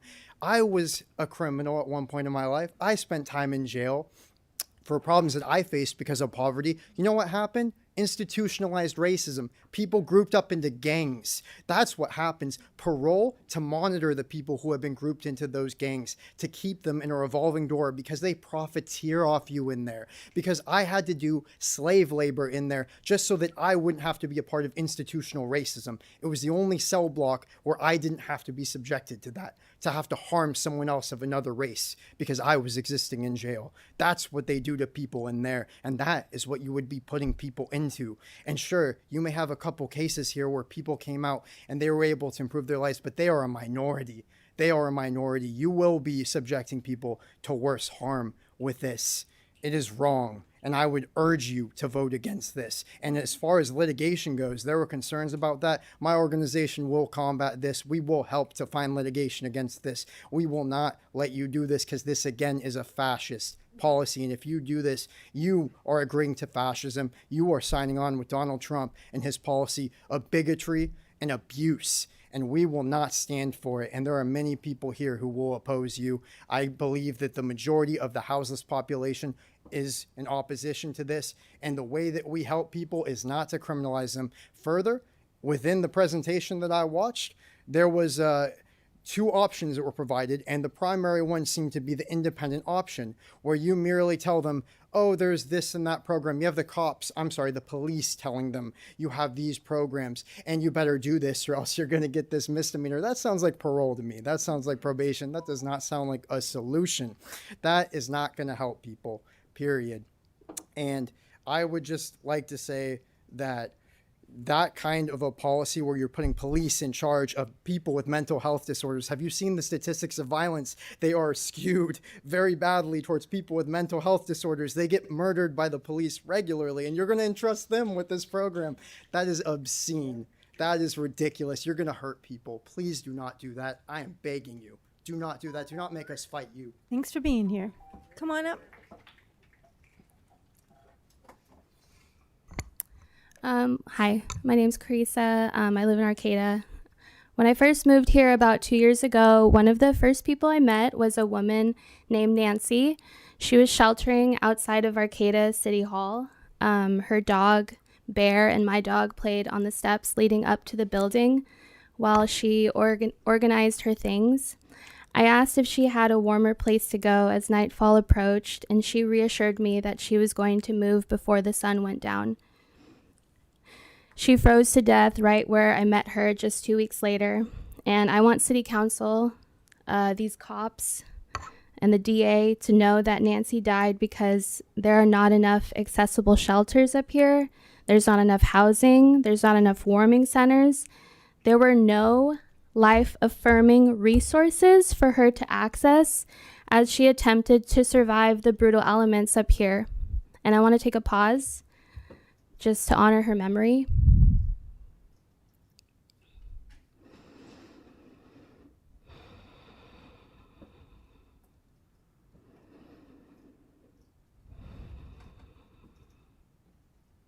Rest in peace, Nancy.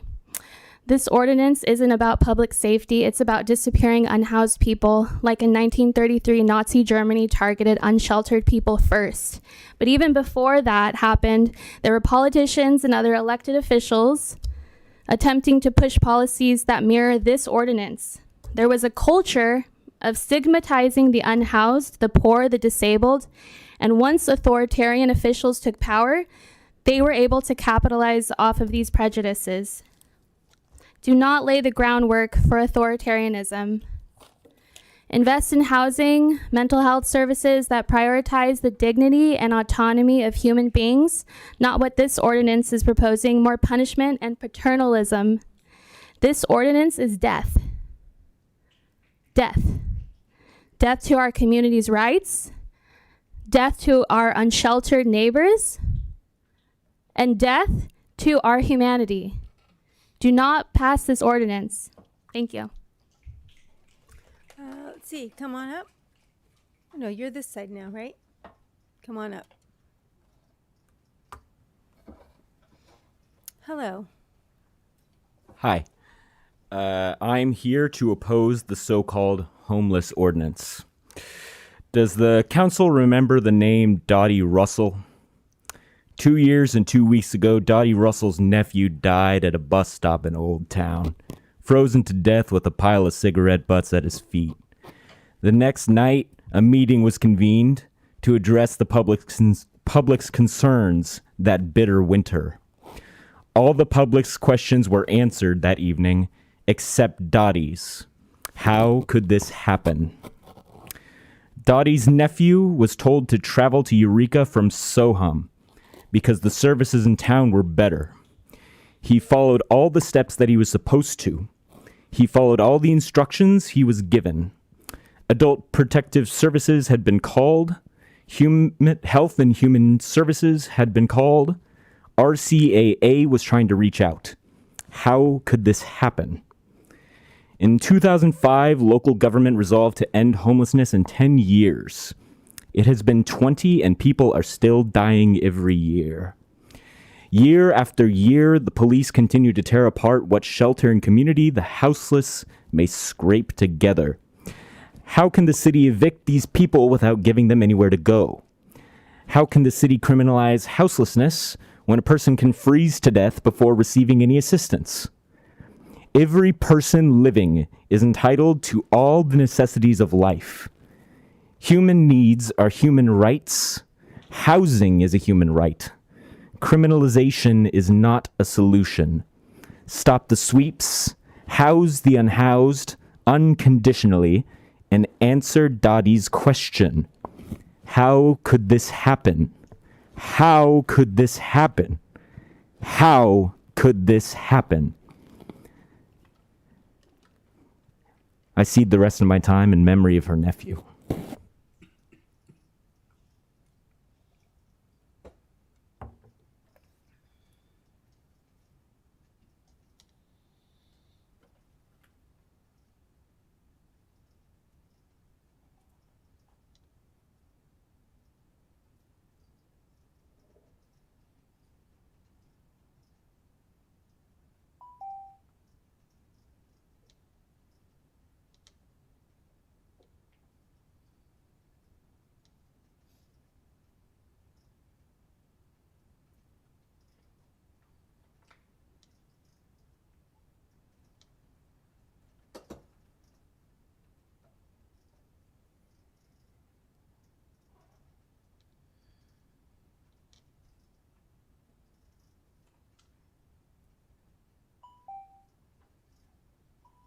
Can't remember. Am I on this side now? Come on up.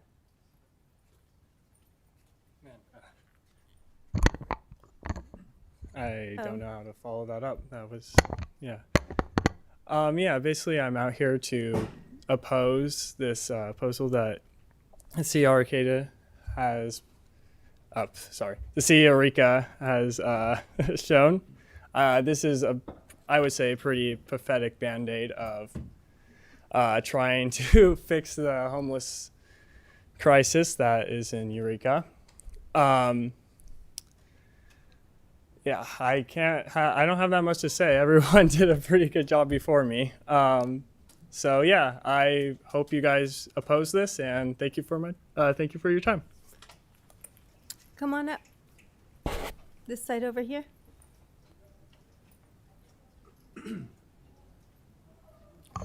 Hello. Hello. I'd like to, my name's Ray, and I'd like to express my opposition to this measure on a number of grounds. I think it's entirely unreasonable and downright abominable to prohibit lying, sitting, or camping in any public place in the city of Eureka. Even if it was just a citation level offense, that would still be, in my view, highly unreasonable. As has been acknowledged here, although there are many shelters in the city of Eureka and in Humboldt County which people can go to, these are not suitable options for many people due to a variety of circumstances. And in addition to that, there are people for whom the existing homeless programs don't necessarily make sense. For example, when I slept on a park bench in Ukiah overnight because my car's engine blew out, that would, if that had happened in Eureka, that would be technically a misdemeanor, which I could receive jail time for under this ordinance. Now, theoretically, a elaborate probation system has been proposed. Theoretically, the city police department has stated they're going to enforce this very sparingly in very specific cases, although these very specific cases are not named out explicitly in the rather vague ordinance. And the grand principle of justice is that for a single person, a single innocent person, to be punished is the worst outcome, worse than a guilty person to not be punished. Why would we write a law which establishes sitting in public, lying in public, existing in public as things that could even theoretically lead to jail time? That is, in my view, obscene and abhorrent. Thank you. Come on up.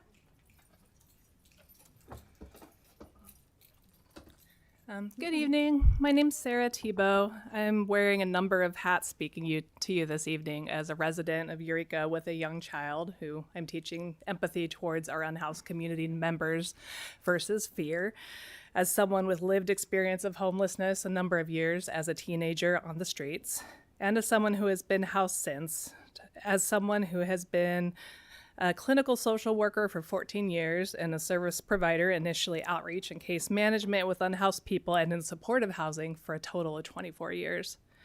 Because of services that helped me transition out of homelessness and recover from the trauma of that experience, not because of criminalization, I am alive and I've been able to serve and support others, many of whom exited the situation of homelessness.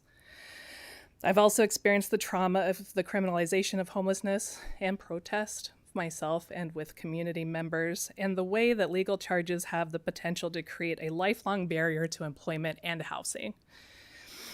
I've also stood against sit-lie ordinances in the Bay Area and watched them worsen the situation there overall. Berkeley Policy Review has demonstrated the failure of such ordinances. I encourage you to look at it. Most people don't choose to be homeless. We all know that there's studies showing that most homelessness is due to economic marginalization, housing costs, unmet mental health needs, and physical illness. Many of our unhoused community members are working. Many of us are one paycheck away from this situation. I meet people regularly who are eager to be housed. The notion that police need to force referrals is ludicrous, as is penalizing suffering community members for the brokenness of our own housing intake systems. A growing body of research comparing the cost of homelessness, including the cost of criminalization, with the cost of providing housing, shows that ending homelessness through housing is the most affordable option over the long run. In LA County, for example, it costs an average of $458 per day to hold a person in a mental health unit, compared to $207 to provide housing and community treatment.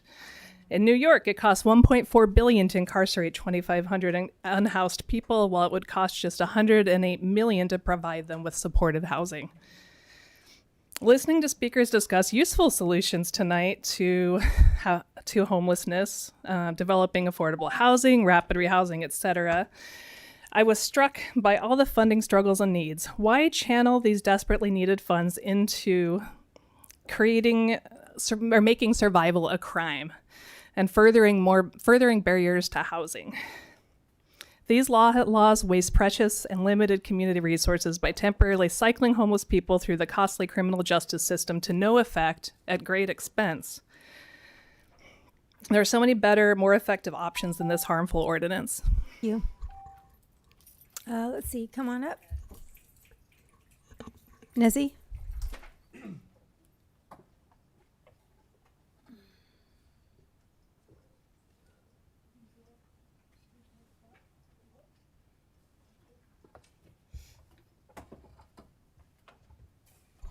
Welcome.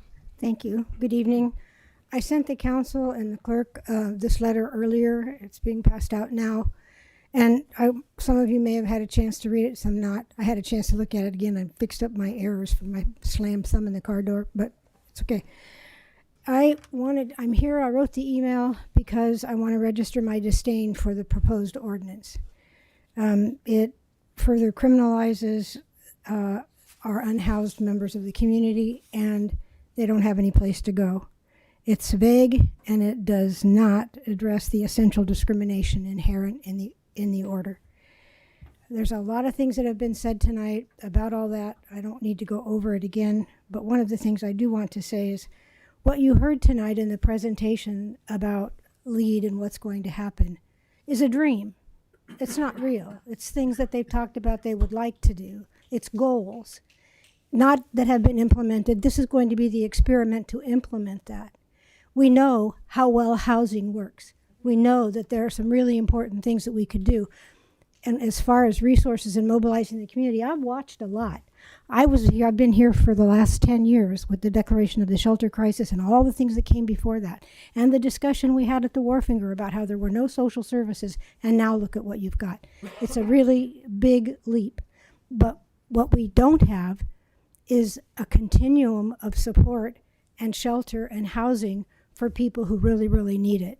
So we need to have some opportunities for people to be in safe places. And right now they're closed out. And if you criminalize them by just the fact of their living and where they have to live, then they're certainly closed out. The other thing is this says there will be no fiscal impact. How is that possible when there's a commitment to the continued expansion of services? I don't understand that.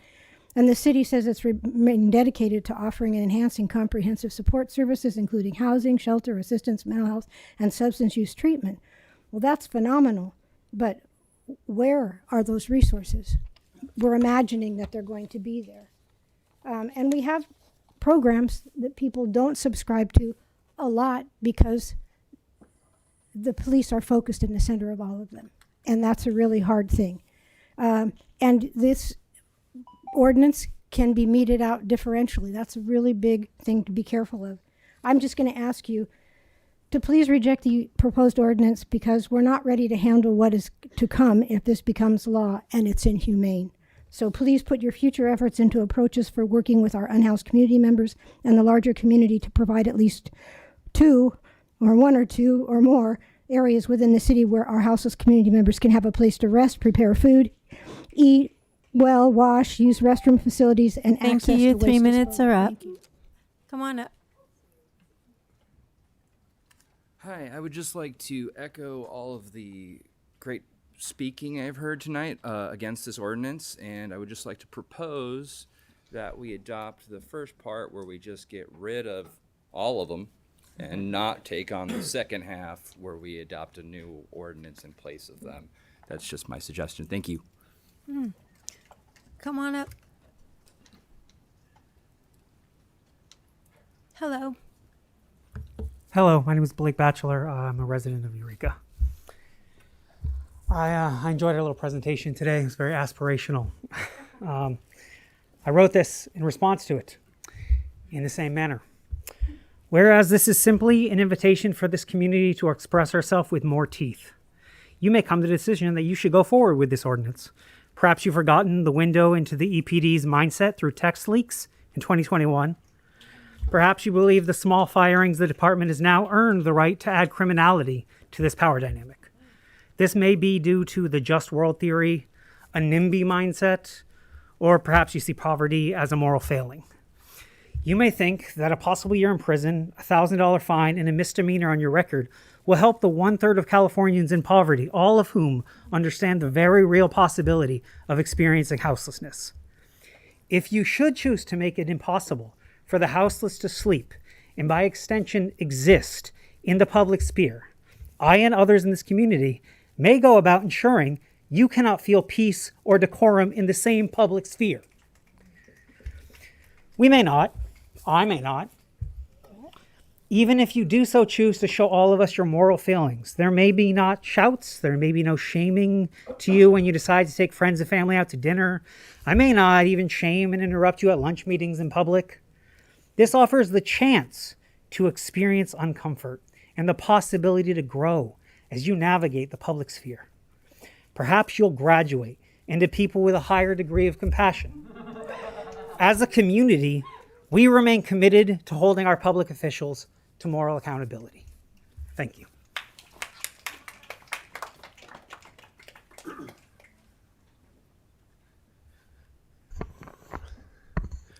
Hello, my name is Todd Chittenden. I've been a resident of Eureka for 20 years, been basically a replant. For the most part, I think you've all had the opportunity to hear what everybody's been saying. There's a lot of fear based in this ordinance. And it stems from a lot of the criminality that will come out of it. I don't understand a lot of this, what is necessary to increase what was an infraction to a misdemeanor, unless it is for either the criminality or the sake to gain more funds in these particular scenarios. I do believe, to hold you at your word, you will be compassionate about this. I have no reason not to.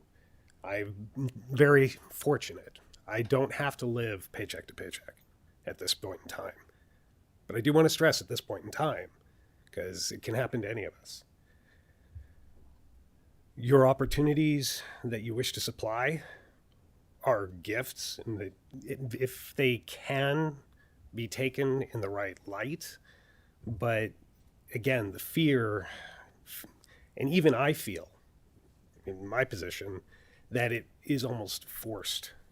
I don't think that's the intent, but the way that if you just listen to even the finger snaps, where these are coming from everybody behind me, the intention behind it, and to support the concern for humanity is strong. And just the way that this is written, I would even suggest please oppose it. There's a lot of opportunity herein to make it better and maybe take a couple more cracks at it. But removing the criminality from it is key. Thank you. Come on up. Good evening. Hey. Sorry, hold on. Okay. I'm speaking as someone who on one side has an older brother who's been in and out of gangs, on and off the streets, addicted to drugs for 10 plus years. He's clean now and housed and a productive member of society. He's the toughest motherfucker I know. We heard from another tough guy earlier. And then I have a younger brother, most gentle soul, sweetest person ever. Very opposite disposition. he's affected, he has bipolar affected psychosis. He's been on the streets. I don't think individual anecdotes are very helpful in guiding these kinds of decisions. So now I'll read what I have. You talk about using the threat of misdemeanors as a form of motivation to seek help. I think the approach shows lack of motivation. I'm here wondering why you think resorting to this extreme and hostile approach is warranted before putting more good faith effort into expanding and improving quality and availability of helpful programs and opportunities as a means of motivation before resorting to criminalizing houselessness and putting restrictions on people's freedoms. There's a quote we heard earlier, we're doing okay, but we could also do better. With a program capacity of 10 to 20, this ordinance is a joke. You said one full-time worker can add an additional 20 or so cases. Why didn't you hire more people before coming to this? With these programs virtually at capacity out the door, you're literally unable to offer any alternative to a misdemeanor. What that tells me is that this ordinance isn't designed with any interest or intention in expanding availability and helpful resources. This ordinance is resorting to hostility, seemingly in hopes of running people out of town. People who might have spent their whole lives here would be abandoned and run out by those elected to help them. The limit and capacity of these programs is clearly defined by the numbers 10 to 20. What's not clearly defined are concrete hard stops or limits on how enforcement can hand out misdemeanors. The fact that these programs aren't empty and waiting for participants tell me that there isn't an issue of motivation in houseless communities' part. All this ordinance changes now is an opportunity for the city to criminalize houselessness and infringe on people's liberties. With more effort towards making solutions, without more effort towards making solutions more desirable and available first. I see people in support of this ordinance. Thanks for being here. Your 3 minutes are up. Come on up. Good evening. This meeting is contradictory and absurd. We have discussed beautifying the city with a new sign. We have celebrated the career of someone who has worked to serve the houseless and those with substance abuse disorders and mental health issues. We had a land acknowledgement. You have asked for civility talking about this ordinance, which is by nature incivil.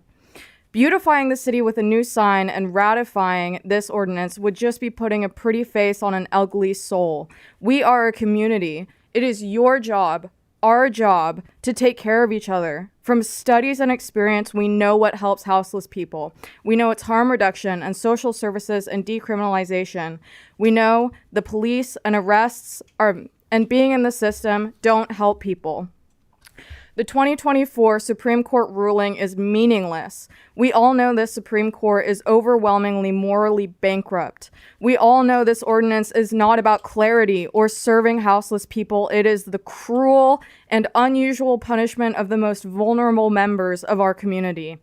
This ordinance feeds the prison industrial complex, and due to the racism of police in this country, will disproportionately affect Black people and other people of color. We are on stolen Wiyot land. Native people have been devastated by colonization by this country. They have had their homes stolen from them. They are the rightful stewards of this land. And you are talking about environmentalism, about being stewards of the land, protecting it from people who don't have homes? That is disgustingly wrong. Everyone deserves to exist in public spaces without fear of being harmed by the state, which is supposed to serve them. Everyone deserves to be safe. Everyone deserves the bodily autonomy to make their own decisions about their lives and health care. Do your job. Take care of our community. And don't punish people for not having a home. Come on up.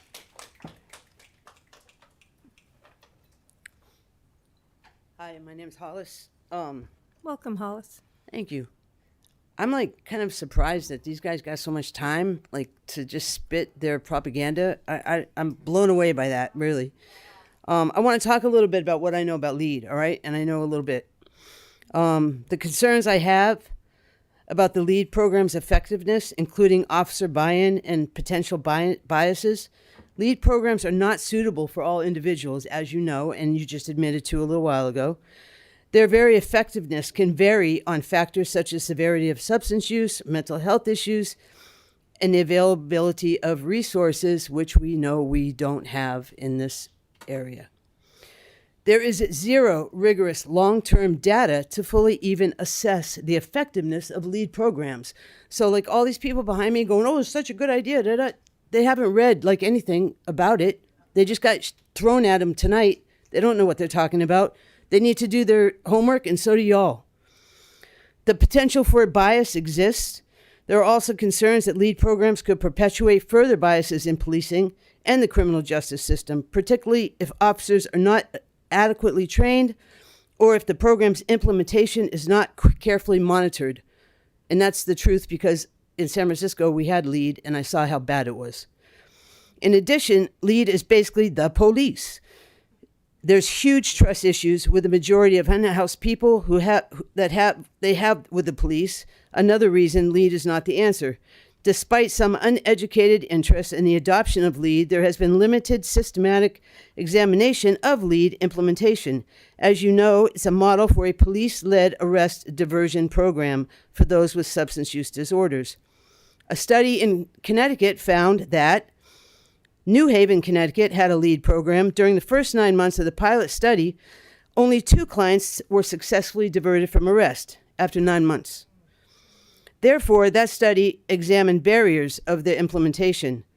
The study identified many barriers to this problem. Punishment and threats don't work with people who are on the streets. If a project like LEAD was to actually work, you would have to have solid harm reduction minded folks that they could hand people off to without forcing those programs to become informants. And that's what happened in San Francisco. The program I ran there, we would not let LEAD in the door because we weren't going to rat out our participants that didn't show up for programs, because then how are we going to keep that relationship with them and keep them alive so that they can get recovery someday? Participants don't trust the police. Cops working for LEAD programs aren't trained in science-based methods. 40 hours of broad-based training doesn't even touch the surface. I went to school for 8.5 years to talk about this shit. A friend of mine just quit working for LEAD. Your 3 minutes are up. Appreciate you. Come on up. What a night, huh? Just in the time it's taken to speak here, my back hurts, and I'm young and able-bodied.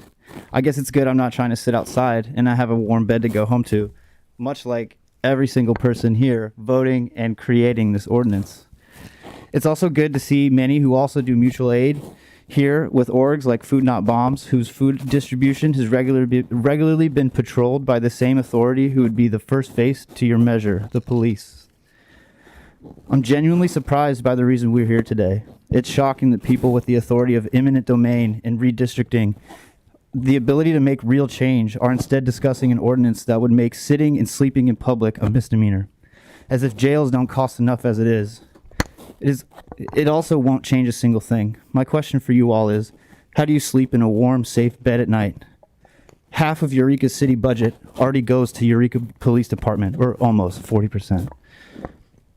Years ago, the city received a $1.6 million grant for the 38 beds, not 50 like I had thought it was, at the Crowley site of Hillficker. It didn't include a budget for the labor required to assemble them. A massive oversight, to say the least.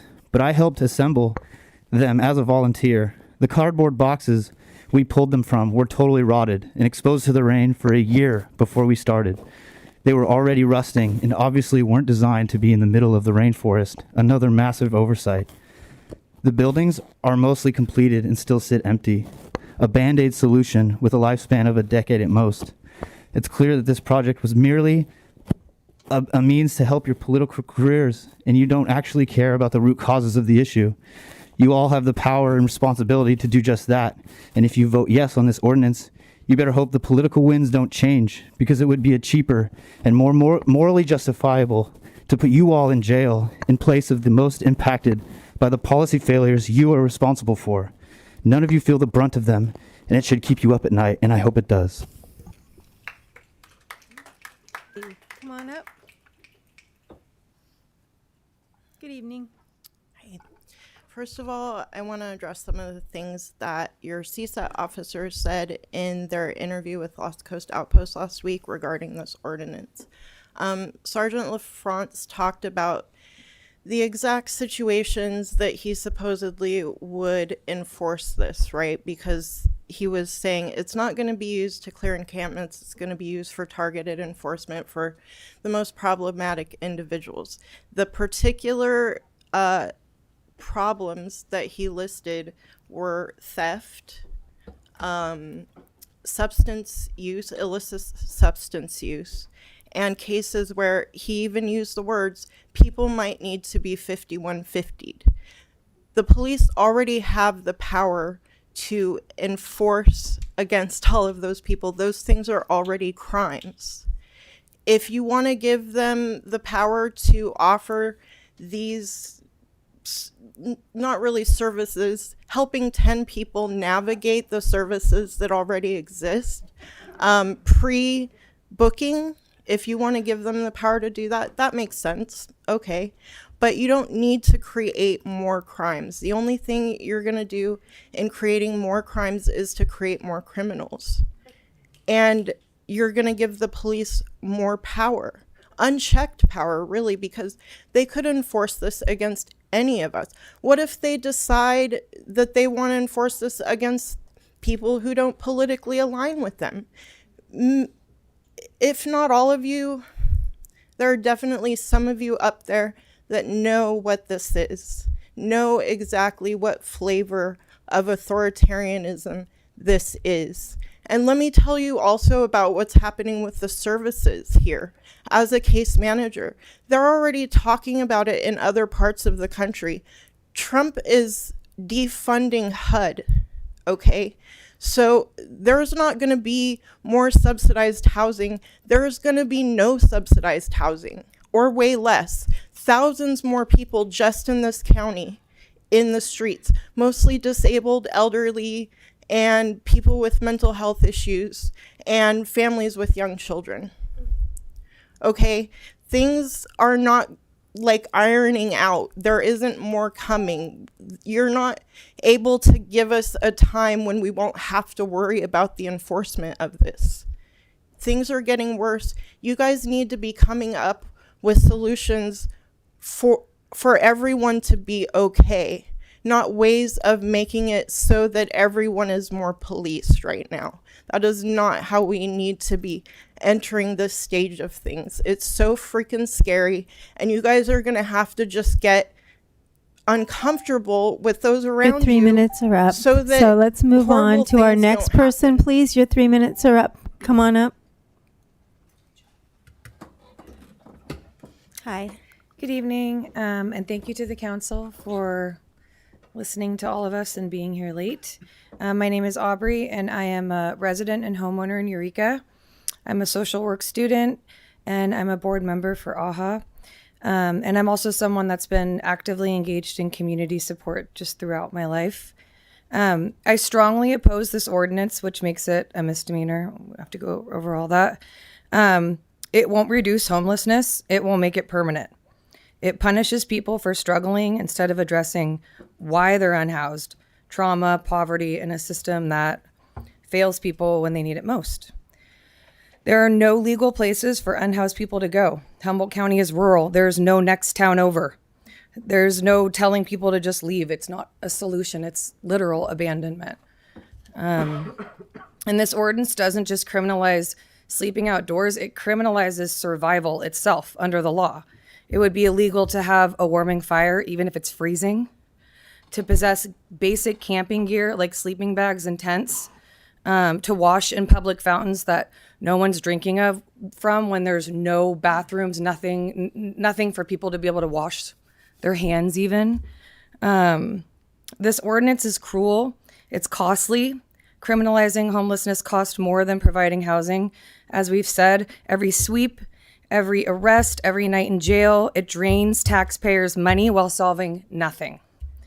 Instead of criminalization, the city should invest in real solutions like AHA's housing, affordable housing solutions, or Hatcher's harm reduction work. And I also have to wonder, just in general, do the people that, I don't know if there's any of them left in the room, that support this, do they actually talk to our unhoused neighbors? I mean, do they even communicate with them? Because honestly, some of the most resilient and brilliant people in this city right now are unhoused. So yeah, it's people that are trapped in poverty for generations, disabled people that are pushed to the margins, and people who keep getting punished instead of helped. People are not entitled to a perfectly curated version of Eureka. That's what your house is for. If you want everything to look nice, stay home. Curate your yard. Curate your front yard, your backyard. We are a part of this community, which means all of it. It means everybody in it. I don't feel entitled to go walk on the trails and just see beautifulness. I feel entitled, if I see an issue, to help, to be a part of the solution. That entitlement came off tonight, and it was a bummer. So thank you for letting me talk. Come on up.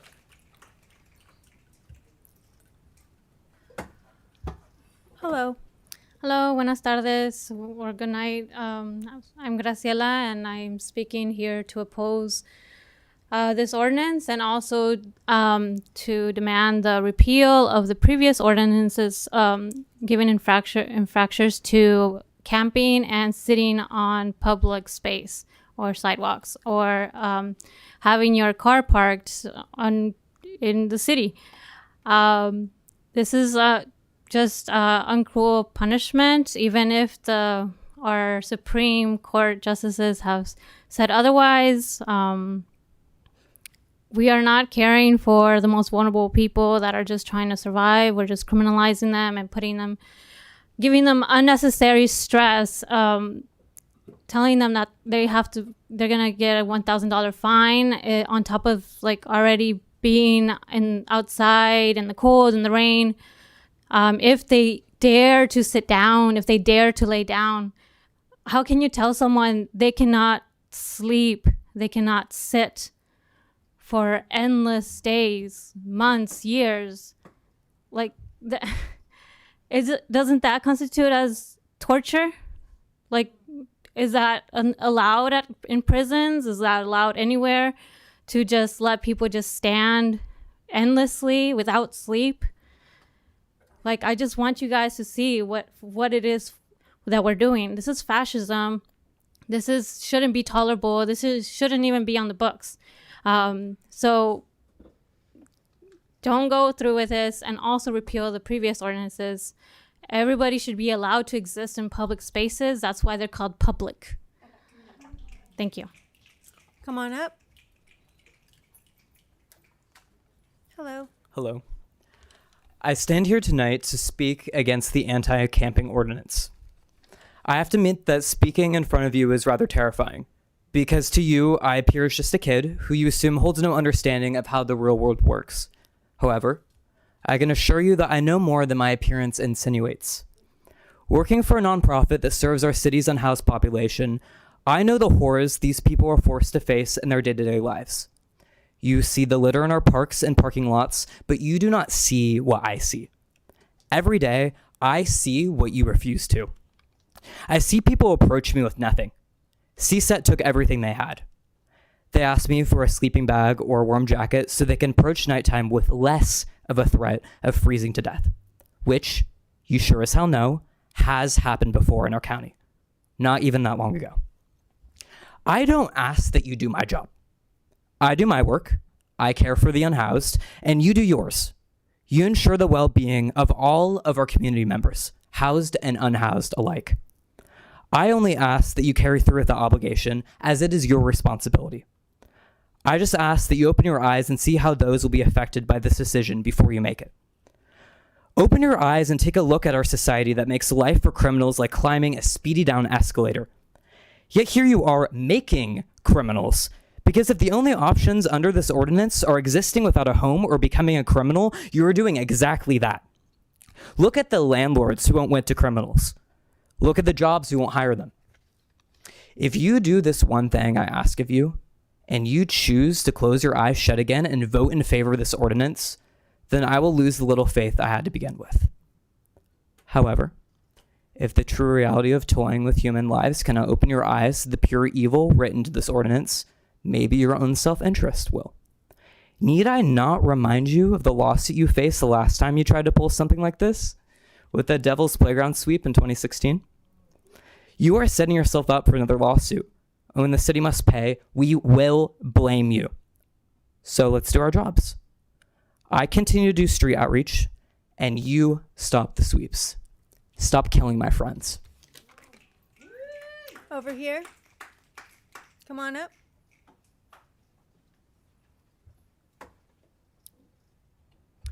Hello. Hello. Tonight we've heard a lot from business owners who claim financial ruin and ill effects from the mere existence of homeless people. One even expressed disgust that a homeless person would use a bus shelter to get away from the rain. God forbid they had to see them. The compassion you hear vied for today by these people is anything but. It's a loss of supposed profits. Those making the affirmative argument view a program that can only take 10 people at one time as enough of a positive to glaze over this criminalization of existence. This is a textbook example of vagrancy laws that have been used in California historically to criminalize people of color, queer people, and those on the streets. This is just another one. This will be used biased. It will be used with bias. People of color, queer people, activists, those with disabilities, and the homeless will be arrested at a higher rate than others due to the way this ordinance is written. It's not a mistake. Of course, the purpose of a system is what it does. Don't expect anyone in this room to believe the personal opinion of an arresting officer doesn't affect arrest data.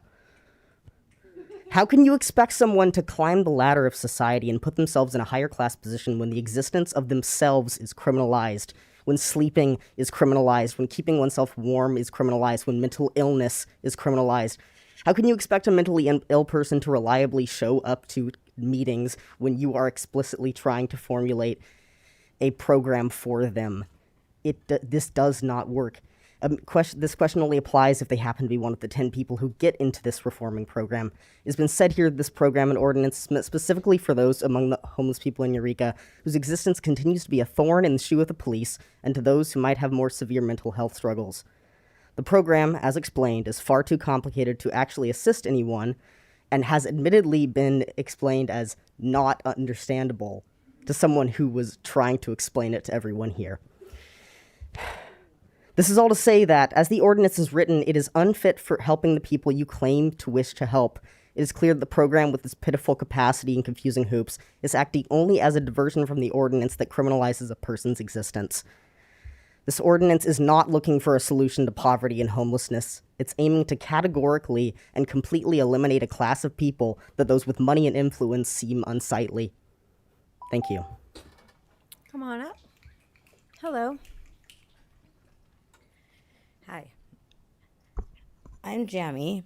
I'm not a criminal yet, but I will be, being homeless. Knowing that these organizations that you guys have are not going to apply for me. I'm not what they want. I do have mental illnesses. I'm on the street. I have a child, but I can't get housed. Why is that? Please tell me. Oh, because I make too much money, as they say.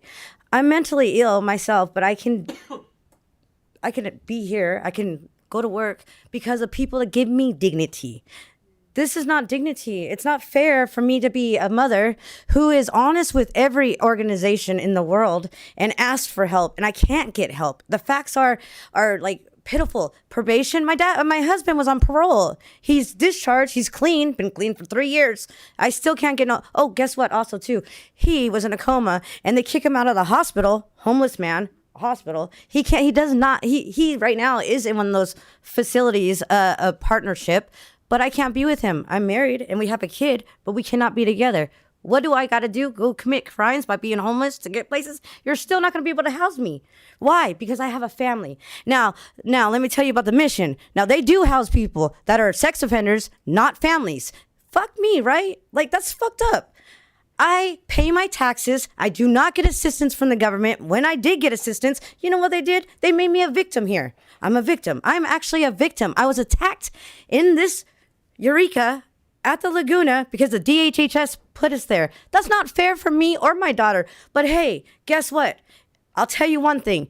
If you gave some people just a chance to fucking live and exist in a community space, I betcha you'd see some differences. I swear, I do community service. I do clean up anything and everything, trash, needles, and everything else that goes along with it. Maybe it is my fault because I do work for Hatcher. But guess what? That place has given me dignity, and I'm not on your guys' assistance. No fucking government assistance is getting help by me. I'm on it because people give a fuck enough to let me be me. Not because of I'm on drugs, because I have a mental illness, and that's the facts. That how do you expect some of these people out here to exist not on drugs when you got people that are criminals or trying to harass or kill or who knows? But what's going to happen later on is like, hey, guess what? You all get to go home and you all get somewhere to sleep tonight. What about all of us that don't? And it's not that I'm fucking a criminal, because I'm not one yet, but you guys want to make me be. That's not fair. I don't got a criminal history. I don't, but you guys want to give it to me. That's fucked up. Nice to see you. This side over, oh no, this side over here.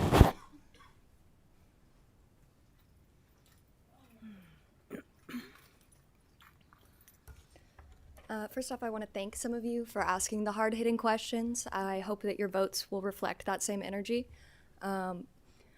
I am so pissed off. I sat here and listened all night, and I didn't hear any programs that were being added with this ordinance. I didn't hear of any additional resources or staff members or care that was being added, but I did hear of a misdemeanor charge being added. I want to be really clear here. A lot of our shelters are hinged upon sobriety. People can't stay there unless they prove that they are sober. And people who live on the streets, people who are experiencing houselessness, they use drugs to escape the misery that is profound poverty.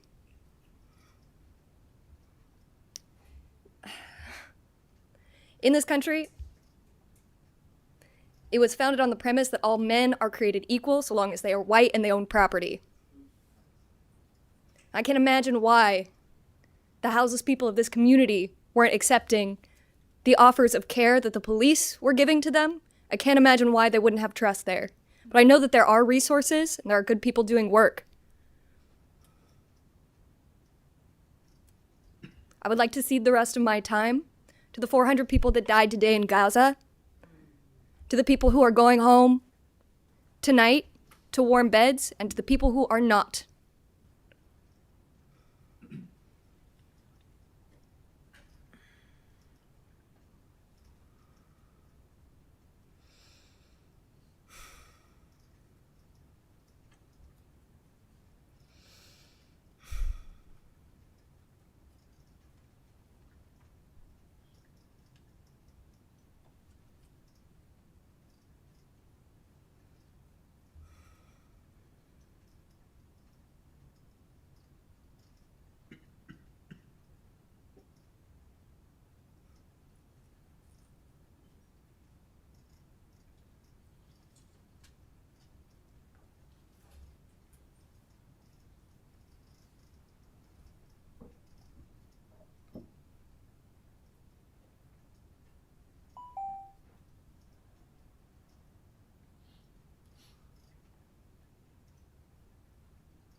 We believe that we will win. Come on up.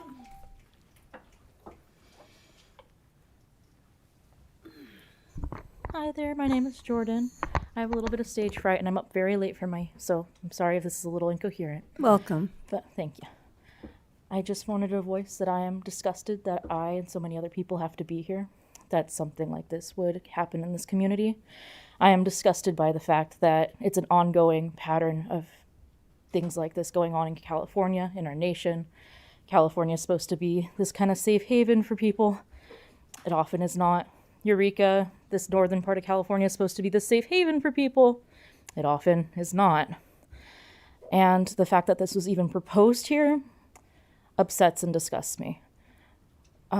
Decades ago, when my grandmother moved up here from Idaho, she said that it was nice because no one made fun of her for being poor. She was someone who grew up in poverty. She didn't even have wood to heat her stove. And throughout the years, things in California have gotten a lot worse. It started in the Bay Area and it grew kind of like a cancer.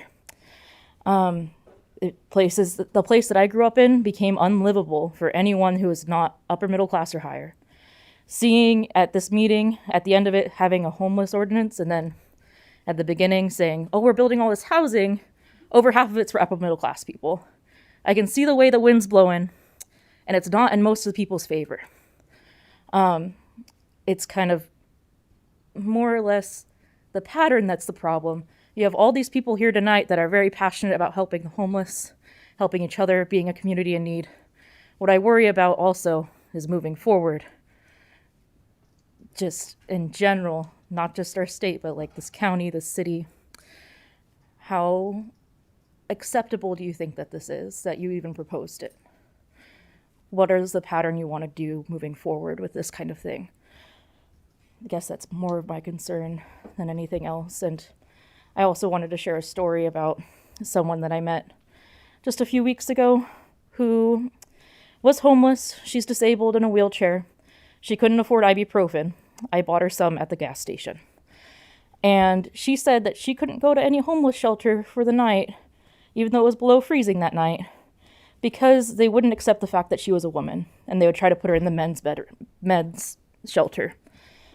And I think this is an ongoing problem with a lot of the shelters in Eureka, not accepting transgender people.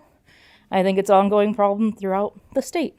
But you'd think, given our reputation for being better, kinder people and having all these people that care in community, that we'd have something as an option. And that shelters, what limited ones we have, should be required to accept people as they are. Thank you. You did a good job. Come on up. Come on, this side, yeah. Getting confused after all this time. Welcome. Hello. Honestly, I'm rather tired right now with how late this has gone on, but I'm really glad and happy that it has to hear how much support there is in our community against this proposition. I honestly feel very heartened to have heard everything that people have been saying at this meeting, and I would like to reaffirm a lot of it.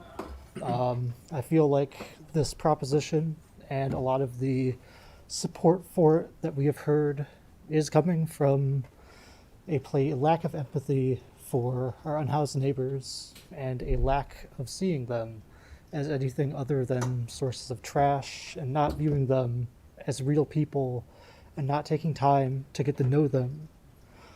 I'm speaking from a position of being someone who is involved with mutual aid organizations in Humboldt and has relationships with people that would be affected, hugely impacted by this law and the way that it punishes people. I'm glad that there are resources, and I do not think that they need teeth and sticks to compel people to get resources and help that they need. There are people out here volunteering their time to provide help, and what we need is more resources and support, not sticks and not teeth. And I'm just glad to see all the support that we have here in this meeting for that approach, and having an approach centered in empathy and taking time to know people and see their needs rather than criminalizing the situations that they're in. And quite frankly, it was very disheartening to see how much time was spent, I feel, obfuscating the impact of this proposition. There was so much time being spent not talking about the criminalization aspects, but talking about the systems in place and glossing over the limited scope and the limited limit of 10 people waiting, and the limit. It's sad to see that there's not a proposal of more support to go with this proposition and the expanding of policing and further harassment of people who already deal with so much difficulty to survive. Thank you. Mayor Burgell, before the next speaker, I'd like to move that we extend the meeting to midnight. To midnight. Second. That only gives us an hour. And we have over 20 people left. We haven't even gotten to Zoom. Yeah. So we're just doing math up here with the folks that are in the room and on Zoom, trying to figure out how much more time we need to make sure everybody gets heard. How many people do we have left on Zoom? Could we do 2 minutes 20 per on Zoom? person? Not including Zoom. We're at 42 minutes just with the ones in Okay, the. so 20 Can we plus extend 20. to 1 a.m.? Yes. I second that we extend to 1 a.m. Oh, that was not a suggestion. Okay, so we have a motion. Do we have a second on that? Well, I will amend my motion, or again, I will rather than move that we extend to midnight, I will move that we extend till 1 a.m. Okay. And do we have a second? I'll second. So we have a motion and a second. Please vote. I'll say yes on the condition that we have a short break. Okay. So Hour and what? let's finish with this speaker. Well, then we're gonna have people in line. Can you just?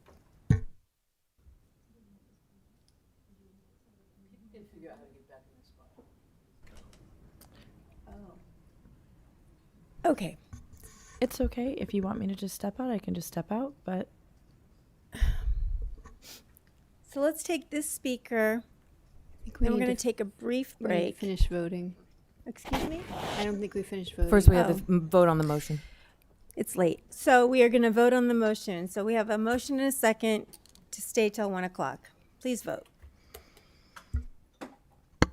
Unanimous yes vote. Motion carries. Thank you. And so we will take this speaker, then we're going to take a quick break. You guys can stand in line or talk amongst yourselves, and we'll be right back after that. All right, go ahead. Okay. Hello. I'm very tired. I'm sure you guys are all super tired too. We got a lot of information tonight with the presentation. A lot about services that we already know about and we already know don't work for a lot of people. There's no way that anyone up there believes that this ordinance will be a good thing for anybody. It does not make our community safer. It does not address any kind of environmental issue that has been talked about. It does not change mental health, anything. It's not going to magically house people because there are no resources being added. So I will add a little bit to the presentation and something that EPD didn't cover, which is that the root of it is to push people away so much so that they feel miserable and they wish, and you wish that they would leave or die, whether you would admit that or not if you vote for this ordinance. Those are the results of criminalizing homelessness. In October of 2024, researchers at the University of Colorado conducted a study to see if involuntary homeless sweeps did anything to decrease crime. The results are not very surprising. Crime did not decrease. Public safety did not increase. If you think that litter, even syringe litter, is a justification for continuing to displace and criminalize people, I encourage everyone to look up the word eco-fascism and then look in the mirror because it is not a justification to criminalize people further. All of us house people have trash services that take out our trash every week. That is not the case for camps. So if we did not have trash services, our trash would also back up and turn into an issue. To everyone hearing this, hopefully some of the pack out people can hear it on Zoom or wherever.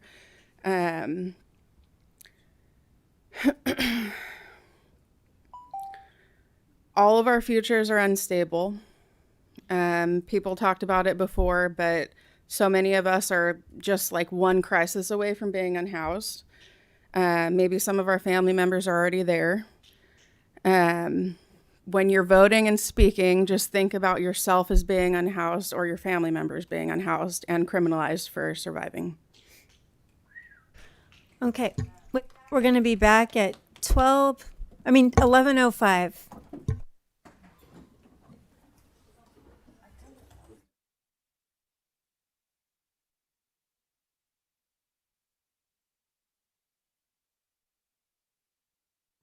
Recording in progress.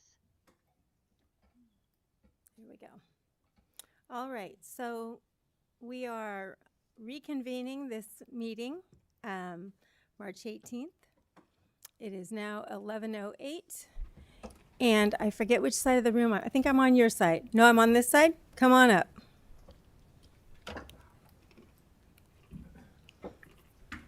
Hello. Hello. Good evening, everybody. I am the Executive Director of the Humboldt Area Center for Harm Reduction, and I would just like to say at the start that I am very grateful to be surrounded by so many community members who care about keeping my friends alive, and really honored to know all of those friends. That really warms my heart. Something that turns my stomach, however, is cruelty disguising itself in the language of compassion. There's been a lot of language games used tonight, and in a lot of the discussion around this proceeding tonight. The terms accountability, sticks, teeth, leverage, enforcement are used to disguise things that are actually incarceration, punishment, criminalization, and just abject suffering for people that I care about, people who I consider my friends.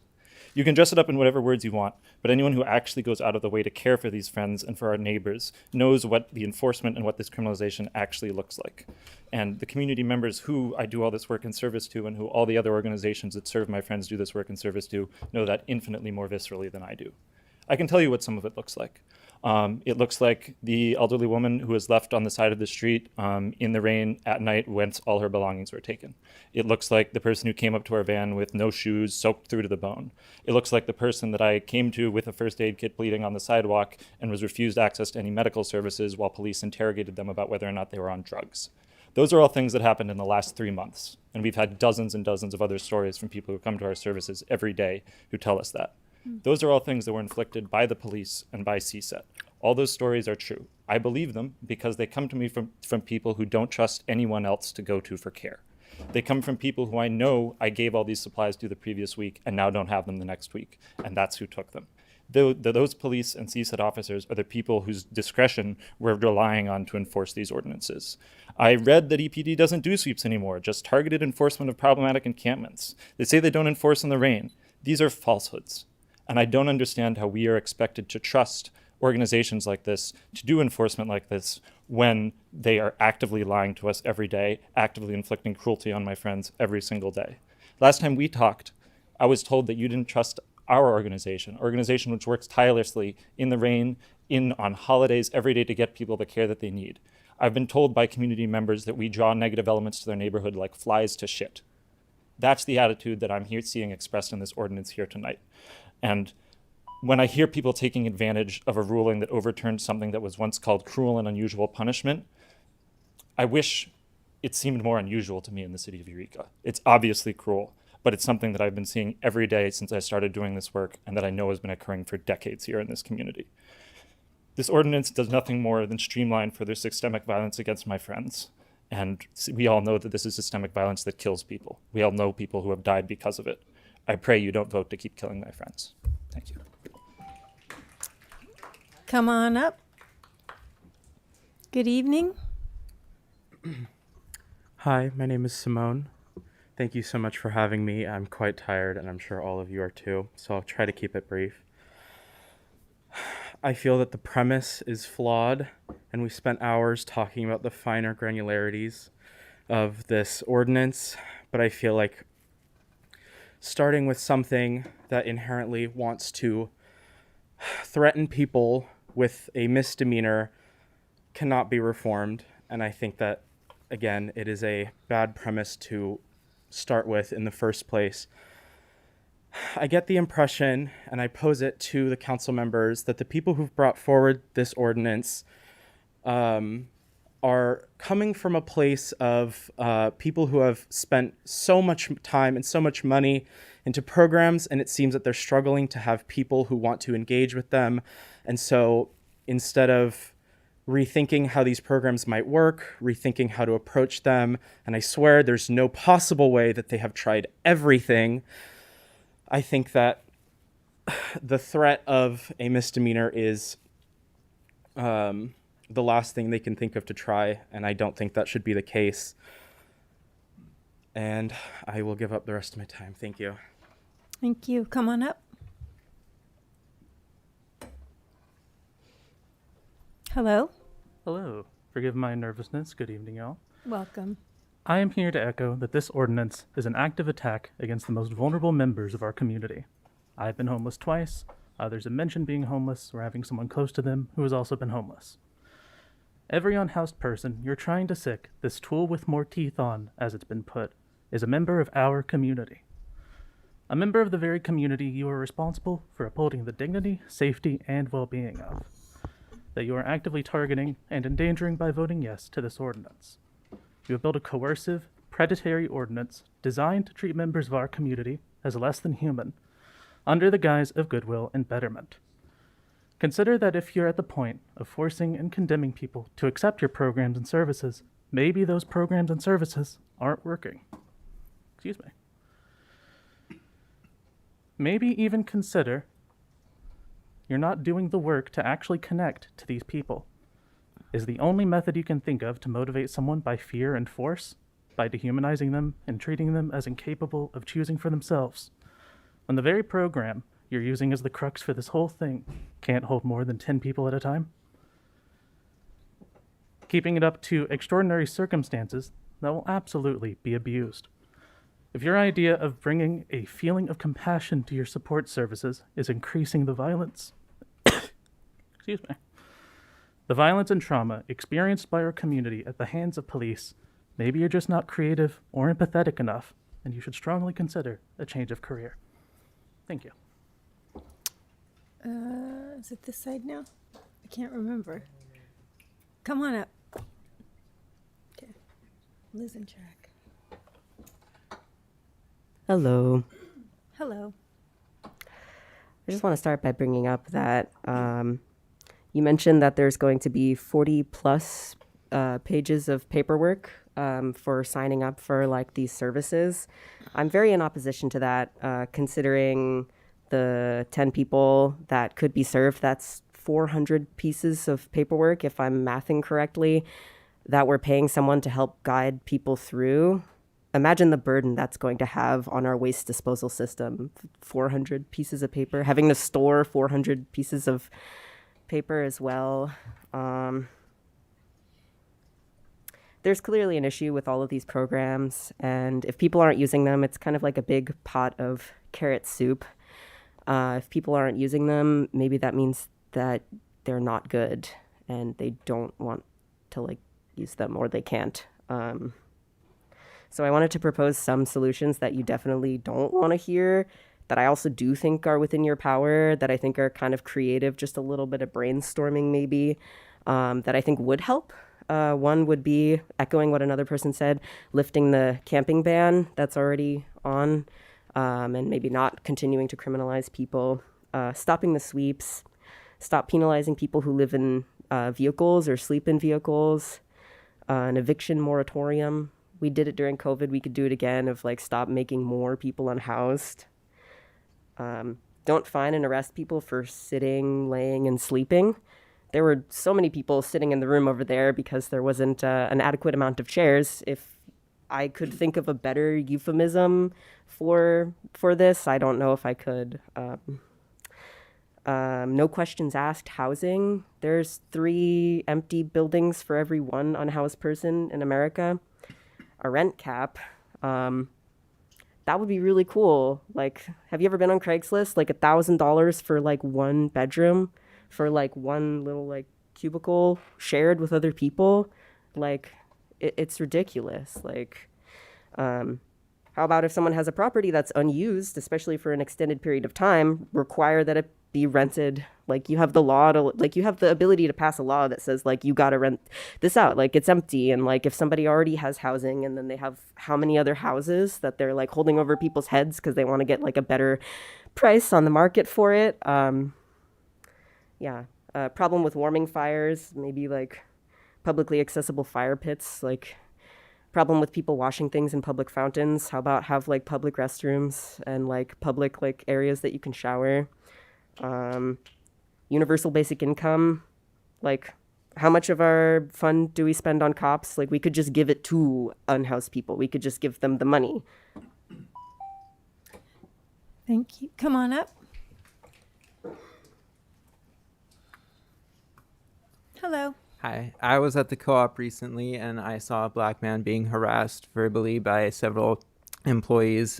I went up and talked to him afterwards, and he explained to me that they were threatening to call the police on him and verbally harassing him because he was simply sitting in the parking lot inviting people to give him any spare change they had. We went on to have a long conversation where he described to me how he has lived all across the country, a lot of places in the South, which he noted has a reputation for being racist, yet he said that this was by far the most racist place that he has ever lived. He said local government upholds progressive ideals, and yet they fund corrupt nonprofits and allow the police to go around harassing houseless people like him. He said he'd been frequently harassed by police, racially profiled, and ticketed for things as minor as smoking a cigarette in public. I'm hearing that the intention of this ordinance is to help houseless people find support, yet from what the most marginalized people in the communities that would be impacted by this ordinance are saying, it's clear that the impact would be an open invitation for violence against these communities at the hands of police who have the discretion to define and enforce a confusing network of laws as they see fit, laws that the supposed experts here could not give a coherent explanation for how they're meant to function. And so I think that if you're really going to get at the root of the issue, that we need to go beyond this language of that talks about support and programs while at the same time openly embracing policies that allow for fascist violence against the most marginalized people in our community. If we're really going to get to the core of the issue, we need to be talking about healthcare, we need to be talking about housing, we need to be talking about abolishing the EPD, and we need to be talking about ending the colonial occupation of Wheat land. Come on up. Hello. Hello. Please pardon my nervousness. Welcome. My name is Ruth, and I sat in the room just over there while they were giving the presentation and stuff, and I could not help but realize about the presentation was that it was incredibly repetitive and sensical, but I think it lacked substance. And I think the reason why it lacks substance is because there is none. And at the very best, the proposition in the slides was pathetic in the face of what we face. And at worst, a very clear and blatant polite way of saying we don't want homeless people anywhere and we want to criminalize it by any means necessary. That's pretty much it. Thank you. Thank you. Come on up.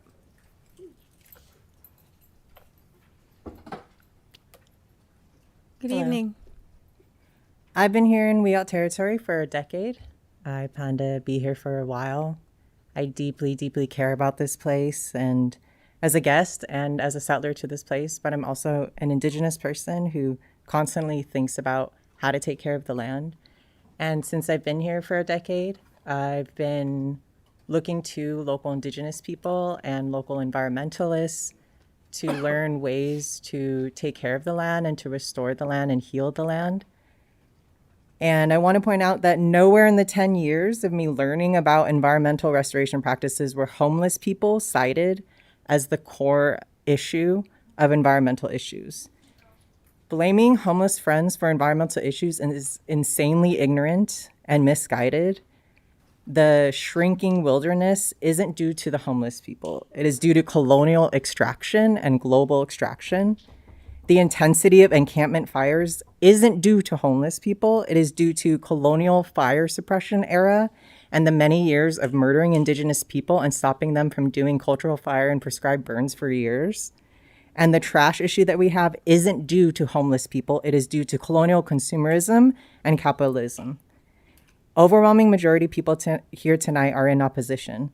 The only support I heard was from nonprofits and businesses. And the reasons that I heard were unfounded and honestly so absurd. The level of dehumanization that I heard from the ordinance itself and from the supporters had me sick to my stomach. I see what you're trying to do. I see what you're trying to do. I'm also a trained social worker. I see what you're trying to do, and I agree with your goals of decreasing recidivism, of responding to unhoused community members with more compassion, and it's just not doing it. Decreasing recidivism by increasing criminalization doesn't math. Increasing compassion by reducing homeless people to sandwich-like cards doesn't math. I strongly stand in opposition with this ordinance. It will only incentivize police violence and murder of our unhoused friends. Thanks. Come on up. Welcome. Thank you. Hi, my name is Bev Cummerling. Thank you, first of all, just thanks everybody for being here for so long. I really appreciate it, and everybody is so attentive, and I'm just really impressed by that. I've been here for about 3 years in Eureka. I tell you what, I wasn't planning on speaking, but I was blown away because look at the response that you've had. Is amazing. We are living in a community. I'm still getting my feet wet here, but I realize I'm living in a community now that is filled with people that love and care about each other. And I know all of you do that too. This room and the other room, that was just so filled with people, again, just caring. I didn't do any research. I wasn't planning on speaking, but I'm also blown away by the amount of research that people have done on this issue, that this is not an unsolvable problem. And putting people in jail is not the solution. And we know that. We know that. Homelessness is an issue across our country. We know that. However, there's lots of programs that have been out there that are successful. One even in Bakersfield, California, that I read about. So again, had I really thought I was going to talk, I would come a little bit more prepared with facts and figures. But so many of the speakers that spoke before me, predecessed me, have just done a wonderful job.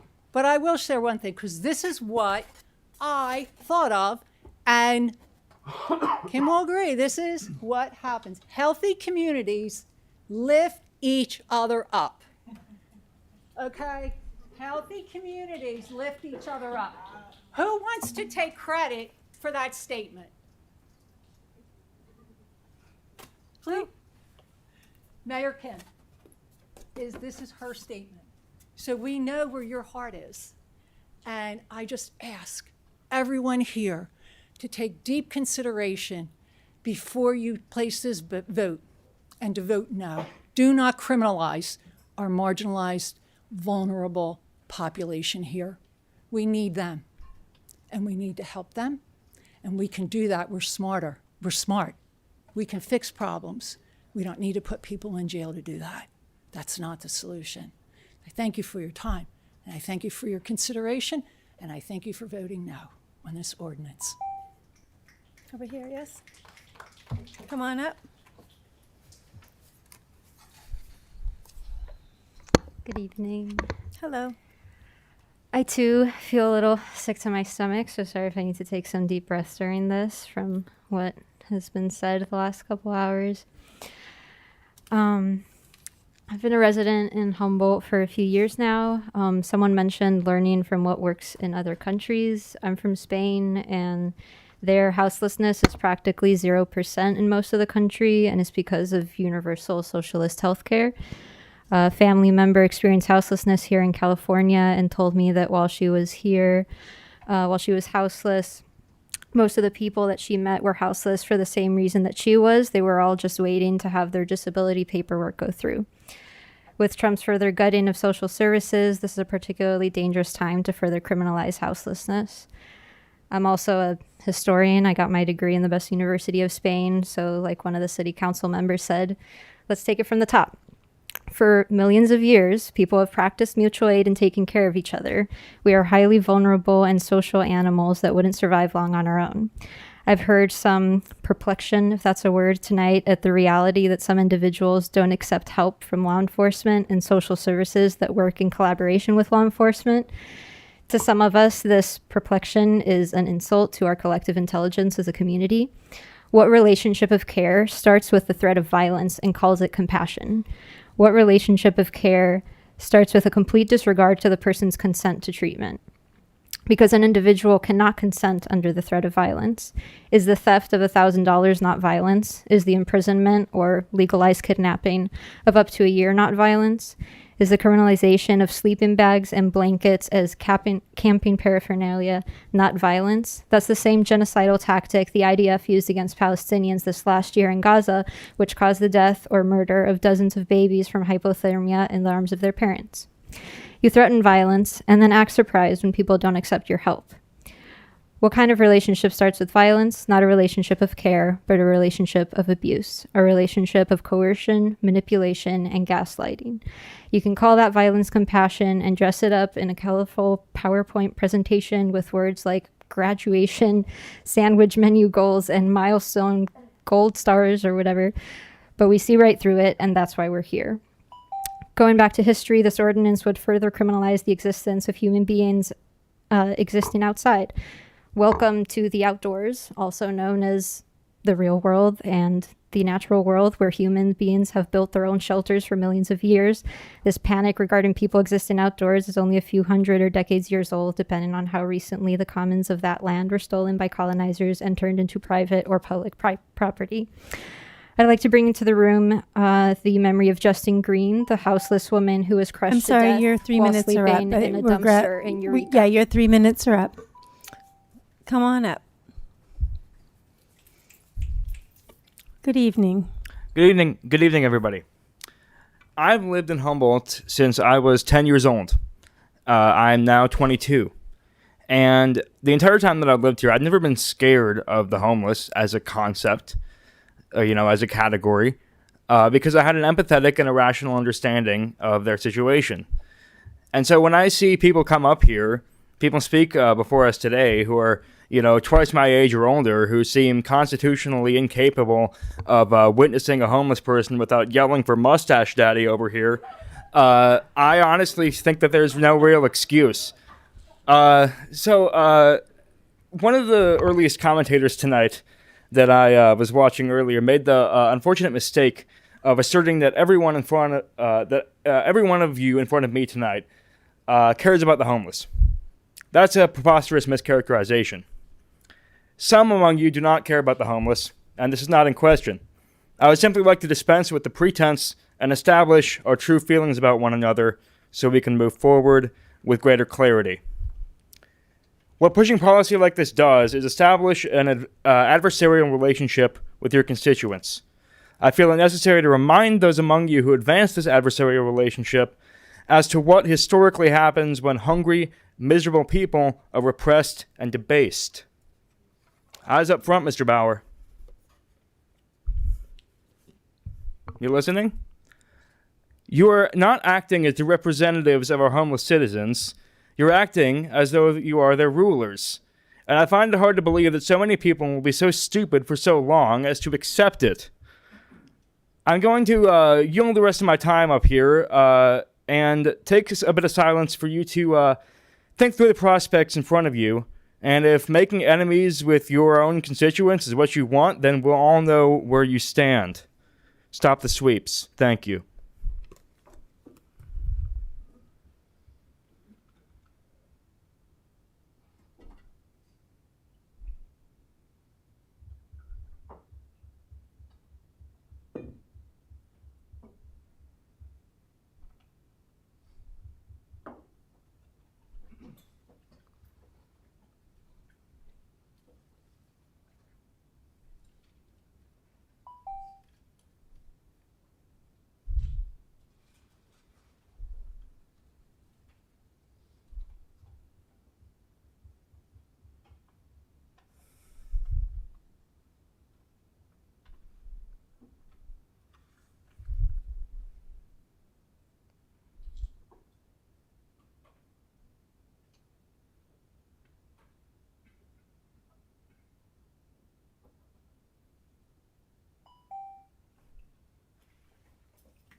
So before the next person comes up, I just want to set another reminder that it's late. Everybody's tired. I understand that. And you may even be grumpy.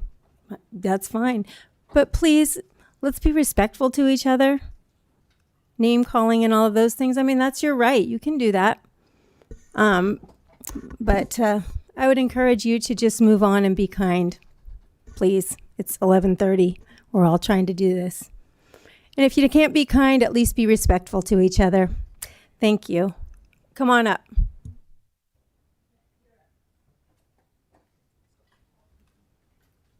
Hello, council people. My name is Alex. I'm a public educator here in Humboldt County and also a resident for the past 8 years. When we talk about homelessness, a lot of times we are concerned with simply doing Band-Aid solutions. I think that this ordinance is not a Band-Aid solution. It's salt in the wound.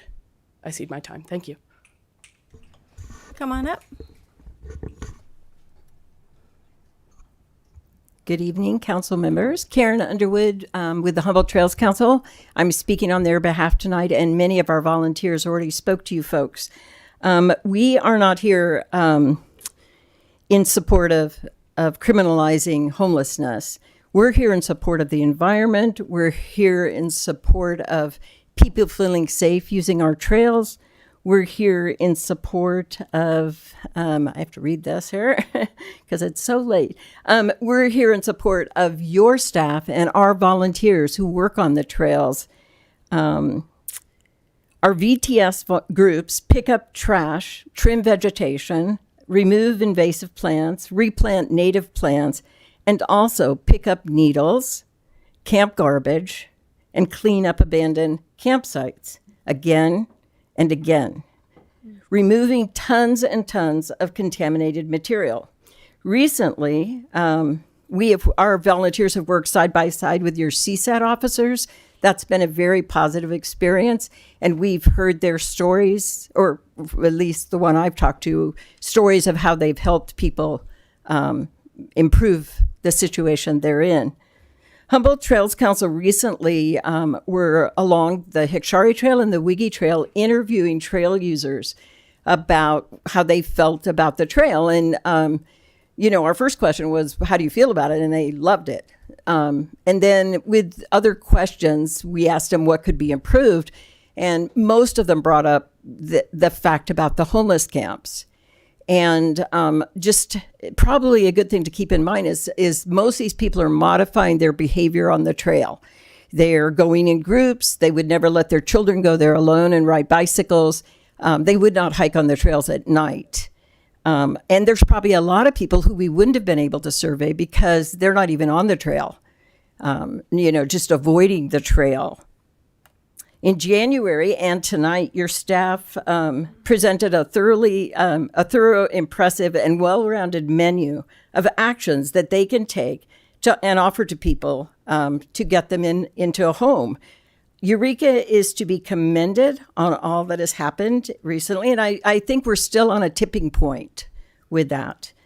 Humboldt Trails Council asks you to accept this single ordinance that includes the misdemeanor charge, not to criminalize people without homes, but to give the city staff the tools that will encourage people to accept assistance and move into available housing. Thank you.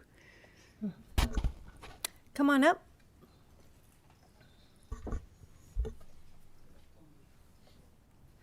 Hello. Aloha mai kako o Moxie Koinoa. My name is Moxie Alvarez. I work at the North Coast Environmental Center. I am one of the new staff directors at this worker-led cooperative that we now run. Although I'm here today to speak as an individual, I also was on the board of EPIC, which is another well-known environmental nonprofit, for several years, again, speaking as an individual. And I'm here to tell you that actually you do not have the support carte blanche of environmentalists in this community, and it is an insult to environmentalism as well as ecological sciences. Please direct your comments to council. Oh, I'm just taking a slow review. Thank you. Yeah. I also remember when, your husband harassed me online for criticizing your policies back around 10 years ago when the City Council of Eureka sought to criminalize homeless people being perceived as asking for money, basic free speech stuff. My degree is in sociology. I'm an environmental sociologist. I'm a social movement scholar. My expertise is in reviewing environmental and social policies around both civil rights as well as environmental crime. And there are some things that are a threat to the environment. And it is not overwhelmingly homeless people and trash accumulation. Trash accumulation begins at the site of production. That is our industrial and consumerist economy. And I just find it so manipulative statistically, and maybe it's not manipulative. Maybe, as you say, member of this entire tribunal, that you're just not good at statistics and you just don't understand.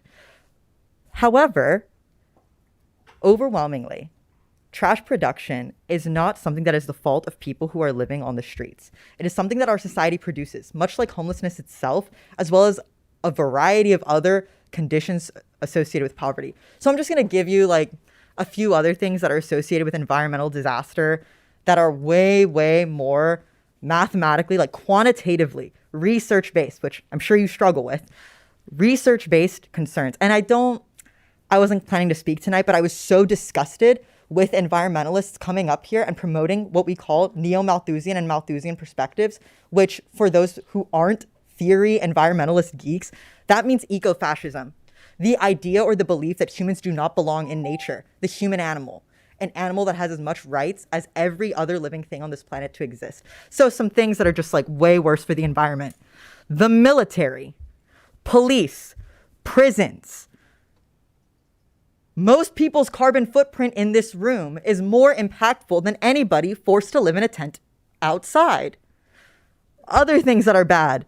Most of the roads, most of the concrete, munitions, the bombing of people in Gaza. Thank you. Your 3 minutes are up. You're not Come on environmentalist. up. Don't pretend to be that. Come on up.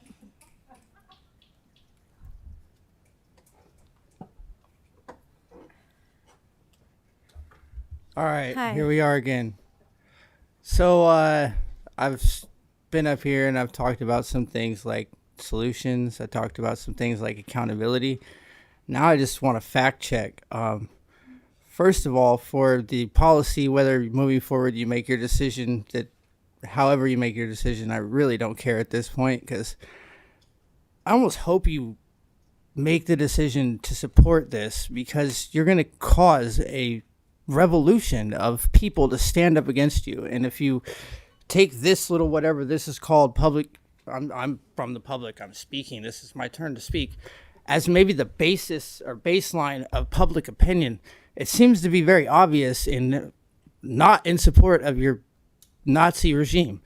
So for the things that you're not currently doing, like the sweeps that are not being done by police officers, apparently we must have an issue of people dressing up like police officers and driving cars that look just like their cars doing these things. So we have a serious issue we should investigate if it's not the police. However, I'm a realist and leaning on the situation that it's police officers impersonating public servants doing this and putting more power in the we're known across the country for our corrupt police. That's for sure. So let's just give them more power to fuck people up. Like, come on, people, like, pull your head out of your ass. Like, do something right. I shouldn't even have to waste my time up here talking about this shit. You should know it already. Come on up. I think we're on this side now. Hello. Hi there. I've been a resident of Humboldt County for about a decade. Tonight I am feeling kind of grumpy, as you said, Mayor Burgell. I'm just feeling really annoyed. I'm feeling really frustrated with like one person particularly in this room. And I know, people might think it's Chief Stevens over here, but I kind of expect this kind of situation from EPD. They're not hiding the cruelty or the violence or the harassment that they inflict on people on a daily basis. We all know the statistics. We've all seen EPD's leaked texts about enjoying watching homeless people have sex on the street, calling them slurs, all this. This is the increased criminalization of houseless people is kind of expected from them. And you, council, I trust that you're here tonight going to do your job, listening to the public, acting in our best interests, representing us and what we think is best for our city and for our county. So thank you for doing that. But I'm feeling really annoyed at Mr. Rosen over here. This concept of anosognosia, the idea that someone is not of right mind to understand what's best for them, is an incredible misrepresentation of the complex issue of houselessness and substance use. It's paternalistic and it's pop psychology. And if this is the person who's going to be running the lead, the services part of the LEAD program, or is going to have a high amount of participation in that, I'm feeling deeply, deeply concerned about the efficacy of this LEAD program, of the services portion. I fear it'll be incredibly dehumanizing for those who have to participate, who are forced to, who are coerced to, by your own words, to participate in this program. And yeah, that's feeling really concerning to me. And it's really making me feel like because of the potential LEAD program, that this ordinance is just really not the way to go. So yeah, thank you. Come on up. Welcome. Zoom callers, you're almost there. Hang in there. My name's Ellen. I work at Hatcher. Love working there. I didn't plan on speaking tonight. I just was watching this presentation on the LEAD program and had a thought come to me. That PowerPoint looked like it was made in 20 minutes by an 8th grader. The lack of effort was shocking, and it makes me wonder about if that same lack of effort will be applied to your clients in that program. It's not easy caring for unhoused folks, being there for them, but the lack of effort was, it was, God help you folks. Anyways. Come on up.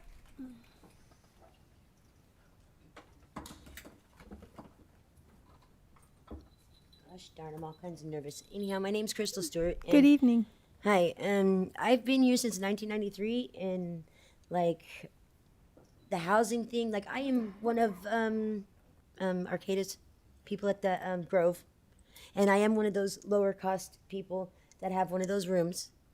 I have rats running through my room. I've brought 7 of them to the office. I have pictures of them. The second I got in there, there's cockroaches. The guy upstairs, he makes houses for his cockroaches and feeds them. I'm grateful for the house. I'm grateful to have a roof over my head. But last year I have a piece of paper in my house that says my rent is supposed to be $950 and my part is 000 because I don't have an income. So they told me I didn't have to pay rent. Okay, great. February comes, the next year, they hit me with I have to pay rent. And by the way, it's back rent now. What am I going to do? I got 3 days to pay or quit. I was told I didn't have to pay rent. They hit me with a 3-day pay or quit. What am I supposed to do?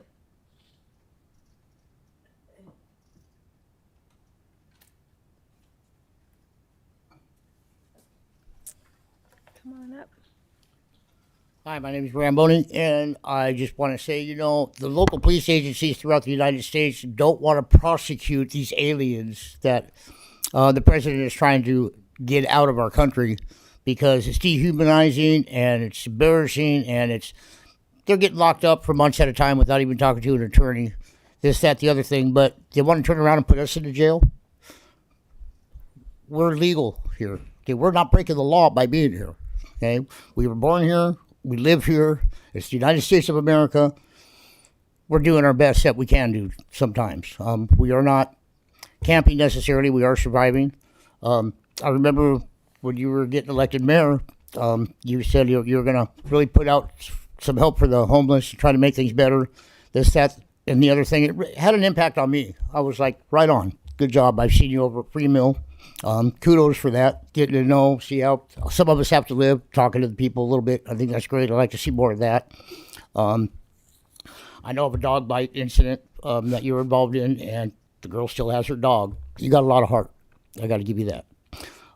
Stay with that. Okay, don't let Governor Newsom's bureaucratical bullshit boggle your mind up with all of this. Okay, they don't need to install this law to catch the criminals in this town. Okay, EPD knows who they are. Okay, these criminals in this town are so stupid. They're the stupidest criminals I've ever seen anywhere. Okay, they're all going to get caught. Okay, not all of us are criminals. Trying to make those of us that are maybe sleeping in our cars, or I can understand the business owner's point of view. They don't need them in front of their business, but let's designate a spot where they can be. Okay, so that way they have a choice. If you want to go sleep in front of a business and get arrested, that's your prerogative, but you have a choice where you can go and not get arrested, or they can still access into town and get food and stuff, because a lot of them don't have cars. They ride bicycles a lot, this, that, the other thing. I was in a completely different frame of mind coming through the door of what I was going to say. And after this whole meeting, my whole mindset just went in a totally different place. So I'm seeing both sides of it. I'd like to see law enforcement and the homeless community actually start working together instead of the police coming after us and trying to lock everybody up. It's just not the way to go. We don't need this law to catch the criminals. We just need to work together. Trash cans out somewhere, bins where the homeless people can actually put their trash. They got no place to put it. A lot of people would clean up if they had a place to put the trash, but they got no place to put it. No ifs, ands, or buts about it. There's just a lot we can do to make this better, working together. I'd just like to see the police department and the homeless people get a trust and form a little bit of a bond between each other, as opposed to going to jail and throwing them in jail and to, violating their civil rights. Thank you. Your 3 minutes are up. Come on up. Welcome. My name is Lori Thayer. I've lived in Humboldt County for 21 years. People are not on the streets due to being service resistant. They're there because there's simply no place else for them to go. Too much of the money the state provided for addressing homelessness was wasted or misappropriated, and there is no more coming. Those seeking services are finding only long wait lists. Even substance use treatment services have wait lists that are months long. Housing lists are years long. How about we provide services to those seeking them before we take measures to coerce the mythical service resistant? This ordinance is not going to make anyone happy, regardless of what side they're on, because it's not going to get people off the streets. The only thing that is going to get people off the streets is to give them access to housing or shelter of some kind.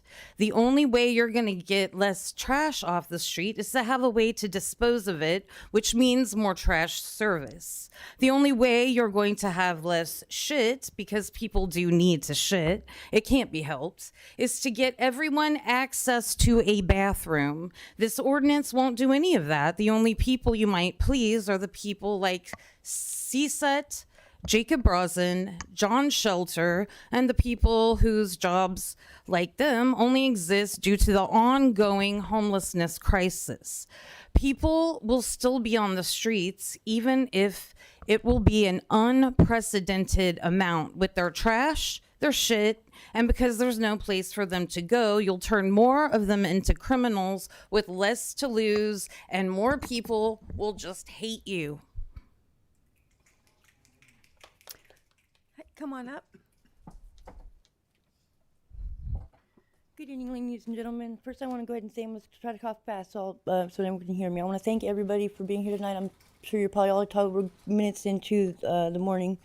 So I've got this right here is what I've generated after listening to everybody tonight. This is my first time here. But I want to just do a layout of some keywords. So let's start with influence. Okay, so we have children that are watching every move that we make here tonight, and we have towns that are surrounding us in this county that are watching what we're doing, and your decision tonight is going to influence what they do in the future. I want to speak on the way that the children, or the way that the homeless is treated by our future generations. Just the night before last, a group of teenagers pulled up to me after I left church, and solicited me to shake my butt for $20, and then told me if they were tweakers, they wouldn't F me, and proceeded to then belittle me and try to take my bicycle, saying it was their bike and their father's bike. Anyway, long story short, this stuff needs to be handled. Our children need to be given better guidance into what we do in our future, because they are our future. Secondly, let's go into survival. Every one of us has to survive out here. That's what we're doing. We're not living, we're surviving. We're not drug addicts and poverty of this town. We're surviving, and we're doing the best we can to survive. How about waste? How much money has been given to the homeless to go to avoid this situation right here that actually made it to the homeless? How about Hilfiger and those buildings that's sitting over there empty that they built, that they now I'm finding out by word of mouth may be charging for people to get into? How about all the people that were uprooted and brought up to Arcata from Southern Humboldt, and then lied to once they got there and forced to pay rent or be evicted and thrown back on the streets? Let's talk about our founding fathers, the ones that built this town. My family came here in the 60s or 50s and 60s, and were loggers that logged all the wood that are building these courthouses, and paved the way and bought a store and paved the way for us to be a strong and united community, regardless of the downfalls or the mental illness or the drug use of their children. They did it so that we would make it. They gave us everything we needed to survive, and we're choosing not to. Okay, so I myself, I am at a loss for words. I've been through so much in my life. I've survived. Death is a key word. I found my friend dead in the river, and then was physically thrown from the scene as I tried to prevent her for an hour and a half and wait for them to respond from going down the river. I myself have been literally murdered by somebody in prison for 8 months. I've been raped. I've been abused. I've been, my tent and my belongings were ran over. Your 3 minutes are up. Thank you very much. Have a good night. So before we move to Zoom, is there anybody in the audience here that hasn't spoken that would like to? Okay. Seeing no one, we're going to move over to Zoom. And Pam, if I could have you call those, please. Sure. We currently have 19 hands raised on Zoom. Okay. First speaker is Axel.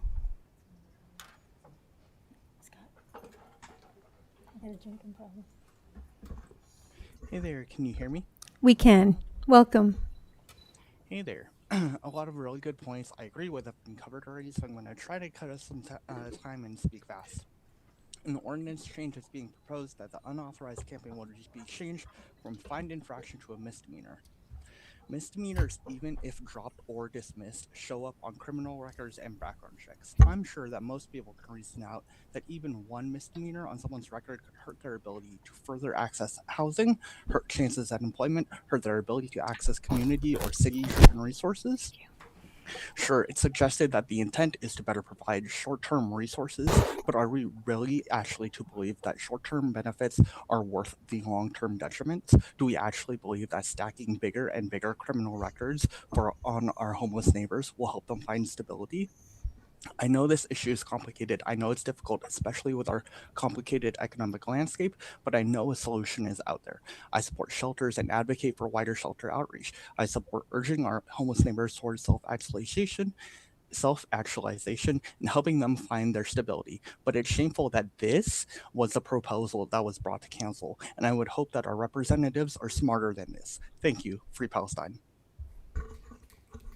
Okay. Second speaker, Dylan.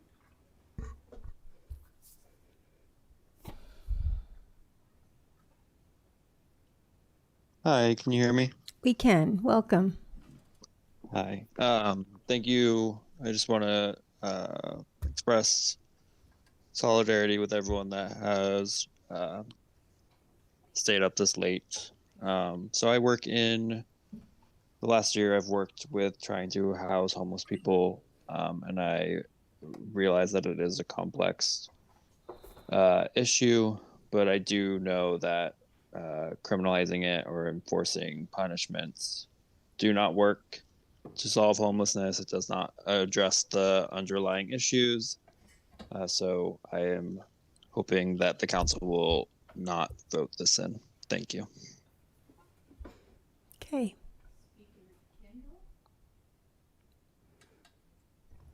Speaker Kendall.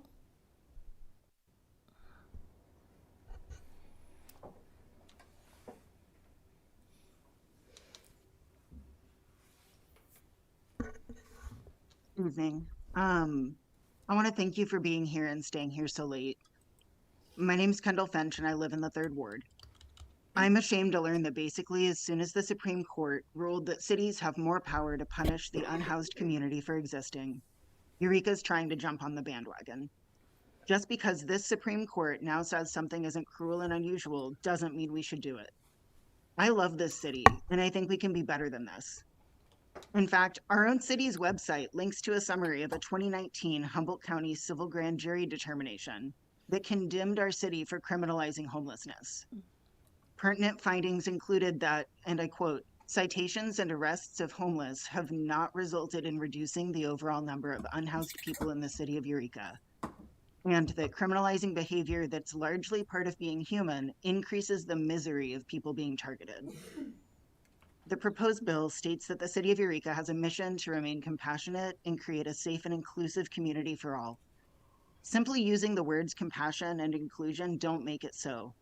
And criminalizing a person's right to exist in a public place while not standing, walking, or purchasing something is the opposite of compassion and inclusion.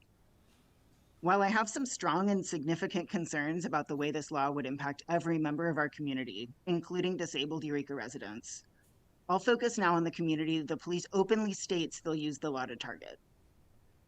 I wonder how many unhoused or formerly unhoused people were even consulted about this plan, about how it would be received by the unhoused community, and whether it's the most effective way of reaching them. Nothing about us without us was a rallying cry of the disability rights movement, and it rings true here as well. We need to be making a concerted effort to include currently and formerly unhoused people to help develop the laws and initiatives that are meant to support them. If unhoused people are not using available beds, we need to work with them to figure out what barriers exist and remove those barriers, not add more. The unhoused community is one of the easiest to punch down at, and so many people do just that. I think a lot of us are afraid of confronting how close we are to being in the same situation. How many of us could be one bad day away from losing our housing, our sobriety, or the support of our family and community? At a time when things are getting bad and looking like they're going to get a lot worse, why choose to criminalize an already vulnerable community, and all of us with them, for just sitting down in public? Those of us who have homes have a place to relax. We can sit on the couch to unwind, or if we're lucky, maybe even a backyard or a porch. Some of us can afford to sit in a restaurant or a cafe. But where are unhoused people supposed to be able to just exist throughout the day? Lots of our shelters aren't open during the day. Our library isn't even open most of the time. There's Your only 3 so many minutes are benches in up. town. Your 3 minutes are up. Thank you. Brendan?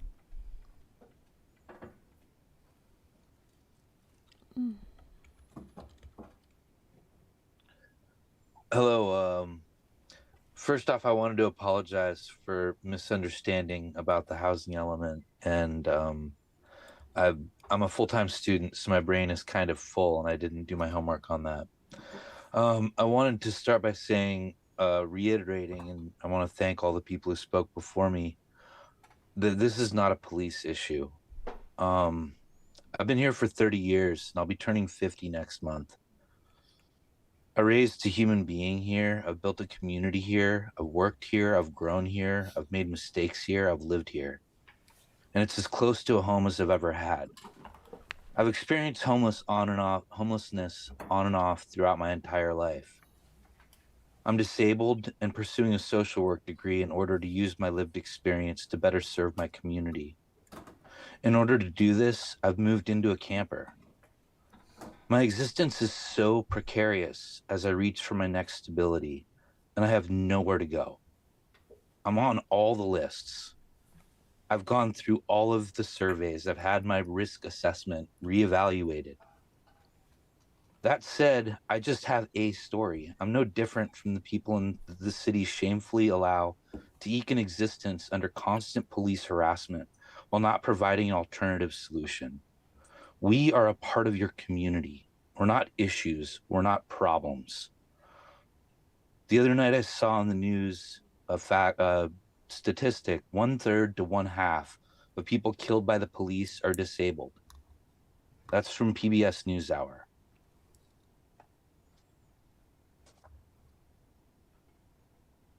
I'd like to use the rest of my time to read some excerpts from Hatcher's press release about this, because I think it pretty much sums it up very well. Under the housing element, different issue.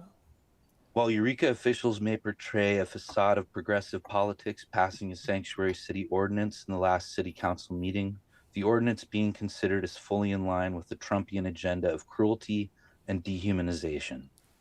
Once these new rules have been considered cruel and unusual punishment by the Grants Pass v. Johnson decision, but Trump-appointed justices have now overturned this ruling. The city of Eureka is taking advantage of this Trumpian ruling to expand their capacity to destabilize the lives of unhoused people.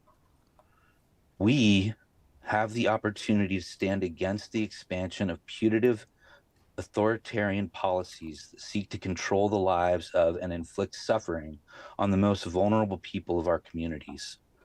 Any change in ordinance should be focused on providing accessible camping places protected from criminalization, expanding public restrooms, trash disposal, and basic needs support resources rather than threats of increased systemic violence. Brendan, your 3 minutes are up. Thank you. Alice?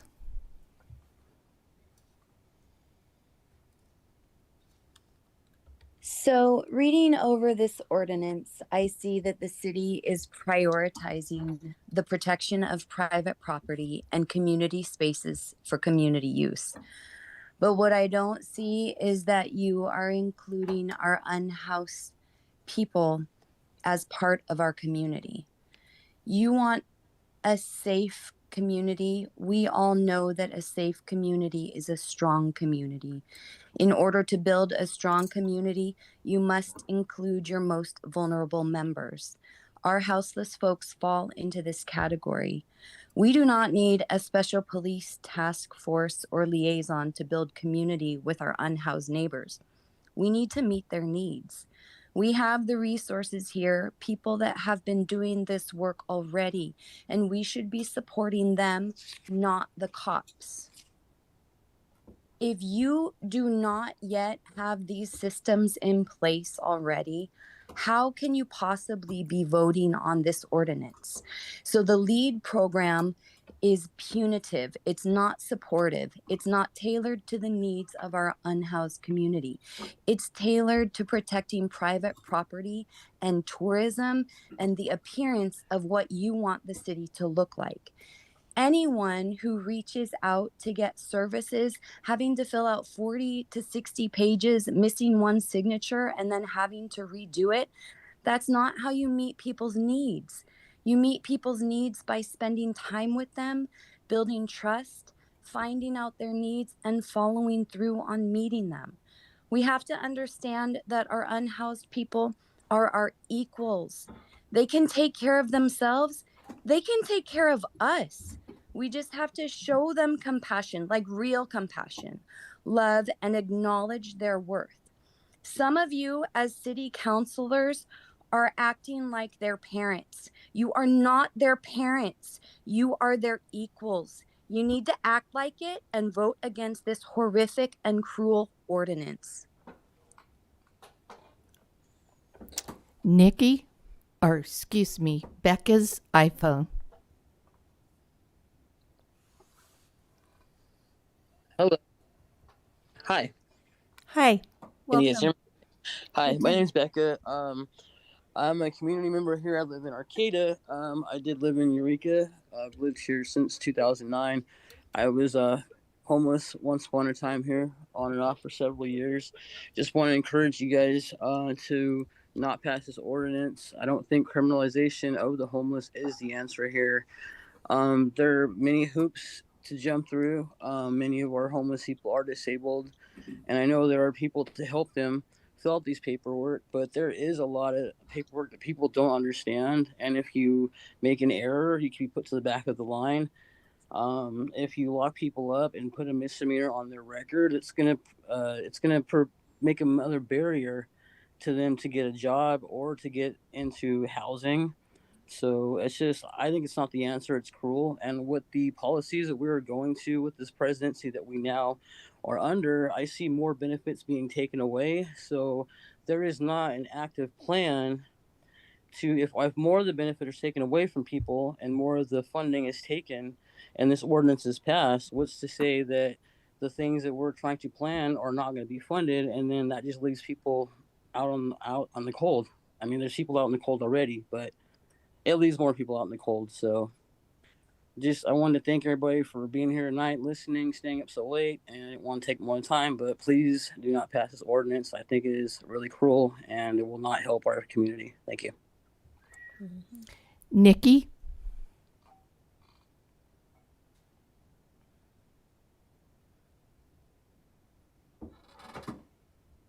Hi, can everybody hear me?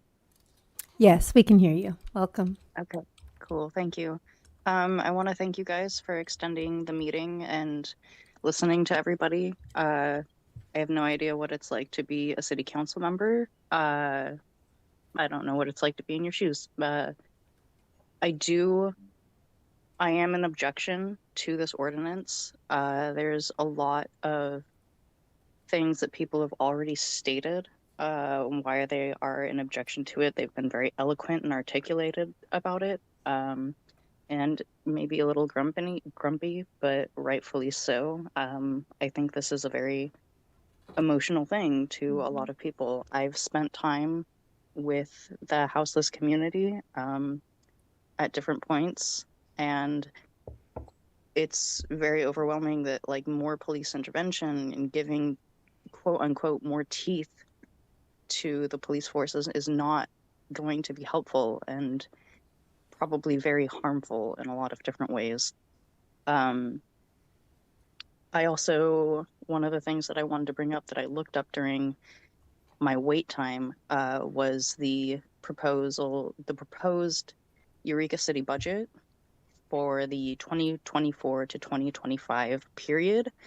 And if I can go back to that, police services are almost half of the city budget, which is wild to me that we could be spending so much more money in these different sectors: public works, development services, community services, fire.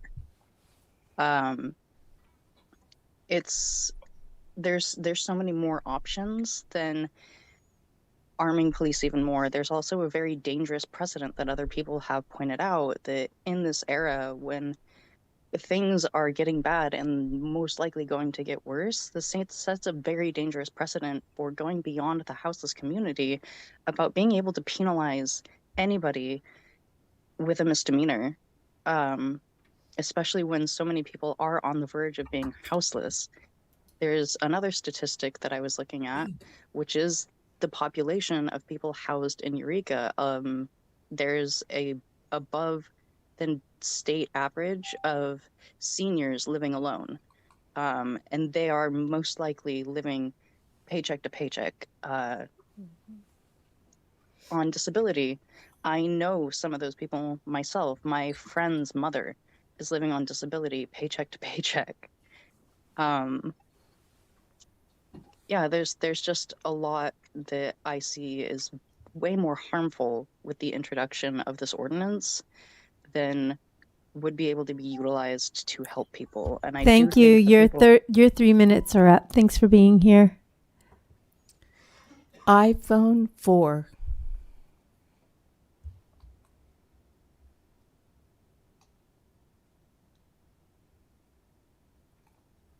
Thank you. Welcome.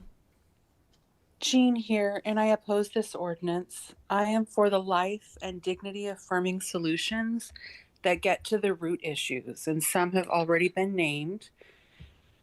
Reversing the camping ban, defunding police, redistributing those funds to deliver universal housing, universal health, create public restrooms and showers, and give people money. It's straightforward. Let's review how cops treat people, including the unhoused in this country, in order to put this ordinance into a realistic perspective. Did you see, for example, the 2 seasoned cops in Salt Lake City that directed a new cop to take a box cutter to mutilate the body of an unhoused man who had died? Or did you see the Winter Haven police who handcuffed a little black girl, putting her face belly down on the ground while pointing his gun at her? She was 3 years old. How about the Sacramento cop? Confiscated what he thought was meth, then went to the bathroom to get high and overdosed because it was fentanyl. His partner found him OD'd, but he is alive.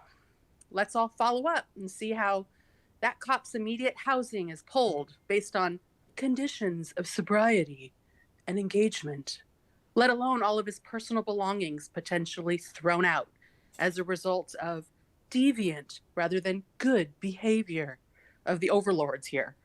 Doubtful that's not going to happen, given that's not how predatory capitalism works. These 3 stories are just from 1 week this month, and it doesn't include the people cops kill.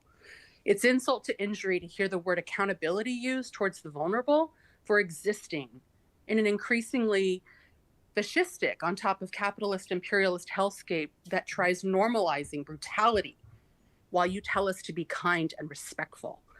About how our unhoused community members are being talked about tonight by those, respectfully, who'd benefit from the adventurism of, quote, helping, end quote, people when it's actually just helping them get or add to a criminal record on top of homelessness, becoming ensnared in the death by 1,000 cuts of bureaucracy.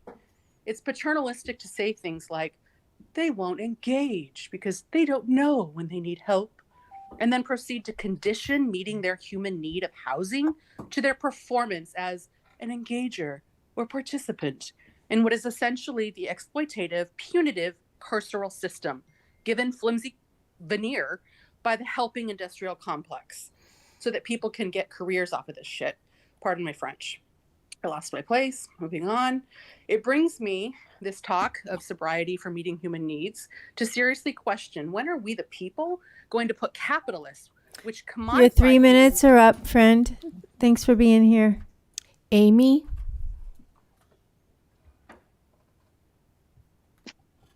Hi. Everyone hear me? Welcome. Yeah, we can hear you. Again, I want to say thank you for staying here and receiving. I am putting another voice in opposition to this ordinance. I do want to start by saying that I tend to chronically assume positive intention. And so for the folks who gave the presentation, I really do hear the desire for care and compassion in trying to solve this issue. I also feel like the folks who were speaking about their environmental concerns, also, like, I hear the care and compassion, and I don't want to downplay that. And not everyone is really able to see like the root of the issue. And I don't call it a complex issue because it's not. The only reason that it seems complex is because we live in a capitalist system and we're absolutely incapable of criticizing that without either being condemned or being told that this is America, suck it up. I don't think that's the case. I'm going to just really applause everyone who spoke in opposition before me. I love the diverse voices, the lived experience, the true beauty of what everyone had to offer. Again, people aren't showing up to this meeting until this time without really having deep care and compassion for this community. And I'm hoping that you will hear that and hear us when we say that criminalization is not the answer. And I don't know how many times it has to be repeated. I just want to leave with something that I heard in an interview with the Honorable Yurok Judge Abernathy. She was asked how she decides cases in her courtroom. And she said that it wasn't about what someone had done wrong. Rather, it was how the community failed to support that person. If we can help people identify that root, if we can see where we have failed the people in our community and offer the care and the assistance that they need to bring us all up, then we really can move forward and we don't have to end up just another failed system. So again, thank you so much for being here and thank you for caring and listening to the community's voices. Thank you. Haven.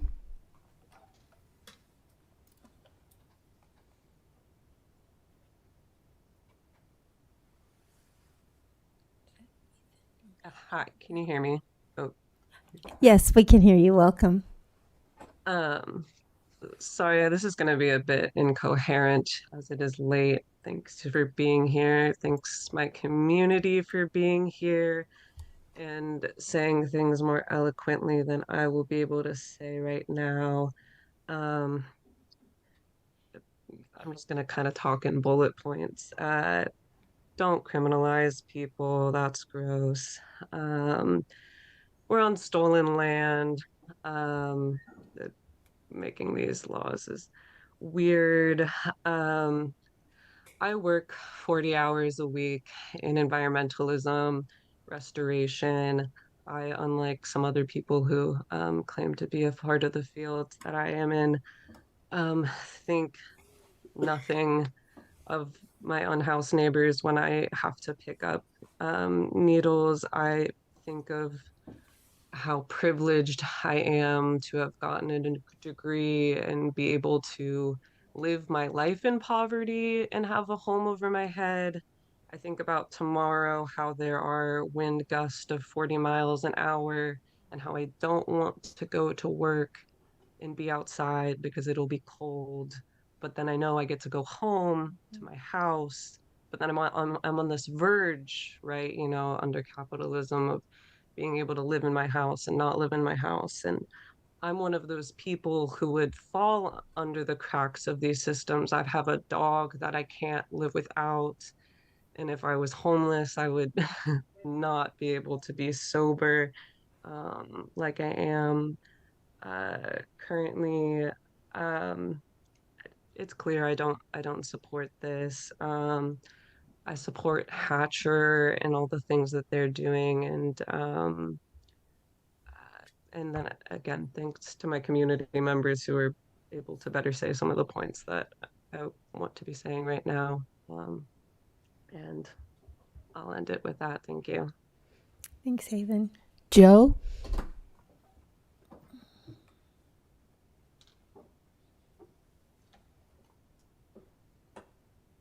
Hello, can you hear me?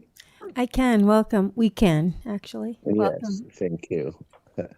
Thank you guys for your work.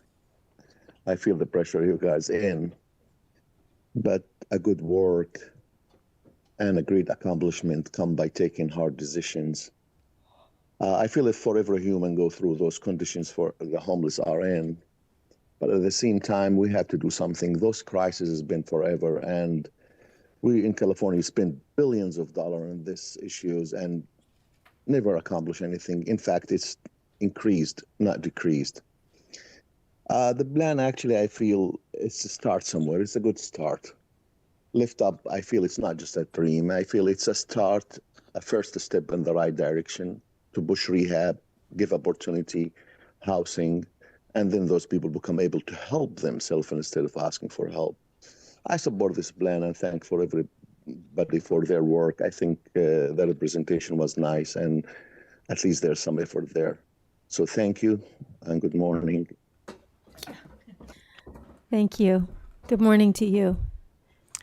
iPhone 2.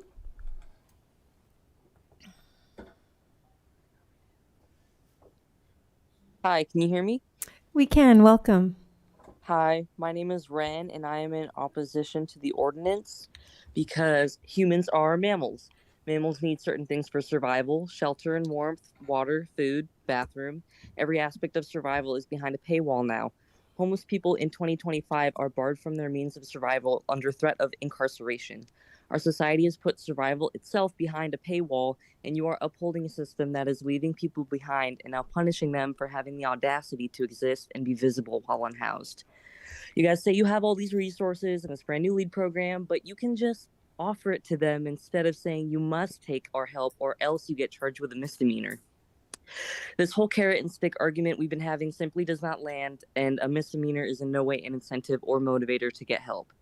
As for those who say are treatment resistant, even if LEAD worked, which has been made clear by other speakers that programs like LEAD do not work, if someone's too out of it to consent to getting help through LEAD, how on earth does a misdemeanor help the situation?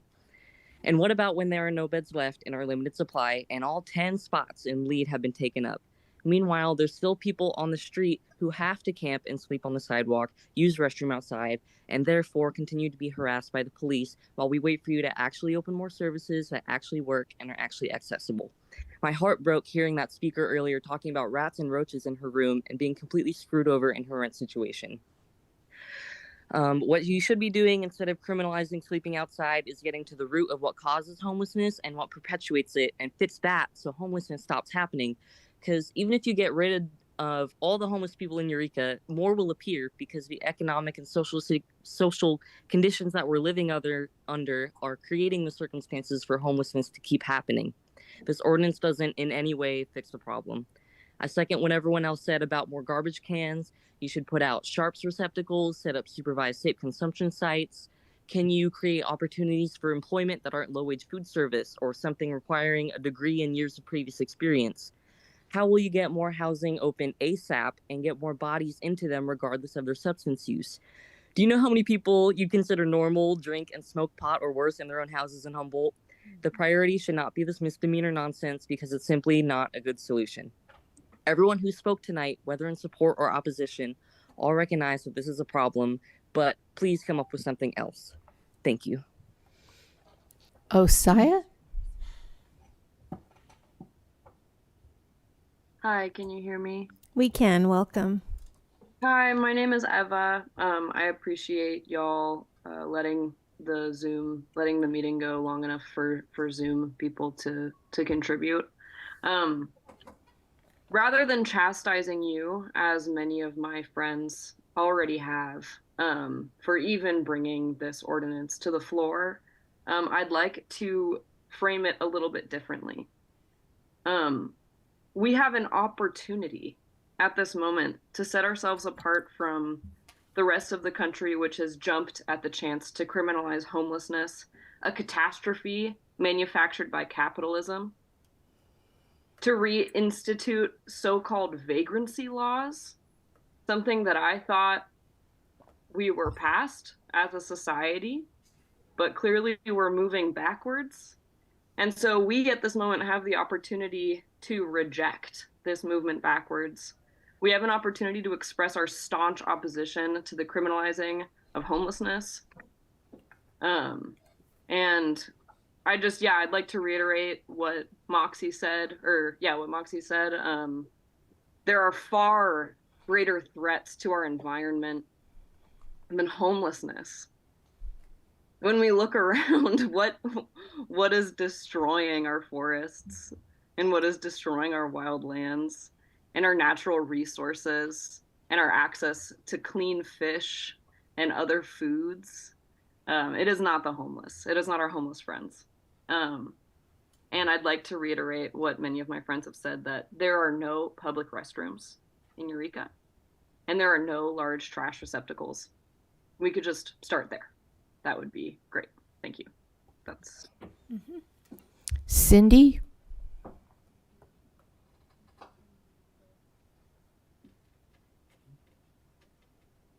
Hello, everyone. Can you hear me? We can. Welcome. Great. I'm Cindy. I live in Eureka, and I also want to thank all of you for extending the meeting and taking us seriously, your constituents.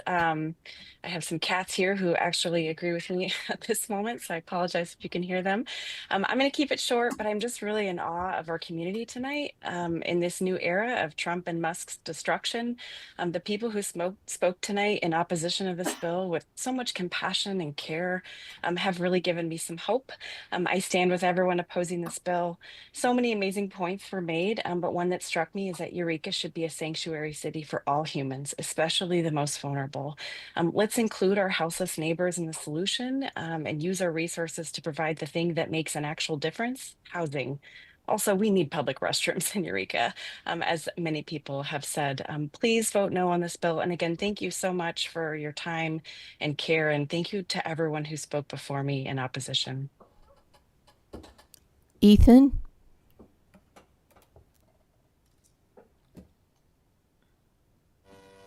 Hello. Do you hear me? We can. Welcome. All right. I rise today to implore you to reject this ordinance. And it's just shocking to me that it even came to the forefront. But you have the responsibility to vote this down as human beings and as members of this community. I'd just like to talk about how poorly this was written, just typos and oversights throughout the document. It's really a disgrace to this city, honestly. You say you want to help, but this just speeds up the cycle. These are essentially, like was mentioned before, vagrancy laws, which were used in the Jim Crow South for segregation. This ordinance is nothing less than an attack on the individual bodily autonomy of the houseless community, which is never justifiable to anybody for any reason. You can't choose to be a sanctuary city for some, but not for others. You are choosing discrimination and authoritarianism measures over actual human lives. If you choose to vote for this ordinance, you are simply capitulating to the fascist mind virus that is sweeping across this nation. This is a precursor to all-out authoritarianism in this country, and you are setting the precedent. Do your job, fund housing instead of putting those who are sleeping on the streets into prison camps of slave labor and continuing the cycle forever and ever and ever and ever. And I'd just like you to know that I'll be a first-time voter in the next election, and that if you vote for this ordinance, you're not getting reelected. Business owner?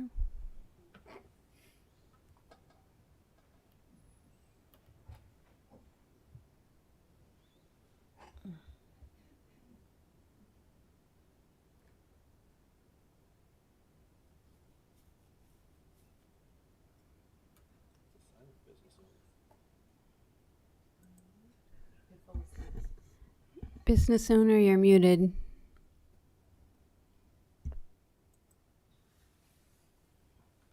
Hello. Can you hear me? Yes, we can. Welcome. Yeah, thank you for having me tonight. I think the idea of the project is great, and it needs adjustment and be in effect immediately. For the people of Eureka have the right to live in a safe environment, and the homeless people, they are our family and kids. We need to find the right way to give them help but not keeping them in the street and making a mess around our businesses and houses. I was there today for 3 hours and I have to leave because, and a homeless person and try to attack my crew, which has happened, many times every month. I lost many of my best crew because of they are not feeling safe. Thank you for Eureka PD for being here to help us and be safe, and our kids can practice their life with no dangers around them. And I think charging people who refuse to get help is very fair. It should be a consequences for the action that being made toward any person in our community. And thank you. Lexi?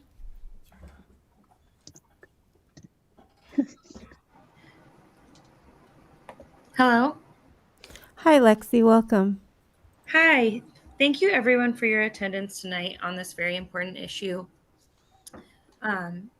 My name is Lexi, and I am an employee of the City of Eureka and a student at Cal Poly Humboldt studying social work. Last year, I worked at a family resource center in Humboldt County as a case manager, similarly to the ones mentioned tonight in the LEAD program. From my experience, I do not think the LEAD program is the saving grace that it has been painted as in this presentation. These programs operate with an assumption that the clients know things like what time it is and have the ability to make and meet goals, and I use goals in quotation marks, because what is defined as a goal by the case manager may not be understandable by their client. When I was a case manager, I was often unable to actually help people achieve these goals, like housing, employment, or paying car registration payments. But sometimes I was able to provide support with small incentives like gift cards. These positive incentives that came from a place of generosity and empathy became life-changing and life-saving care. Punitive measures like the threat of a misdemeanor is not a productive way to encourage people to change their lives. We have heard multiple examples tonight where that did save someone's life, and that's great, but as a law, I don't believe that it would really help in generally. I believe in the self-determination of people to make their own choices. This is how my case management style led to people having more positive outcomes in their lives. For example, if one of my clients is waiting to get off the wait list for low-income housing, they're doing everything right, following laws. They often were being harassed by the police for sleeping in their car at night and then would show up to our case management meetings in a very unwell state. With the criminalization of people staying on the street, these people who are in dire situations will have less of a likely chance of getting out of the situations that they are in. My clients who are waiting for this county to be able to provide them healthcare, housing, or any other needs often lived in fear due to the police presence. It's really difficult to be a case manager and have my clients say, I really am hoping to get this job. I'm hoping that I can get into housing, but where can I park my car safely for the night, and to have no answer for them. So I encourage you to please vote against this ordinance and help create community solutions to this problem. Please remember that if this is passed, this ruling will lead to more innocent people in our prison system, which is a for-profit prison system. And I would also like to echo the person earlier who said that the real crime here is profiting off of putting homeless people in jail. Thank you. Your 3 minutes are up. Thank you. Homelessness? Hello, can you hear me? We can. Good morning. So I want to say I'm against this ordinance. Homeless people are my friends. Cops are my enemies. Eureka City Council cannot monetize homelessness, so I'd rather put them in jail. 500 murdered in Palestine by U.S. and Israel this week alone, and free Palestine. Sandra?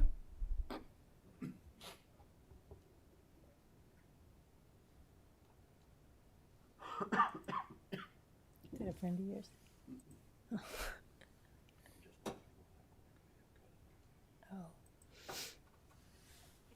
Okay, can you hear me?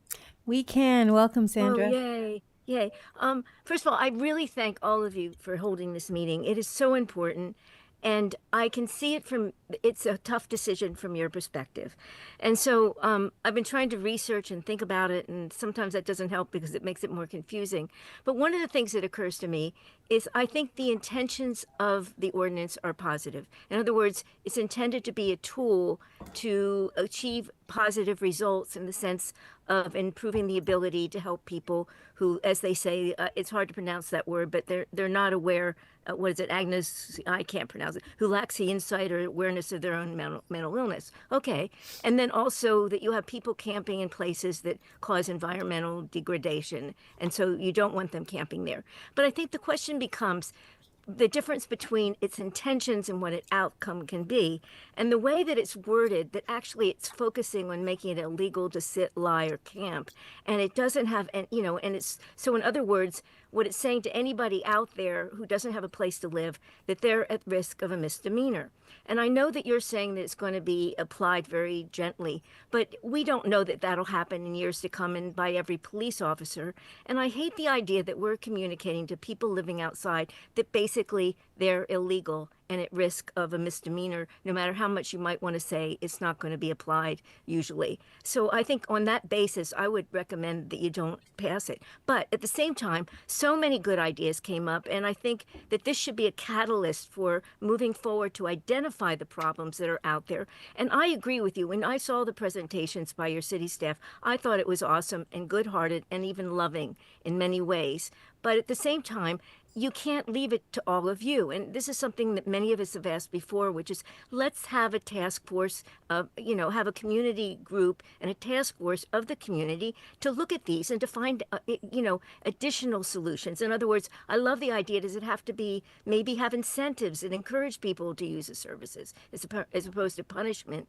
And just open this up and take to heart all of the problems that have come up, and to trust that there are people out there, many of us, that want to be part of a solution that's broader based. In other words, how to create places where people can get similar services and are drawn to them and aren't afraid of them. Because I think the police, when I hear what they're doing, I applaud them. But if you're being threatened by having some kind of law enforcement, it's just primarily scary. So I think we need to really take seriously all the ideas that came up. And also, I'm not having time, but I don't really like the ordinance because so much of it comes across as so cold-hearted, like you're not allowed to go to the bathroom in public places, but there's no place to go to the bathroom. I mean, all through it, there are those. I mean, I'm not trying to insult anybody, and also that the Sandra, your 3 minutes are up. Thanks for being here. Next, Flam. Hi, yes. I'm a student at the university and a resident in Eureka. Pardon? Welcome, Flam. Oh, sorry, my apologies. Yeah, I'm a student and a resident in Eureka. I wasn't really thinking about saying much on this, but there's so much the community has said, like some really good points. And the fact that you guys are so close to going in the wrong direction, which is clearly not the direction everybody else is interested in going in, does indicate that there is a need for people to speak up on these issues. One of the previous people on Zoom said, this is a good start. I really don't. I think this isn't a good start. This is an escalation of a provenly failed strategy. And this escalation is, you've heard some people call it fascism. And, some people might roll their eyes and see that as a leap. But you've also heard the term vagrancy laws referenced. And vagrancy laws literally were being poor was illegal. And, one of the first starts to being homelessness is losing your job. Maybe we should give people tickets or a misdemeanor for losing your job. You know what? Poor people, a lot of people are born into poverty. Maybe we should sterilize poor people. You see how this is the process which you guys are engaging in which everybody here is feeling very concerned about. And so it seems like the only way you're willing to provide housing is in prison. And the officer recently was talking about this cycle. This cycle continues because we're playing cat and mouse. If you stop playing cat and mouse and actually address these people as humans, not carrot and stick, like, are you dealing with donkeys? No. You deal with humans. Anybody who has done sociology knows that people are less likely to take your carrot if you're waving a stick in their face. So Yeah, it's quite unfortunate. And the solutions might seem impractical, right? The idea of allowing for camping in public parks might seem impractical, but the present situation is impractical. We need to ask ourselves, why are people in the creeks? Why are they needing to use gas stoves to make their meals? If you were to allow for camping, if you were to have public restrooms, you could centralize that in a place where there's fire pits, restrooms. The cost of maintenance is actually much cheaper than the cost of dealing with the issue once it's gotten this bad. So if proactive care is not done through police, police are inherently reactive. Do not lean into reactionary forces. Lean towards being proactive and actually considerate. Using the language of consideration and compassion to escalate punitive measures is why people do not trust their leadership. And so, on top of that, innocent people, civilians in Gaza are being bombed right now. Your 3 as well. minutes are up. Thank you, And Flam. Your 3 minutes Sarah? are up. Sarah? Hi, can you hear me? We can. Good morning. Okay. So yeah, I just wanted to add my voice to the many that have spoken out tonight and say, we heard earlier in the presentation that the reason for increasing the ordinance from an infraction to a misdemeanor is to encourage engagement with the program and cooperation with law enforcement. And I just want to say that as someone who works in the mental health field, and also as someone who is a parent, I have personal experience and have seen so much research showing that punitive measures are not how you affect meaningful long-term change within an individual. And it's also not how you build trust or connection or cooperation.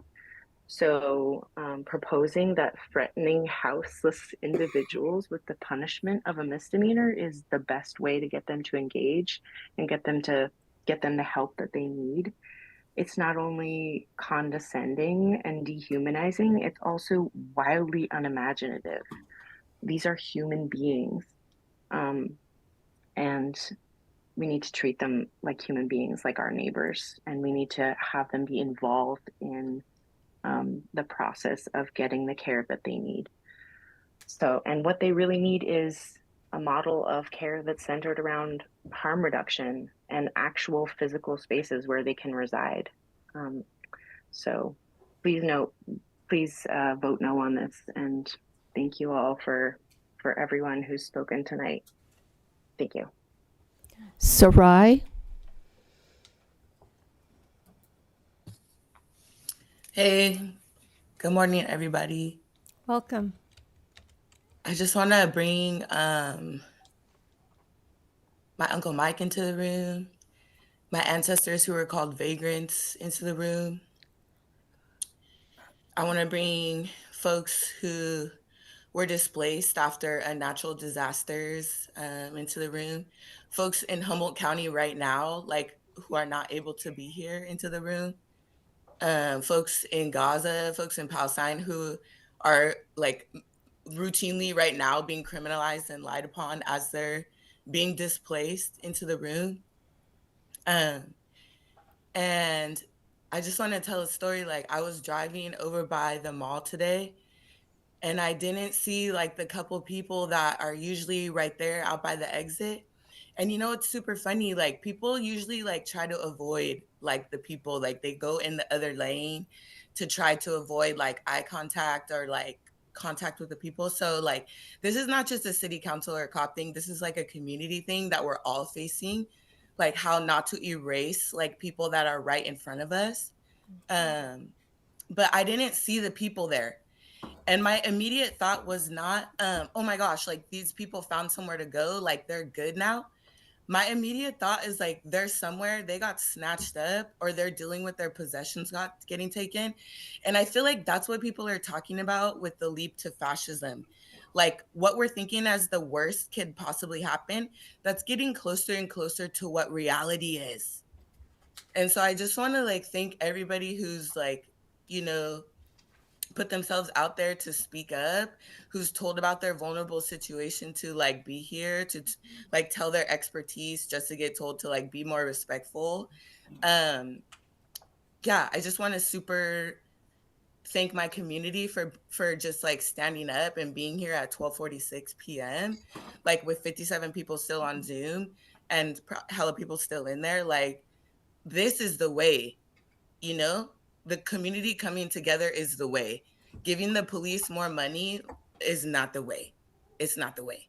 This ordinance is not the way, because more and more folks, like as has been reiterated over and over again, more and more folks are closer to this problem.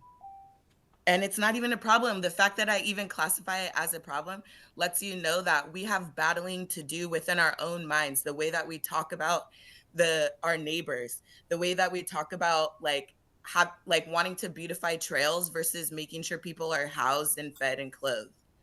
Like it's really concerning that we're all so close to existing in a community together that's not good, and we would rather police than come together. That's your 3 minutes, Sarai. Thank you. Ellen? Hi, good morning. Thank you for extending the meeting. I am tired. I am grumpy. I was up late last night witnessing the people of Gaza suffering carpet bombing after Israel broke the ceasefire agreement, and worrying about the people that I know there. And now I'm up fighting with my city, who's trying to enact fascism. It's really, really upsetting.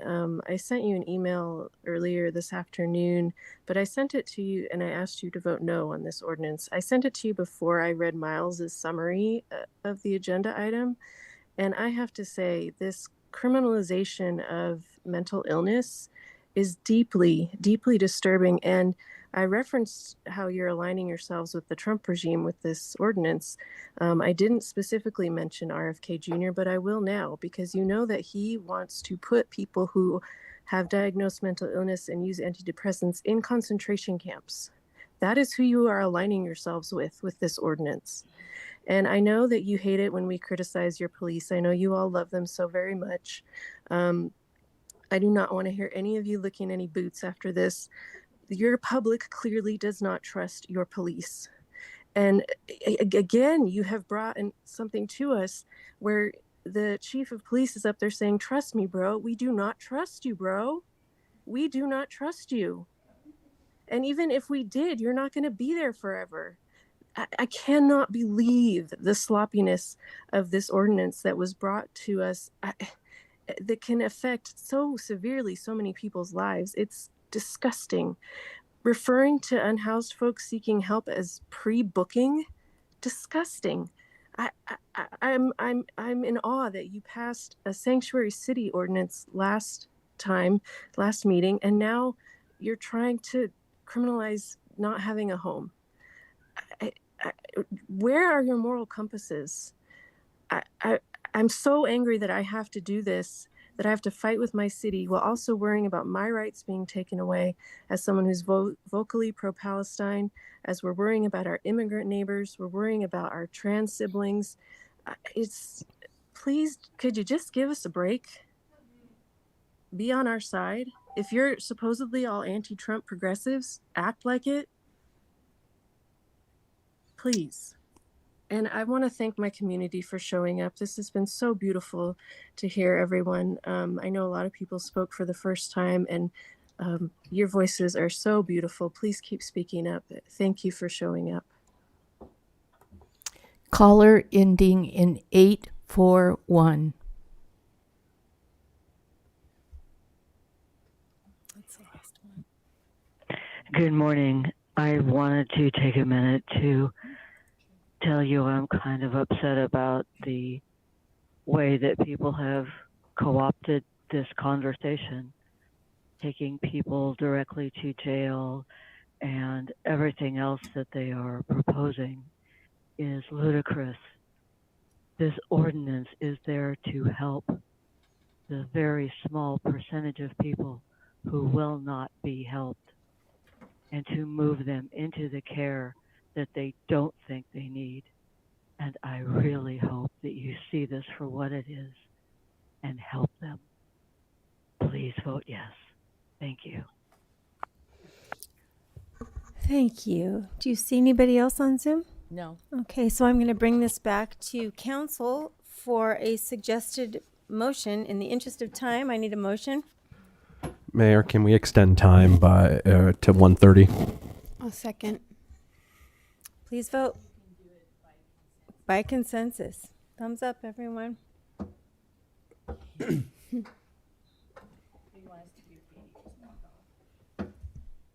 I would like to make a substitute motion that we table the rest of this item to the next regular council meeting on April 1st. Can I ask, I mean, what would that entail? Just making a decision, no additional public comment? I don't know whether we pick up the process right here or if we have to, or if we would then go back a step. That's not super clear. But what is clear is that this is, if we are going to move forward with this, there's a lot of input and a lot of thoughtful consideration that needs to happen. There's been a lot of conversation and a lot of public comment. I don't think that sleeping on it is going to do us any harm. It's only going to make our consideration better. I would like to make a third motion. I know. I think. Can I just withdraw my time motion? Can I do that? Is there a second for the second motion? Second. So we have a second, so we need to vote. Oh, no, you can substitute, Can I please right? make my motion first? Councilmember Contreras-Deloach, make your motion. Okay. On the same sort of idea as Councilmember Moulton's, I would also like to push this out, but what I was going to make a motion for prior to your guys' talking about this, my feeling on this was when I found out it was going to be on the agenda and I talked with our city manager about this, was that I wanted to wait. Councilmember Fernandez and I have been appointed for that ad hoc committee. Our first meeting isn't until March 28th.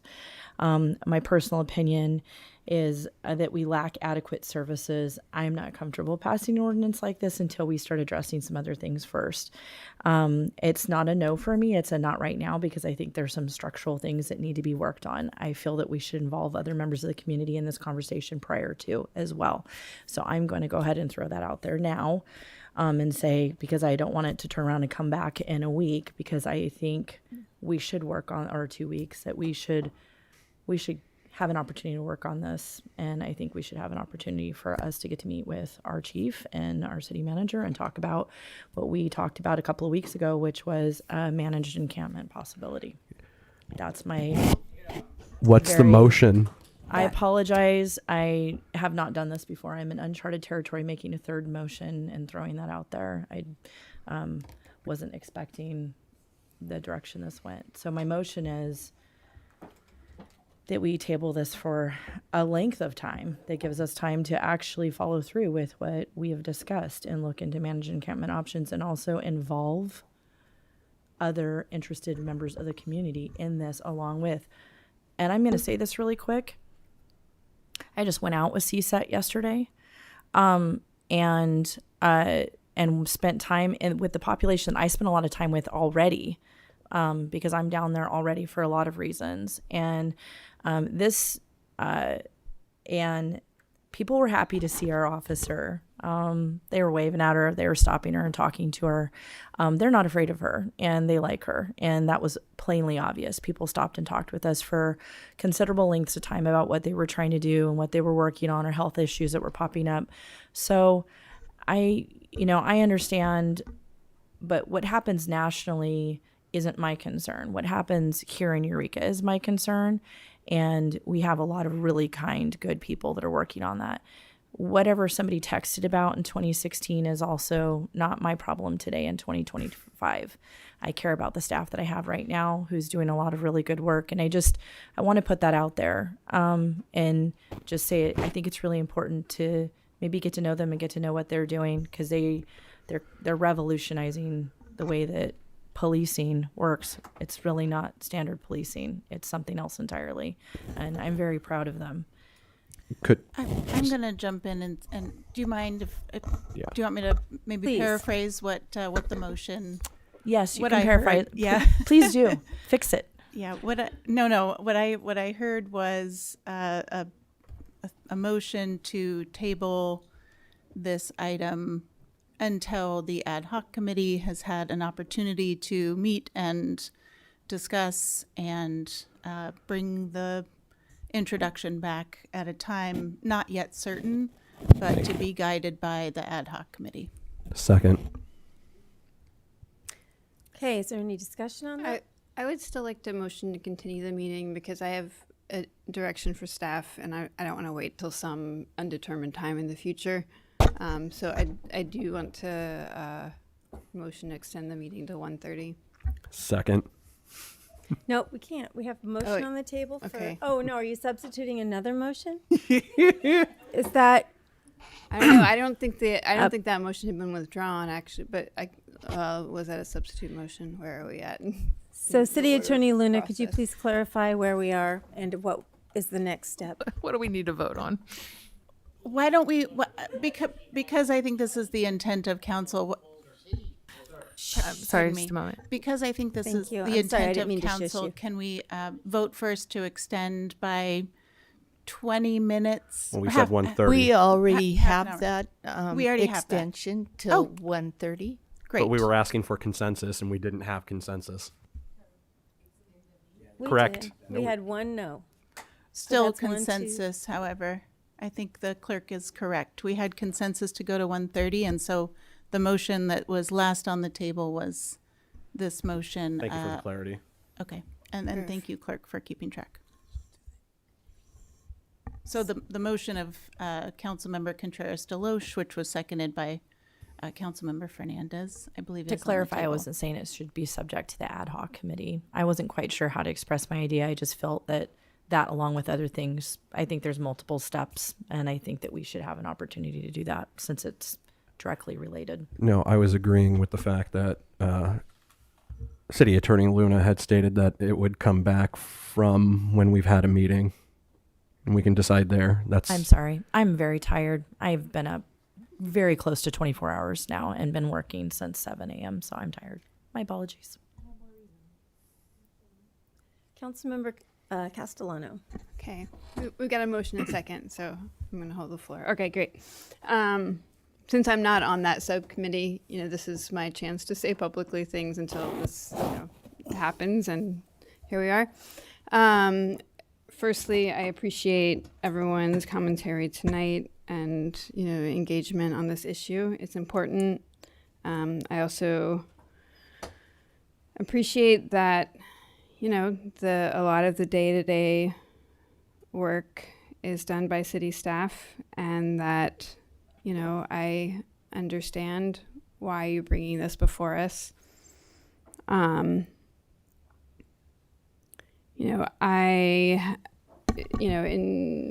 hearing people and thinking about this and doing some research, I have a list of 9 things that I think should be considered. So I'm just going to list them off.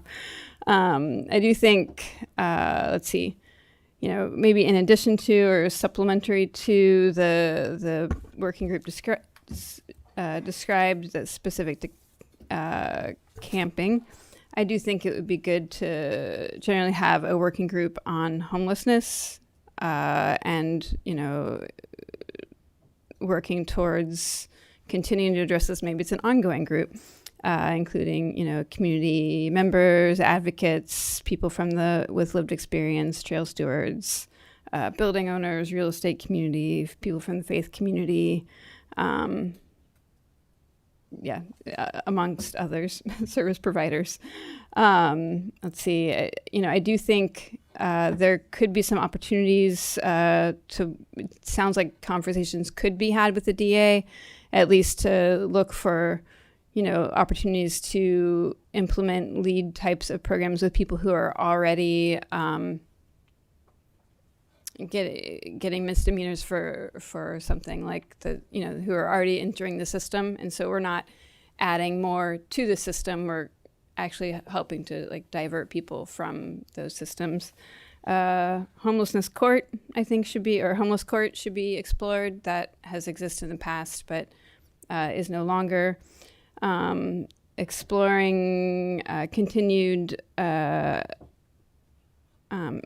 increasing of detox mental health spaces and also innovation around those spaces and planning towards them. A better understanding of the numbers needed for sanctioned camping and low and no barrier sites for folks who are harder to find housing for, such as folks with animals or partners or any whatever reason. So just I don't think we have a real sense of the numbers of housing we need, or at least I haven't heard that. Which just goes along with continued work towards transitional housing. And no barrier transition housing, whether that's sanctioned camps or new sites, or and thankful for the work being done in that area. Oh my gosh, it's taken a long time. I'm so thankful and excited for the Crowley site to open up. Let's see. There's all this encampment money, so funding for folks. For trash service, portable toilet bags, and funding for folks to support the implementation of those things. Analysis of crisis response. Sorry, I wrote that a while ago. Now I'm not exactly sure what I meant by that. I guess those are only 8 things, but those are the 8 things that came to mind. And then I don't think we need to speak to the challenges of the ordinance right now due to where things are at. I do also would love to see more folks volunteering on trails and just volunteering in the community.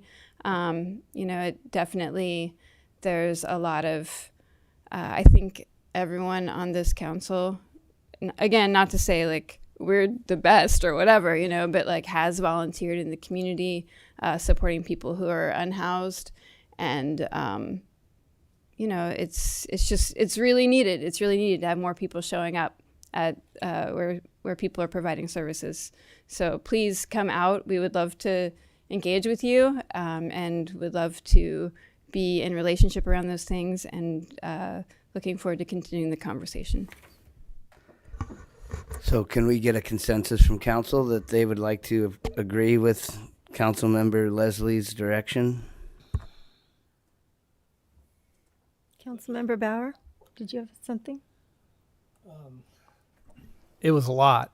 I'm just trying to understand, are we incorporating that into an ordinance? Is that something that we're just going to work on in general terms? I think, and that's why I spoke to the working group idea first, is that, there would be an ongoing working group that would be working on these things. Not, I'm sort of like not in the ordinance space right now. I'm in the like reflecting on this and like what can be done, and yeah. Okay, appreciate that. So do we have consensus or no consensus? Or do we have consensus another comment? What is the consensus on? Is it the consensus on the 8 things that Councilmember Castellano would like us to perform prior to bringing back any sort of ordinance? Wait, before? That I didn't hear you say that. Me neither. I feel like maybe we could have consensus on the working group, and that there would be discussion amongst perhaps the people on that Councilmember Contreras-Tuluch and Councilmember Fernandez in terms of consideration of these things. I don't know. Sorry, I'm really riffing right now. Also lacking sleep. Would we need consensus to take that to the committee? I support your working group idea. I don't think it should just fall to us, but I think we could report out of what we're, That's what we would need to discuss anyway. But I'm very supportive of your idea of a working group that involves multiple community interested parties. Right. Leslie, I've written down the eight items, and so as a general sort of assisting in the direction of this item for future discussion prior to it coming back. Like, I'm happy to work with the ad hoc committee to try and address as many of those issues as possible before the item comes back, if that's helpful. So that's why I asked, does council support all 8 of those to be done prior to the ordinance coming back to you? Could you repeat those, please? Sorry, just like bullet point style. I support your working group. So, City Attorney Luna, you said you had them written down clearly? Or Written down as well. Well, would one of you be willing to read them? I have a working group on homelessness, a DA conversation about lead program, a homeless court, detox spaces, a no barriers shelter site, a desire to increase volunteerism on trails, and funding for trash services and some sort of porta potty restroom facility.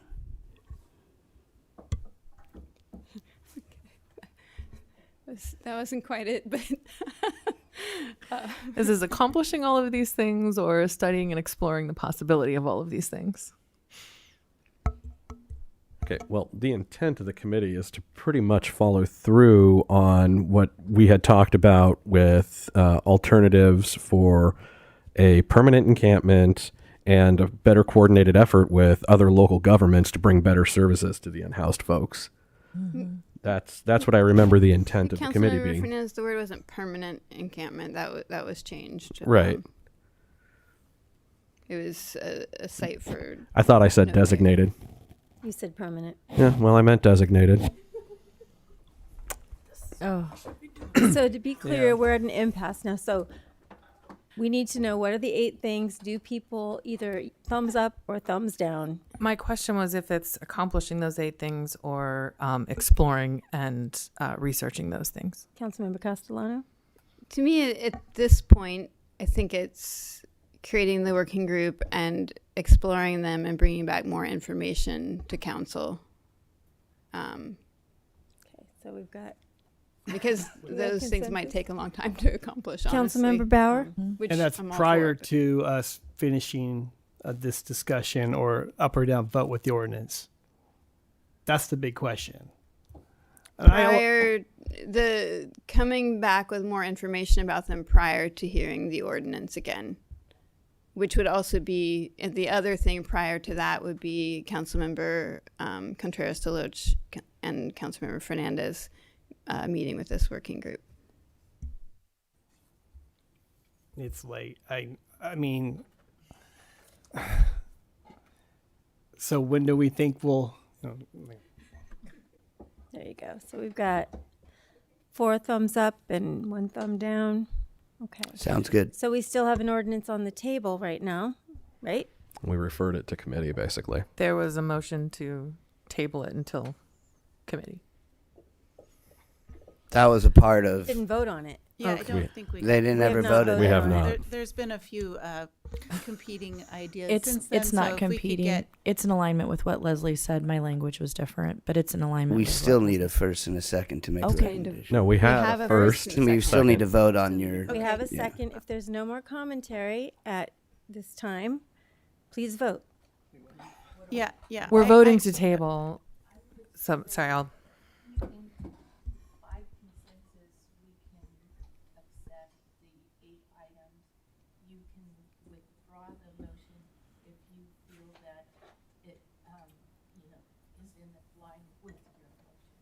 I will withdraw the motion. I feel that what we're discussing is in alignment with what I was saying. So Okay, so we have consensus. This is tabled.